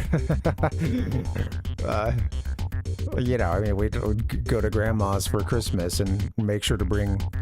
Sometimes we double up. My cousin would, just in case we forgot, would bring his NES, and vice versa. Everybody bring all hands on deck. Bring everything you got. The NES, the Genesis. While the adults talk about a bunch of dumb shit, we're gaming. Okay, that's all we're doing. The pounding.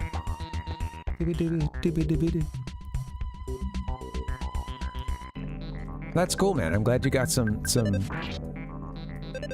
you know, in person. I don't know. I think that aspect of it is really fun, and I mean, I do miss that. I had it the last time I had something, you know, reliable was probably. I mean, I am married. I can play with my wife. She'll game with me lots of times. So, you know, like, and she's into some good stuff. She's pretty badass at Tetris 99. I just feel like such a dum-dum when that game comes on. Spatial. Who needs spatial awareness?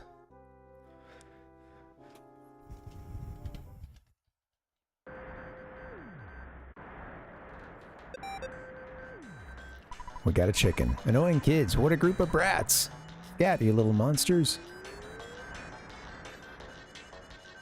But yeah, you know, I think it's to have a social thing as well. I think is really fun. And it made me think the other day, like we were talking about the Pokemon days and stuff. Like in my city, it would be at Books A Million. And I think they did it most Saturdays at one point. And I'm kind of thinking about how, you know, at those, it was really easy to just kind of come in the store and then just, yeah, be there and suddenly you can sit down and start like talking cards with other kids. Or I only went to one or two of those. And it's funny because thinking back, I'm like, man, I should have told a parent, like, hey, I really like this, you know, can you take me to this more often, you know? I think I could struggle to like, you know, really, I mean, you know, kids too sometimes need to be led to stuff, you know, or kind of made to like try some stuff, recreational, try to find a hobby of some kind, you know. I think that's important because, you know, yeah, it's part of just being a well-rounded person. But the catch, of course, is finding something that the kid's into and something, you know, I feel like, yeah, maybe that would have been a cool one. Like, hey, let me go to this. I guess, you know, it does revolve around a lot of purchase and stuff, but I don't know. It was also just cool to be, I mean, I would bring the time that I went, I did a battle. I thought that was really fun. They were doing tournaments and stuff. So, I don't know, it was...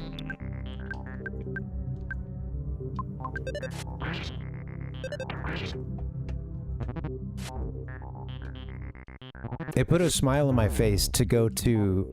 Oh shit, God.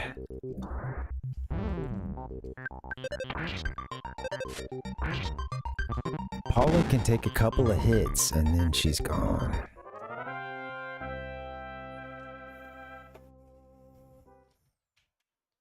Yeah.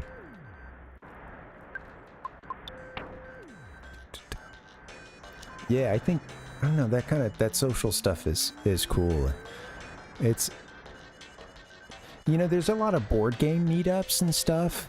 I find a lot of that stuff, but I'm not really into board games that much.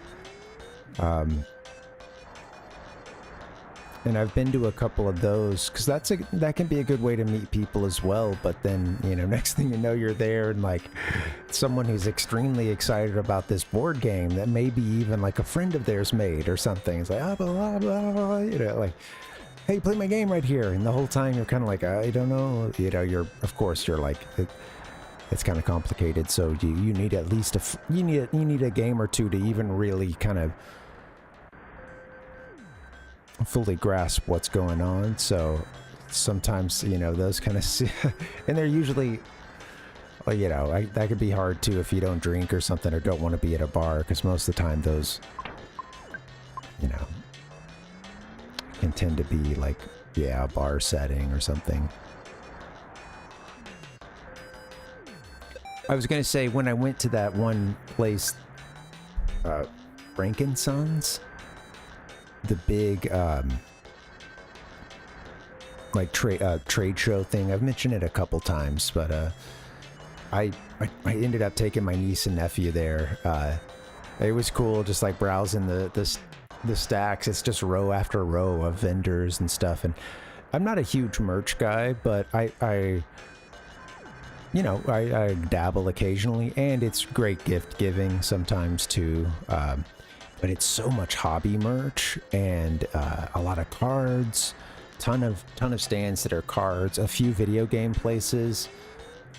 I feel like the video game spots were all a little expensive, but you know, more than like maybe if there's a brick and mortar or something. But there were a lot of really cool showpieces though, some rarities on display for, you know,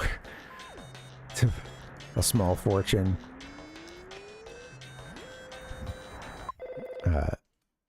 Oh, Dad's worried about us. But I was gonna say it was cool. It was cool to see the folks who were there to play cards or games and stuff, and were so excited to go from stand to stand and to see the social aspect at some of the vendors. They would have a big enough space, or would carve out just enough space to have like a table so that a couple people could have like a magic game going on. And it seemed like people who work there and or their friends, or, you know, like a rotating cast of friends and regulars and whatnot, all playing a few games of Magic. And uh-oh, looks like we've got company. Rolling in. Come on in, T-Roy. Welcome. All right, let's wet our whistles. Welcome, Rotes. How you doing, man? Thank you for the raid. Coming on in. Welcome, welcome. Oh, yeah, we were going to talk to this one. If you see him, please tell him I still love him. Okay. All right, and I think at that point, that's it. I don't know if we can do anything else for this relationship. Yeah. T-Roy, what's going on, man? We're talking to sesame seeds in the sand. This game is as weird as it ever was, and I love it. What's going on, guys? Rotes has been everywhere. We got a chicken in our inventory and a dead team member. It's not looking good. Maybe our entire team needs to be executed after tonight. T-Roy, you know, I that's crazy, man. It unlocks something new for you, huh? I mean, this is a no judgment zone, and I want you to be happy. Yeah, man. You have a Christ-like ability to sacrifice yourself with your stream redemptions and stuff, and I truly honor that. It's crazy. I heard the story of your getting borked the first stream. I guess the first attempt, right? Yeah, thanks for the raid, by the way. Yeah, to be very clear, what's up? Hey guys, thanks for coming in. Thanks for the raid. Yeah. I'm the Parvinator. We're playing Earthbound. It's my first time through, and I'm really loving it. I was trying to explore this desert, and then one of our characters died because I think I was caught slipping. Yeah. There you go. Right. Event. We're gonna get out of here. Let's out of this battle, that is. I want to stick around for just a little bit longer, but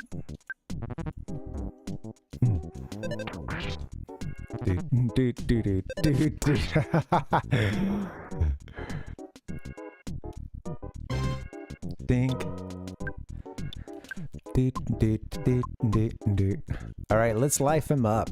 Let's life up Bowl.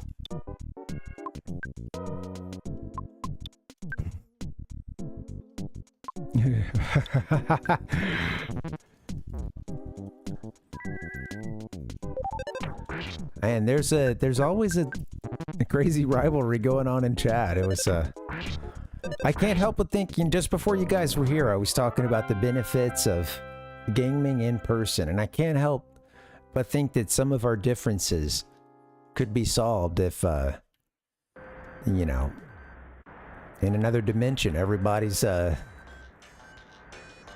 settling things like they used to, right? You know, some kind of split screen and or multiplayer action.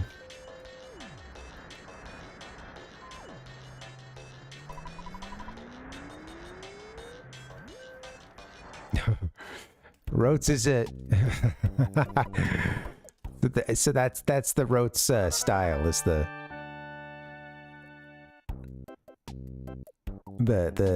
shit talking.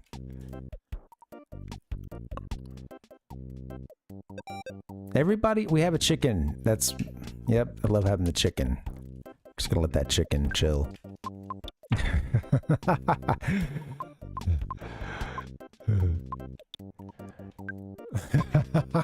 No, I'm just imagining like playing some online game and some little kids like talking some shit and Rotes just buries them.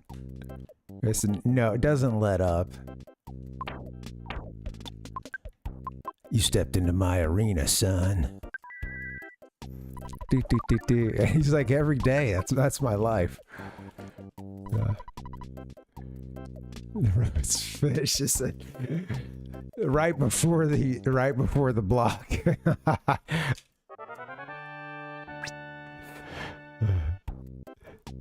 Damn.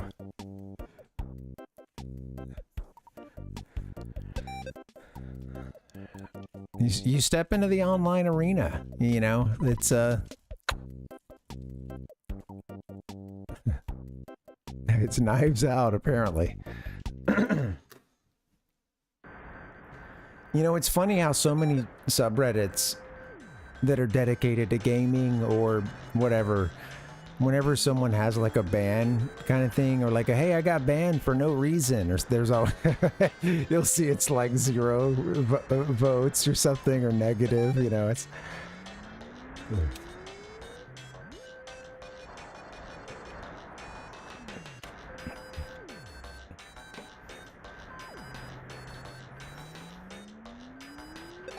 oh man, yeah.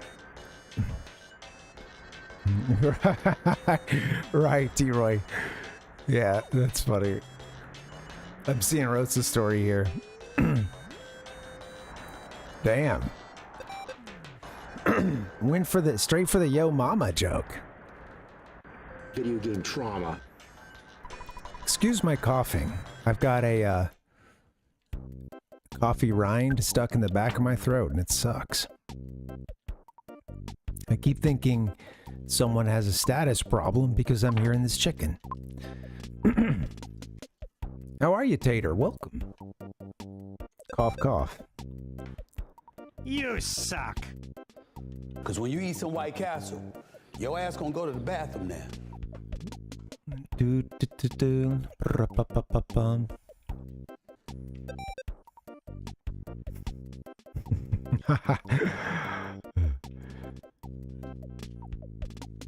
Yeah. Yeah, I had one time that I was like, I just told him where to go. I don't know why I'm banned. Which is funny for a couple reasons. Number one, assuming that I have someone else reading that, you know, him. I was like, I just told, it was like back when I was playing one of those Zelda, well, I guess I didn't play the second, so I was playing Oracle of Ages. I own them both. And as a kid, I beat, same thing actually, I beat Ages, but I didn't finish Seasons. Just kind of ran out of steam, I think. Boop, boop, boop, boop. We have a chicken. You know what? We're not doing so great, so I'm gonna get us over to the next town. We're gonna heal up and get out of here. Hopefully. Kind of sucks getting through the wilderness.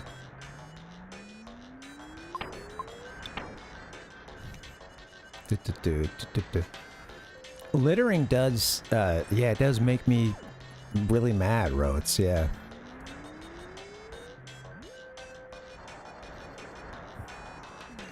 Yeah, right. Right. Yeah. I think, yeah, that's, you know,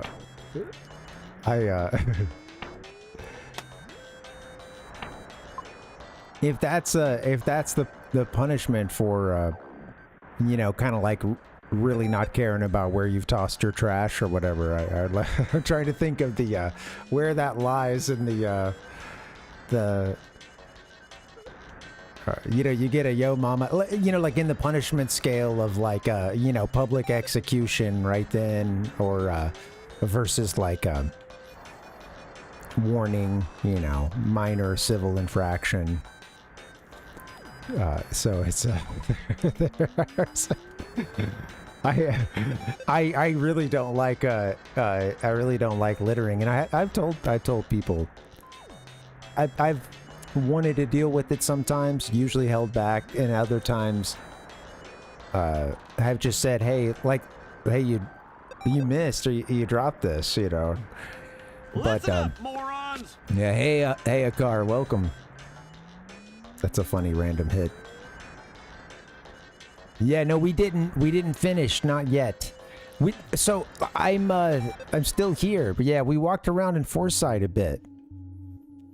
Still got a long way to go in this one. I could be down for Mother 2, but 3, but I'd probably play another game in between these two. So give me some time to digest this one, you know? Yeah. But yeah, it pisses me off too, Dustin. And I also just hate seeing it in my neighborhood. I just walk around and I'll see so much stupid litter. And I also have had people like litter outside, you know, outside of like our in the street just outside of our apartment building and stuff, and just like seen the whole thing, because we'll be hanging out inside with the blinds open or something, and yeah, see a car just drive up, open up a door, and then toss a bunch of, you know, McDonald's trash or something. That's a common, yeah, it just sucks. It sucks because it, yeah.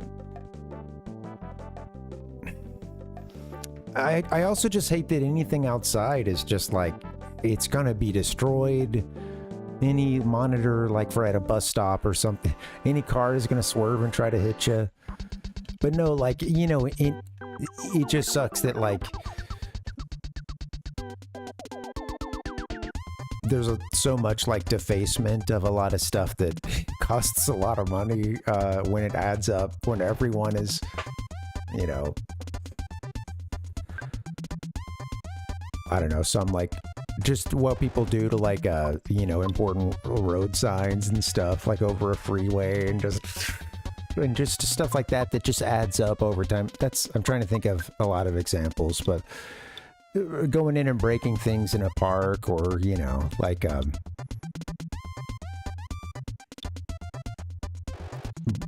yeah, breaking the glass at a like a, you know, a metro station advertisement or something, you know, like just breaking a couple of the of the like glass frames, or just you know, just general like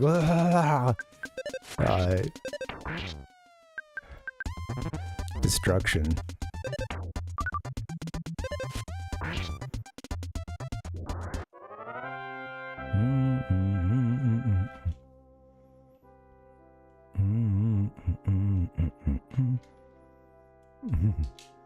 I don't know. Yeah. Shit, man. I know. I don't know. That doesn't bear out for me because I know a ton of folks born and raised here who litter a lot. But yeah, it sucks, man. Yeah. I think that one's across the board. Maybe, I don't know, man. That seems like yeah. I feel like I would try to find some level in between, if I felt compelled to do something. I think for efficacy's sake, if I wanted what I'm doing to be effective, I think there's a way to shame without like, oh yeah, I don't know. Sounds like you took it to a 10, you know. I don't know, it sounds like you had some shit going on and you like sort of blew up on somebody versus like it being a corrective thing. But yeah, I don't know, man. It's just, if you're just saying, I'm just saying too. You know?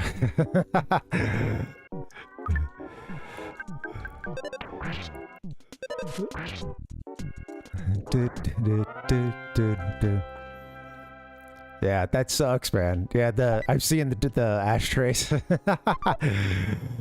There was so much smoking around. I remember being asked. Actually, Alabama didn't even change that for a long time. Smoking laws, like inside restaurants and inside bars.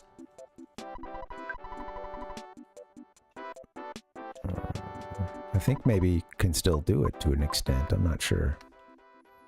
We're gonna roll out. We're gonna get this thing out in just a bit. Wrap this puppy up. Let's get Paula. I'm gonna go save. Let's go heal up. We'll save, and we're gonna wind this puppy down. Wind a puppy down?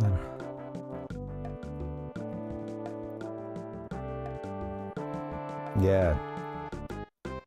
Yeah, I don't know when. Yeah, I don't know when the change happened. Yeah. With McDonald's ashtrays. Yeah. It's funny too to watch. You know, I mean, movies will have like stylistic smoking and stuff. I'm not trying to get reality out of that, but not just movies. I mean, like documentaries and stuff. You'll see an office full of people answering phones or something, or, you know, stockbrokers or something calling their folks. And it's just that, you know, everybody there's got a cigarette going. A lot of game docs, you see how much they smoke and how you'll see like ashtrays in so many of the shots.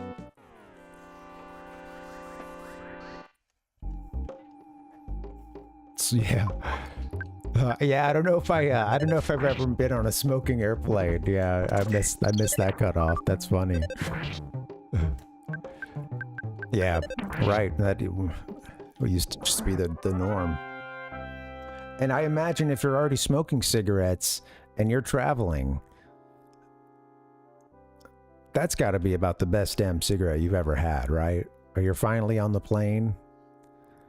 Just fuck everybody else around you, you know? You're already feeling good as you get the lighter out, you know, cigarette to your lips. It's been a long day. You finally made it on the flight.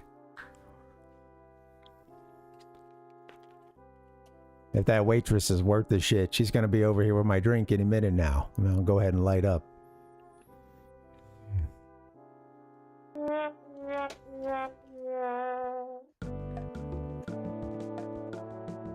I mean, the guy next to you he's already got his going, you know? Maybe you bummed one off of him. Who knows?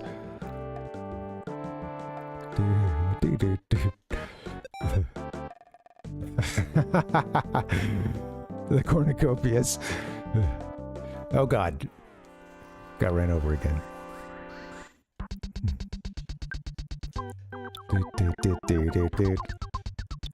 Yeah, that's it. Oh yeah, I did. It took me a second, but that's one of those Berenstein versus Berenstain. You know, I'd forgotten about that one too. I'm with you. I'm Team Cornucopia. There was at least fruit with a very long vine. Okay. I think it would. I think there was some cornucopia action, honestly. We might all be living in different realities.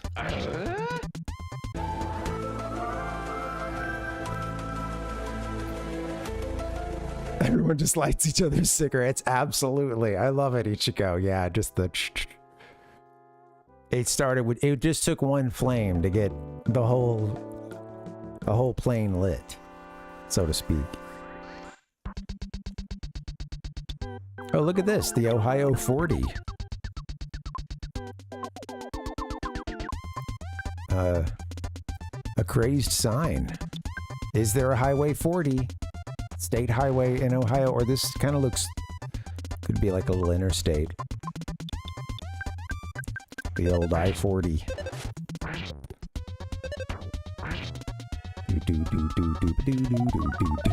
Crazed sign. I was gonna say, I think that we spent a good portion of our time when we had to drive from DC out to California. I think we spent a lot of our time on that.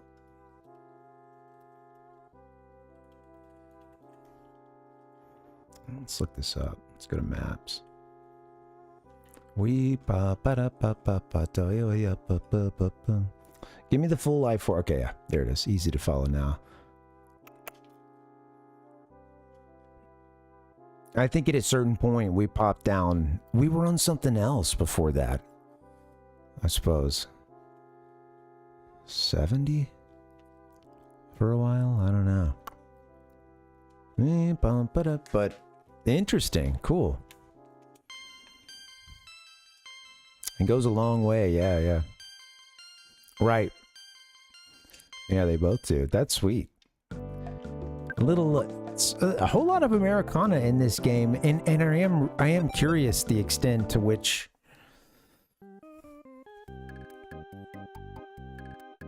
what's his name? Sorry, I'm just blanking on the creator's name, right? Yeah, Itoi. Fikesato Itoi, you know. Had he actually visited, stayed in America? Oh my God. Etc. Okay, we got... Cool. A couple sounds at the same time there. You know, Rotes, I don't know about tomorrow, but there's a maybe. I'm trying to see what I can do. Because I think I could get some time in for a quick game. You know, something, maybe not JRPG, although I want to definitely play this. I made a little progress today, got to a new town and stuff. I want to do it this week. I think Thursday would probably be easier to pull off, but we'll see. Sonic, yeah, I do want to roll with some Sonic. Well, I like that. Roll with Sonic. Pun not intended, but noted. Thank you, Chicken. Duly noted. Yeah, well, we got Sonic 2. I want to tell you guys, I had pretty good. Yeah, you can't do the little charge up spin, you know. Thank you, Ichiko. Yeah, whatever you do when you get to the video collage, turn the sound down. My God. Although I don't know, maybe YouTube will let me fix that. Something like that. Yeah. Yeah, we got Sonic 2 that we're going to be getting to at some point, but with Sonic 1, yeah, you can't do the little charge up thing. And it's kind of a slower game than Sonic 2. The platforming feels a little more... You know what? I feel that in playing it, I can understand that Naka was a huge Super Mario head. And he wanted Super Mario, but faster. And that was part of the impetus for what he was going into with this design philosophy, you know.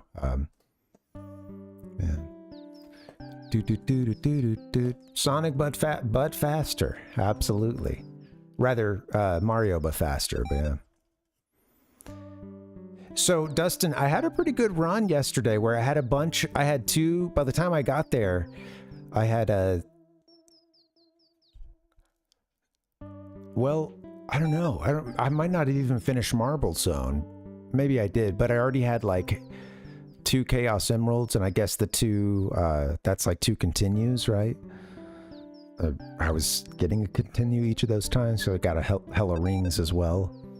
I don't know if that factors in, but I don't think I'd gotten continues on those previous, when I was trying it on the stream. But yeah, I had a couple continues. I still had several lives, and there was something I needed to do at that point. My time was up for playing, so I had to switch that one off. But I took some comfort and like, okay, there's improvement. I want to shoot for beating it. I think if I work at it a couple times, we can, get it done. Hope so. That faster butt. This stream is borked. All right, let's call Mom and Dad. And Rotes, I did hang out for a bit. I hung out with you a bit. I was getting some work done. Setting up for Earthbound. And also enjoying T-Royce as well. Double dipping. Oh, Jesus, what's that smell, man? Yeah, right.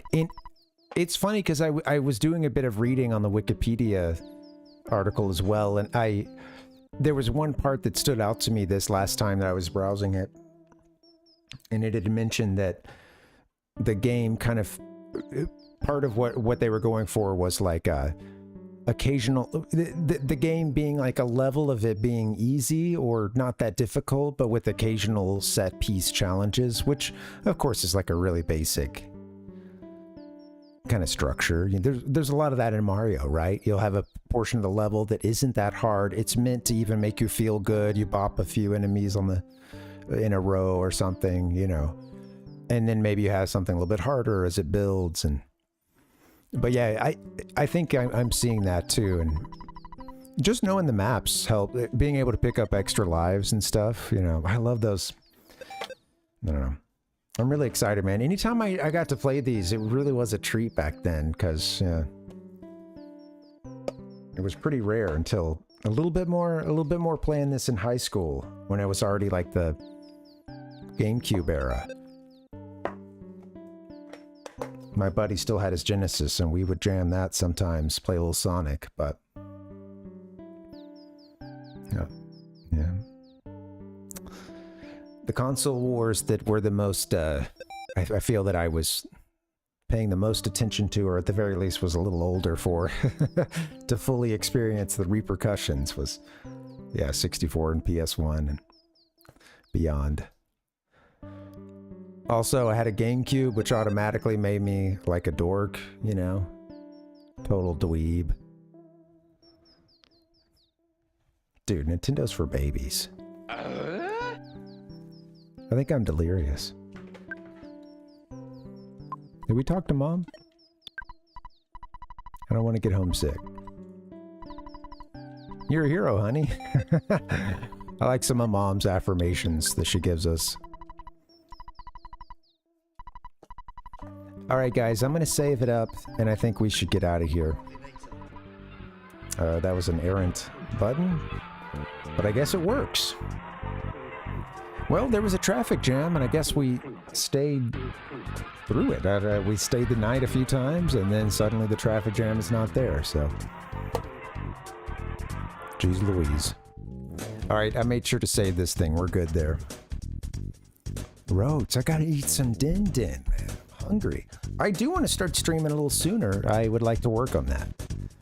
And, yeah, waking up earlier, just being a better human. I have this theory that if I wake up early, every problem I have is going to be solved. And I'm willing to give it a try and see how, let you guys know how it goes.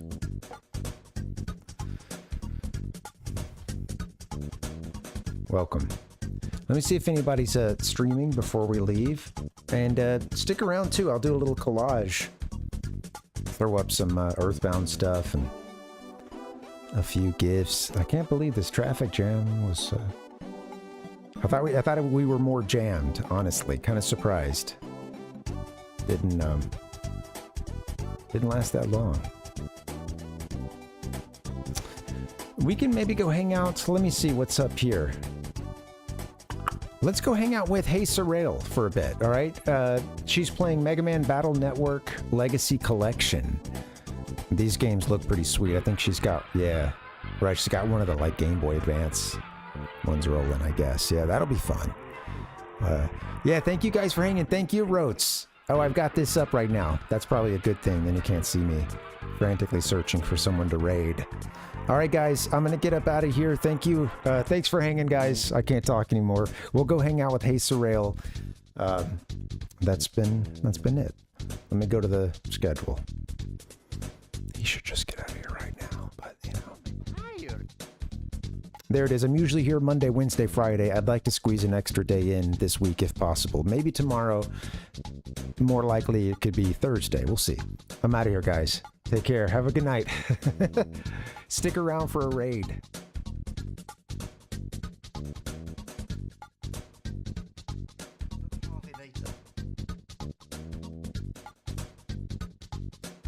Oh my God.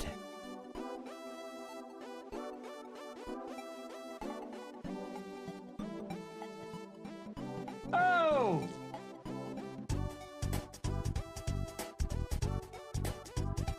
Oh!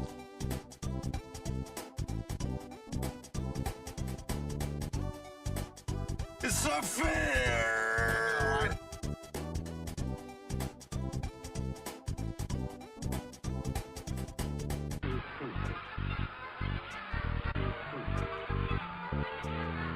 But before you leave, I'd like you to step inside one more world. And then you expect me to be chipper for 5 straight hours.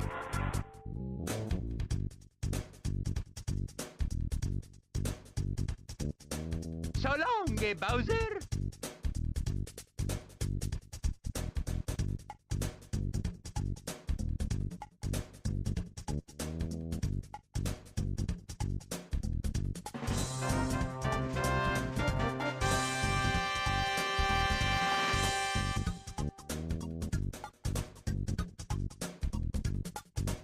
He's running.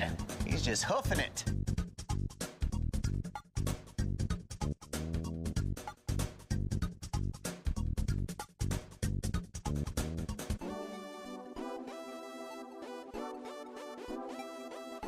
People say I'm crazy.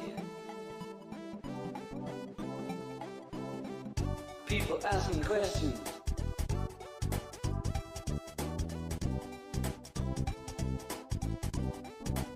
Well, they shake their heads and they look at me as if I've lost my mind.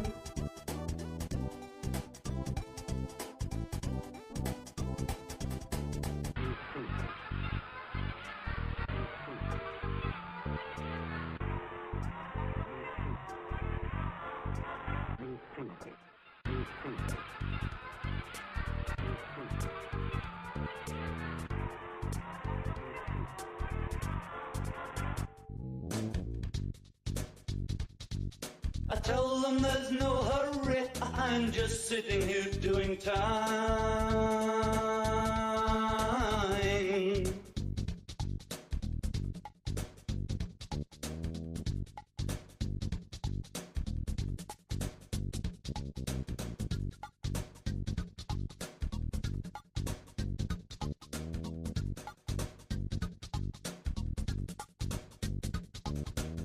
We just got our ass totally kicked.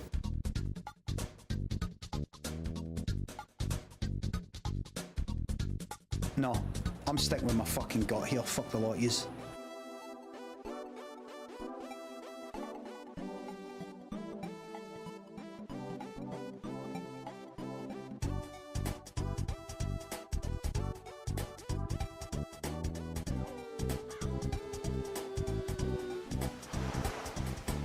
The Parvinator. What side are you on?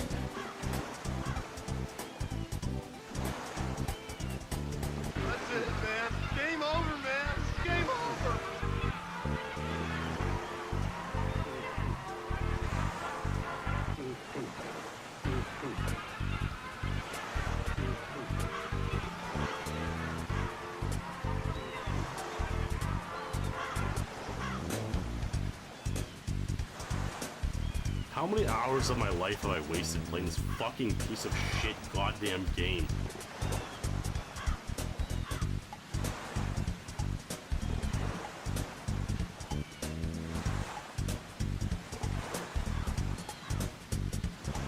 Game over.